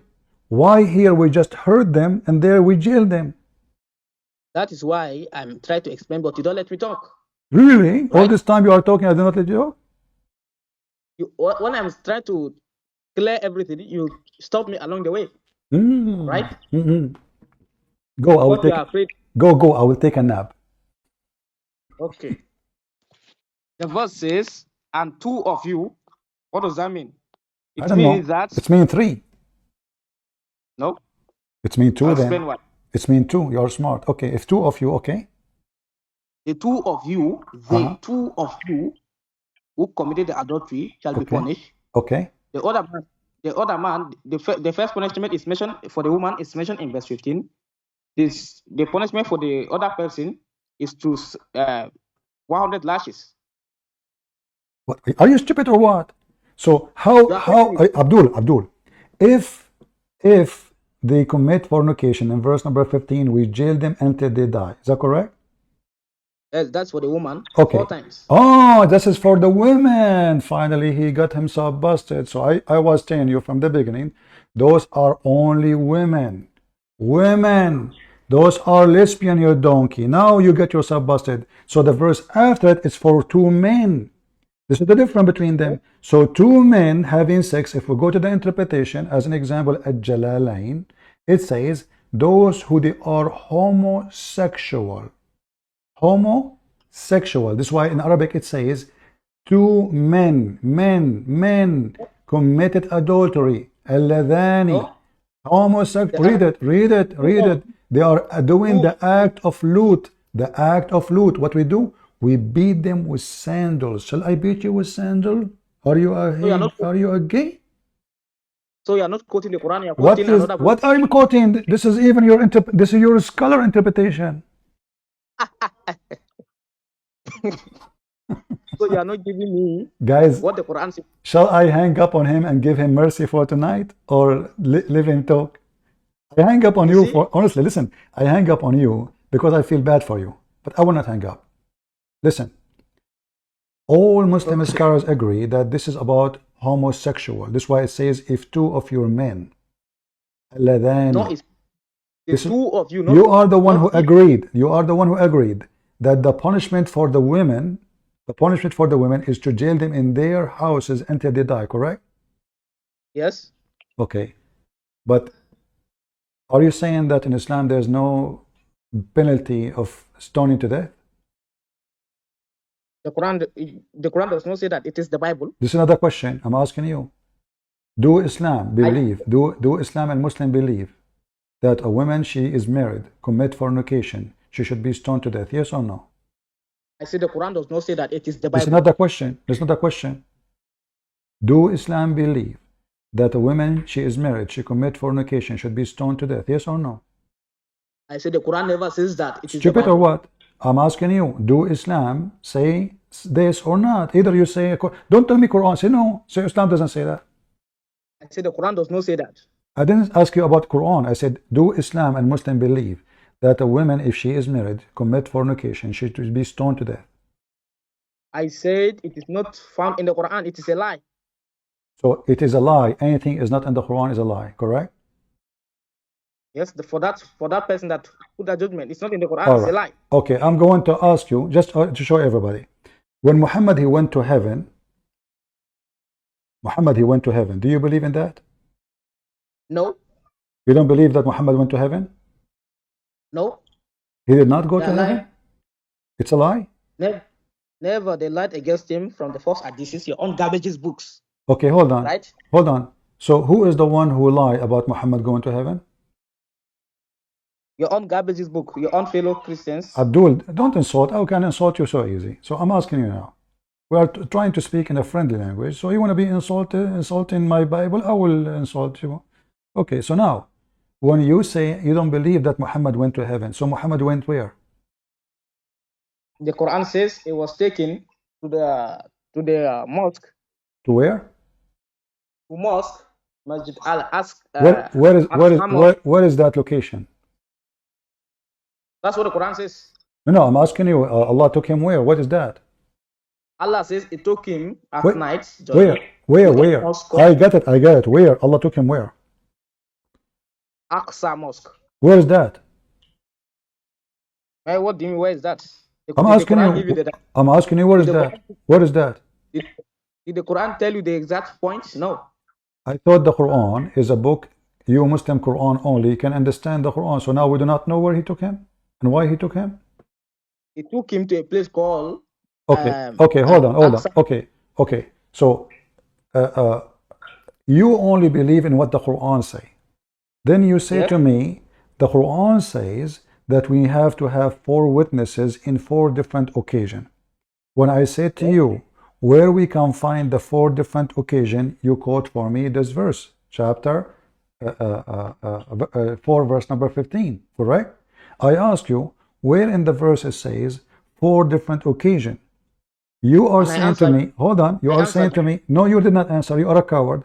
You said to me, I believe only in what in the Quran. Does it say anywhere in the verse you gave me that it is 4 different occasions? Yes, the Quran explained that. Show me the verse saying, this is the one. Show me where it says 4 different occasions. Okay, take a nap and I'll answer. Take a nap and I'll answer. No, show me the sentence. What do you mean? Why you wanna explain? As long you follow Quran only, you are the one who said, listen, potato. You said to me that you believe only in the Quran. That's why you don't believe that Muhammad went to heaven, correct? Because the Quran doesn't say that. There's no verse saying that Muhammad went to heaven. Wonderful. I'm going with you. So now, can you show me where in the Quran it says, to prove that you are really Quran only person, otherwise you are a fraud. Show me where it says 4 different occasions from the Quran. Don't explain. That would be funny. You are adding things. It's not there. You see how I'm destroying you. You see how I'm destroying you. You don't Wonderful. Destroy me and show me where it says 4 different occasions. I'm waiting. Okay. The Quran explains itself. It says that if it is not up to 4, the woman should be given 100 lashes as a punishment. 100 lashes. But this verse, it says that she should be kept in the house. What does that mean? It means that it has to be 4 different occasions. Guys, shall I hang up on him or keep him for entertainment? Abdul, what do you mean it's mean? It's mean. It says only bring 4 witnesses. Doesn't say anything about occasion. The Quran explained itself. Where it's explained that it's 4 different occasions. Okay, because the other verse says that It says, call 4 of your witnesses against them. What do you mean call? Where did you get that from? It's in the Quran. The verse says, you're not reading the verse correctly. Really? Yes. Okay, give me the verse correctly. Okay, those who commit adultery among your women, you must have 4 witnesses against them from you. If they You don't must bear what? witness, You must slowly. You must what? you must have 4 witnesses against them. So why you are saying to me, the verse doesn't say, I just said, call 4 witnesses. You said doesn't say that. You must have 4 witnesses. Doesn't say call. You must ask. You are trying to make it like you must what? You must ask for witnesses. Yes, for you to put her in the house until they die. What do you mean by saying ask? Like, do you buy them, or they are there and they saw? They have. What I'm trying to say is that for you to keep them in your house till they die, you have to have 4 witnesses against them. Okay, but so where is the 4 occasion? That's what I'm trying to tell you. The other verse says that if she is caught in adultery and it is not up to 4 times, the woman should be beaten 100 lashes. 100 lashes. Abdul Potato, you keep repeating the same thing. We got it, 100 lashes. Who care? I'm asking you now. Where it says the 4 occasion. That's what I'm just tell you. Where? 1 occasion is 100 lashes. Where the 4 occasion is 100 lashes? 1 occasion is 100 lashes. 1 occasion is 100 lashes. Yes. That's false. That is if you, Abdul, son of Muta. This is if a man, he made accusation, the husband, if he made accusation in marriage. But this is about lesbian anyway. But if somebody, he made accusation for those women, he have to provide 4 witnesses, even though he is not a witness. He made accusation. So when you make an accusation, you have to provide 4 witnesses to be approving what happened. This is what the verse is saying. No, the verse says, don't ever call me again. What a whore. I will never let you talk. You know, I mean, disgusting, stupid, low class garbage. This is what the verse is saying. It says you provide 4 witnesses to prove it. No occasion. And this is the interpretation of every single scumbag scholar in Islam. And this is the verse you quote for me is about female, you donkey.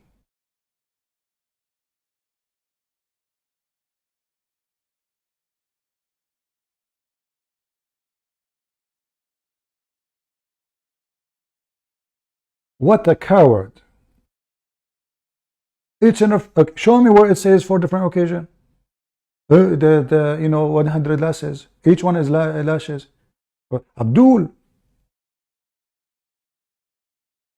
if you are saying to me that you need 4 different occasions, that means you need 4 fucker. Sorry, I apologize.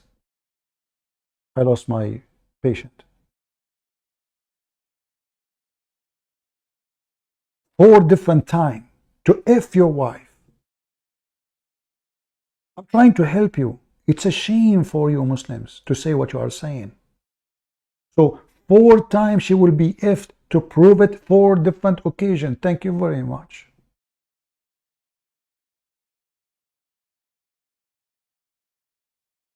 Four times your wife have to be F'd in order to prove that she is being F'd. That's what you are saying. Don't ever call me again potato son of Muta. Liar, scumbag. It's in front of you, in front of you. What is in front of me? If you could not provide 4 witnesses, we will beat you 100 lashes. never come here again. Coward, son of Mut'ah. This is why the verse after it is about homo. If two of your men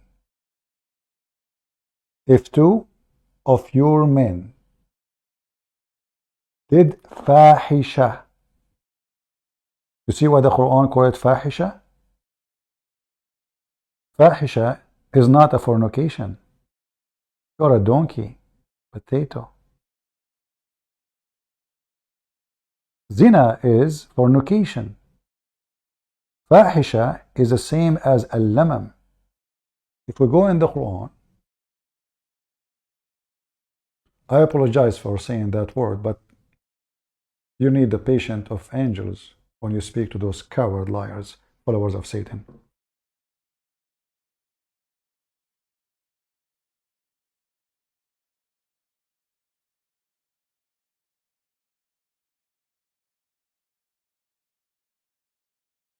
You can do anything you want except lamam.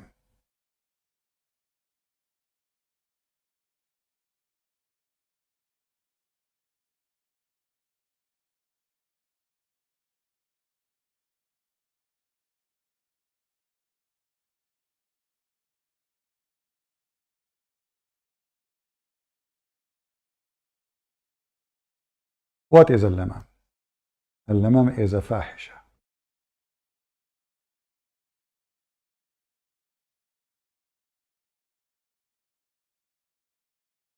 Illa lamam. What a stupid website. You can't even find a thing. Let us see.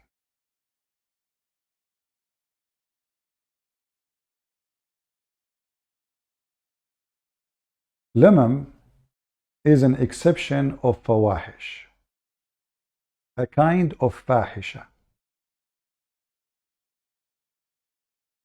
There's a big sin in Islam and there's a small sin.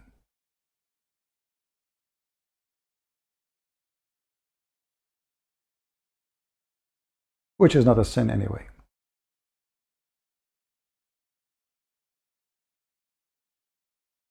As you see all those verses saying, those who avoid big sin and fawahish. So there's big sin and there's fawahish. So what is fawahish? Let us go to al-lamam. Chapter 32, verse number, 53, verse number 32. Those who do great sin and shameful acts, that is a fahish, a potato. Potato. Except the lamam. What is the lamam? The lamam is part of fahisha, which is what? Playing with the vagina of a woman. A woman, she put her hand in your penis, play with it. A man, he came to your prophet, his name is Nabhanu Tammar, and he said to him, I did with this woman what every man do with the women except fornication. So what he did? He did fahisha. Muhammad, he said to him, don't worry, this is nothing. The man, he said, I think her husband is doing jihad for you.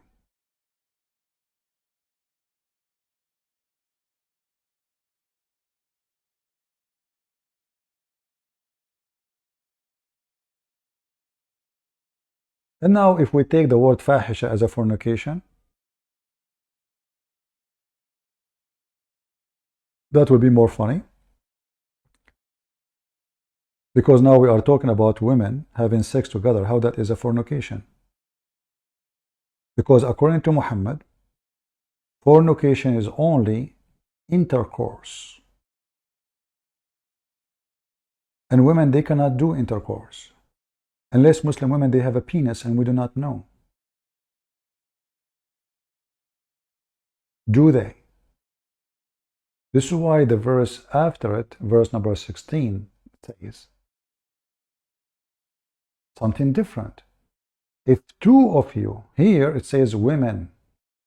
It doesn't say if two. Women in general, any women. They do what? They do fahisha. What the fahisha? Lesbian. Having sexual relationship together. What is the punishment? We jail them in their houses until they die. Same time,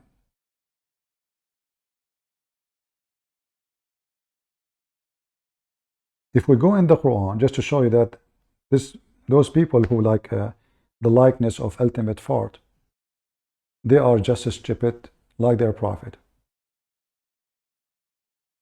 If this is the punishment for a woman for having fornication, according to this guy, to be in her house, there's nowhere here it says beat them.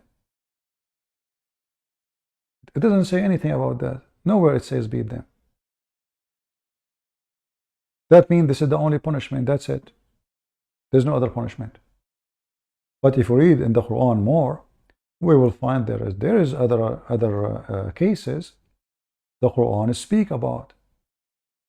That is the fornication, which is 100 lashes. Here, those women, the penalty is to stay in their houses until they die. And you notice how Islam is unfair to speak or to treat the same act. If a woman they do it, we jail them until they die. But if a man they do it, we just hurt them and beat them with sandals. Beat them with what? Sandals.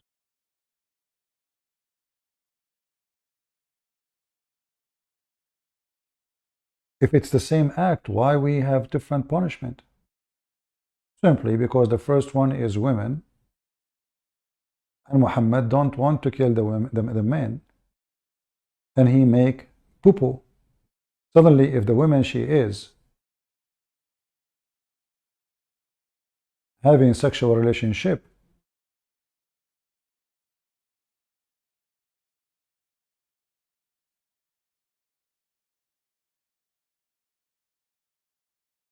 we treat them differently.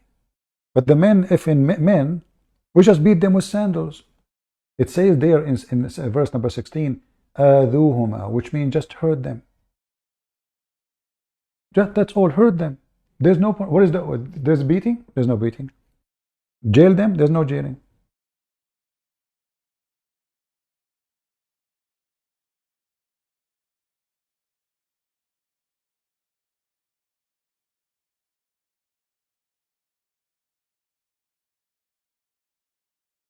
Four different times.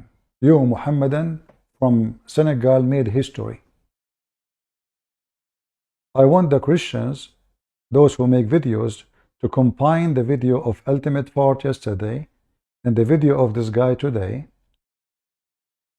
confirming that in order to prove fornication, a Muslim man, he have to wait until his wife she if 4 men in 4 occasions with 4 different witnesses. Then he can prove his case. So if this is scumbag, his wife fornicated 1 this week, and then she slept, and he have witness. Maybe he was there. And then next week, she effed a new husband. And then a month after, she effed the 3rd man. So not husband, sorry, a boyfriend. And she stopped. He can't prove it because he need 4 different witnesses in 4 different occasions. He said that, not me.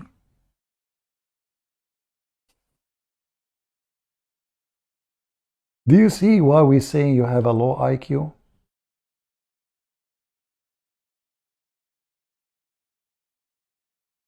Supposedly he is trying to fix it. But what he did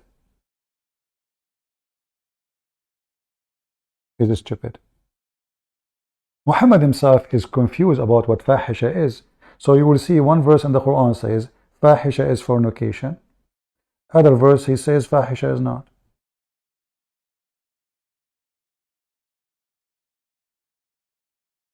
One verse says big sin and fahisha. Because if fahisha is a fornication, this is a big sin. You don't say and.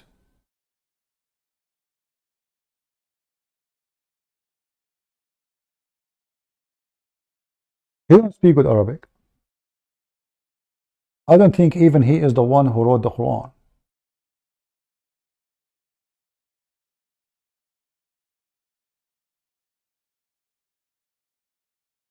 And the penalty of a woman, she fornicate if she is not married. By the way, the Quran never said if it's married or not. Is 100 lashes. But as you see here, there's a different penalty. We jail them. Why? Because they are women, lesbian. Here, they are men, homosexual. So those homosexual, if they do homosexuality, hurt them. Don't even beat them. The interpretation says, beat them with sandals. Beat them with sandals.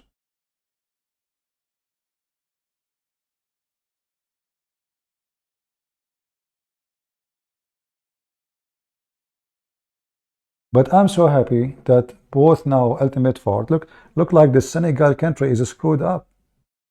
In Senegal, you can go and sleep with those men, wives, and this man, he will be watching outside. He got the first witness. He invite his friend because it have to be 4 different occasions. Then you go to his house again. You boom his wife. Still he can do nothing. Because if he accuse her without having 4 witnesses in 4 different occasions, as he said and repeat, he himself will be beaten. What a religion. And the stupid smart idiot, he is calling me to prove it. And I'm trying to help him, says Abdul, no, this is not what it is. You need 4 witnesses. No. It's 4 witnesses in 4 different occasions.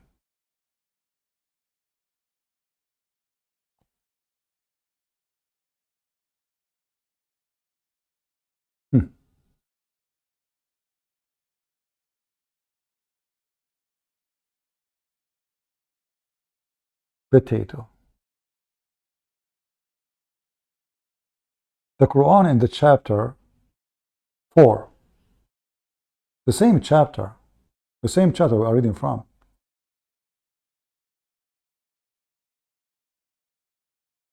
it says that the fornicator, az-zani was-zani, az-zaniya was-zani, those who they are doing fornication, beat each one of them 100 times. Sorry, this is chapter 24, not 4. Let us go there. So if it is the same, then we should not say jail them, because that's it. This punishment is 100 times lashes. This is why it says az-zani was-zaniya, male and female. In the other verse, chapter 4, verse 15, it says women. The adulteress and the adulterer, a female and a male. If they do that, they should be flagged 100 times. The other chapter, if your women do that, we jail them until they die. No beating. Why? Because this is different crime. They are lesbian. In the case of men having sex with men, no punishment except beating them with sandals. The Quran never said to do any harm to homosexual, except hurt them. We ask, we search, we check what they are taught. What we do, it says beat them with sandals and insult them. If you beat a gay with sandals, he might get excited.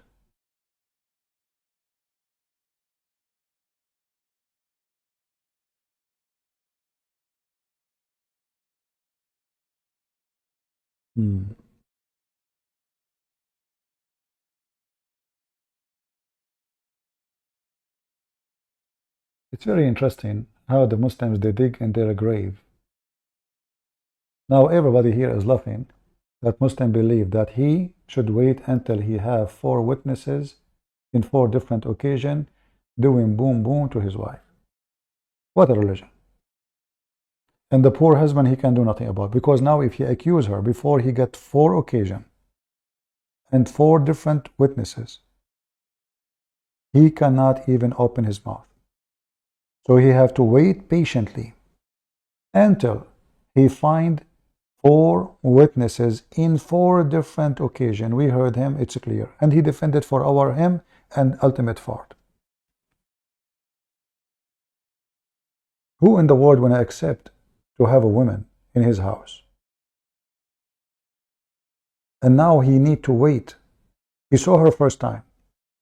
He invite his friend to see his wife being effed by other man. It's not enough. He cannot even dare to open his mouth. Otherwise, they will beat him 100 times. He wait for the second time. The guy doing delivery for the yogurt. She invite him inside. She said, I like your milk. He go inside. He F her.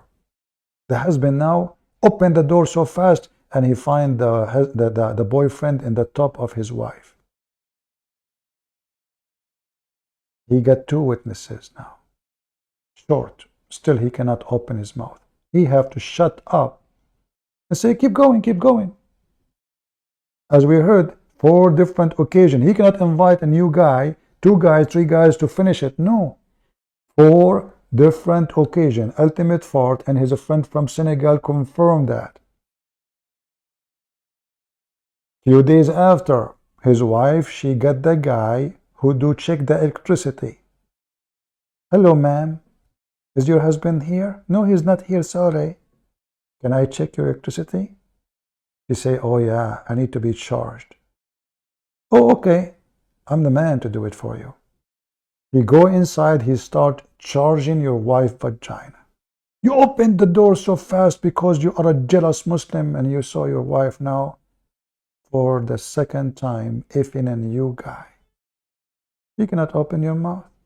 You cannot shout, say, hey, Allahu Akbar, my wife. No, you cannot.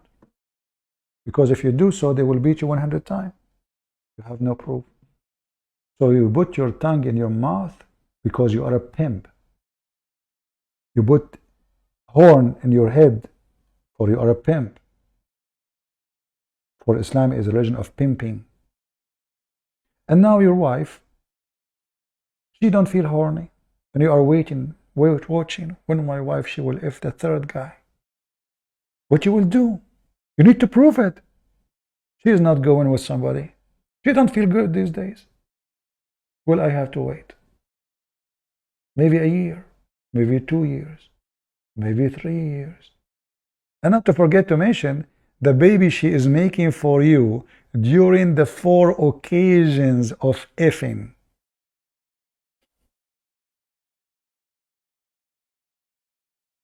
According to Islam, those are considered your babies. So not only your wife, she is effing other guys, their babies are going to inherit your name and your money. So you marry a Muslim woman, she invite a boyfriend to F her.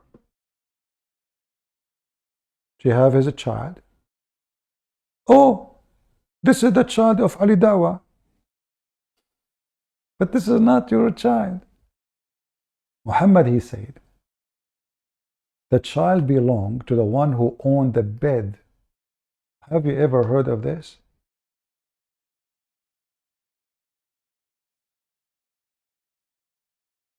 You own the bed. It is your son. So now you are getting even more screwed. The guy, he screwed your wife. He made her pregnant. His son will inherit you and give the money to his dad.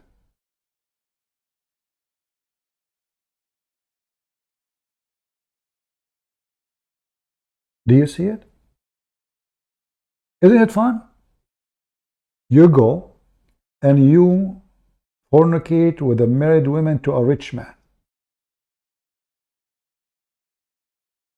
You make her have a baby from you. 20 years after, you come to your son, says, son, listen, I'm your father. Your real father is me. This guy, he was just married your mother. I was doing boom boom to her. Oh, no way. Let us check the DNA. The DNA says that 99.99 he is your father.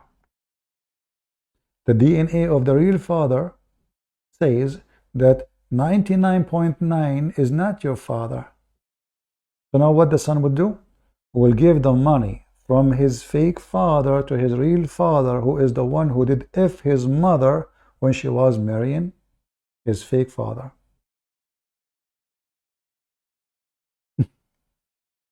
So now your wife being effed by a stranger.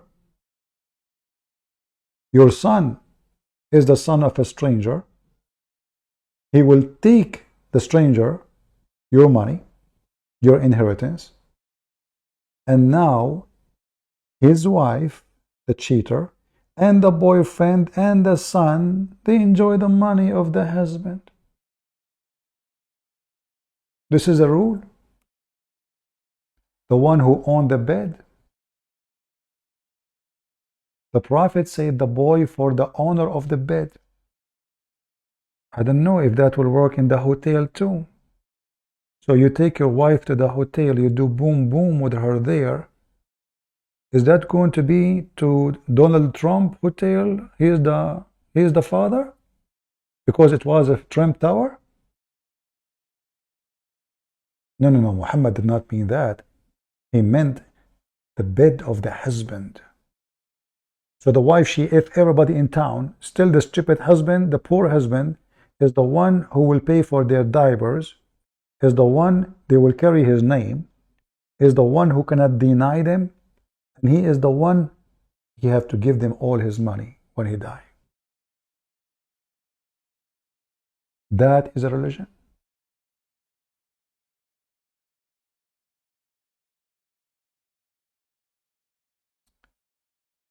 I hope today we have a good time.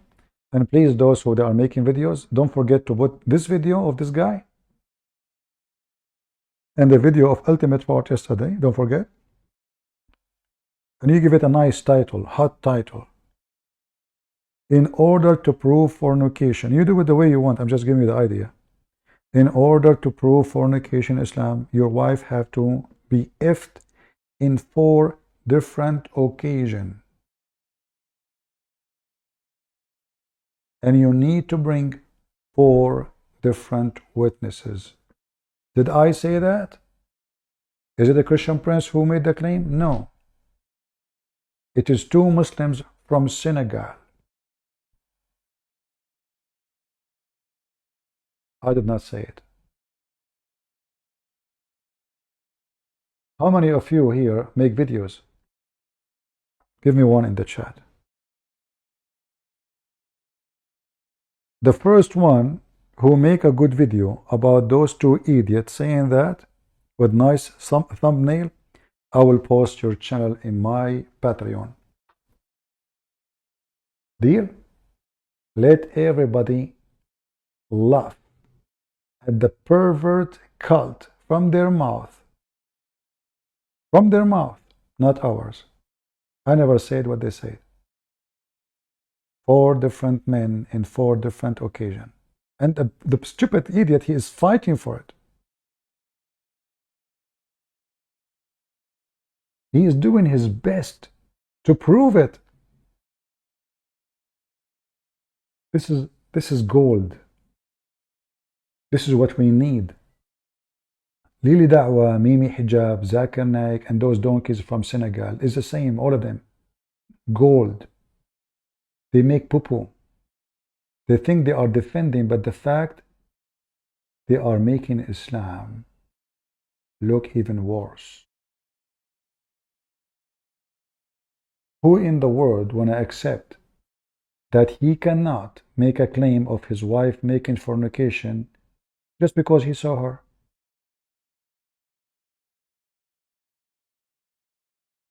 He needs 4 witnesses in 4 different occasions. Sound good? For a pimp.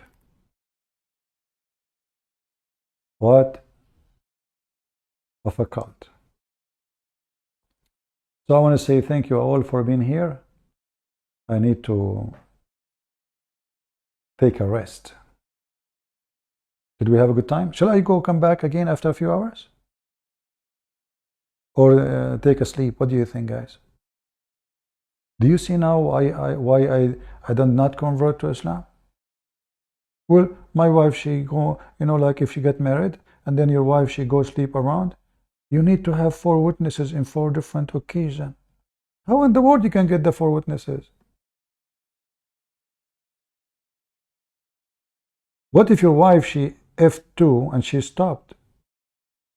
You live your life with her, and she slept with 2, and you have 2 of your friends now, they knew and they saw her effing a new guy. 2 guys. By the way, what if your wife, she effed 4 men in the same time? Is that going to solve the problem? Because that is 4 occasions. Oh no, it doesn't. 4 occasions mean 4 different times. Not at once. So if she is having 5 some, that is 1 occasion. What a lovely belief. What a lovely. Well, I will see if I get enough rest. I will come back to you.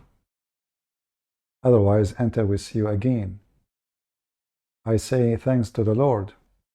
We don't have such a garbage belief. Promoters of fornication. All of this because Muhammad, his wife, she was sleeping around, and he could not have sex with her. He tried to cover his shame because there was 3 witnesses.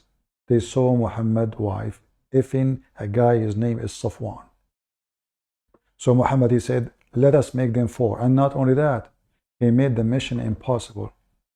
You have to see the penis going in the vagina, the same as the pen go in the inkwell. So all what the women need to do, she can have sex in front of her husband. All what she need to do, she wear a skirt, long one, and she can sit in the top of the guy in his lap. Nobody can see the penis going in and out. It's impossible. She stand up, the skirt will go down. In front of the husband, still he cannot prove it. Very filthy, trashy cult.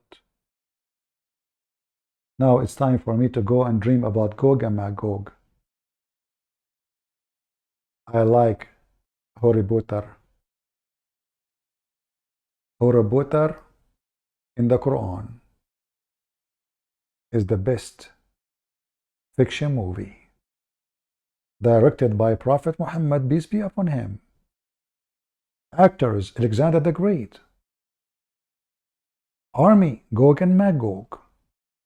Commentator, Yasir Qadhi, Lili Dawah, Mimi Hijab, Zakir Naik, Shushuddudumuhu. The crowd, the believers. The book, the script, the Quran and the Hadith.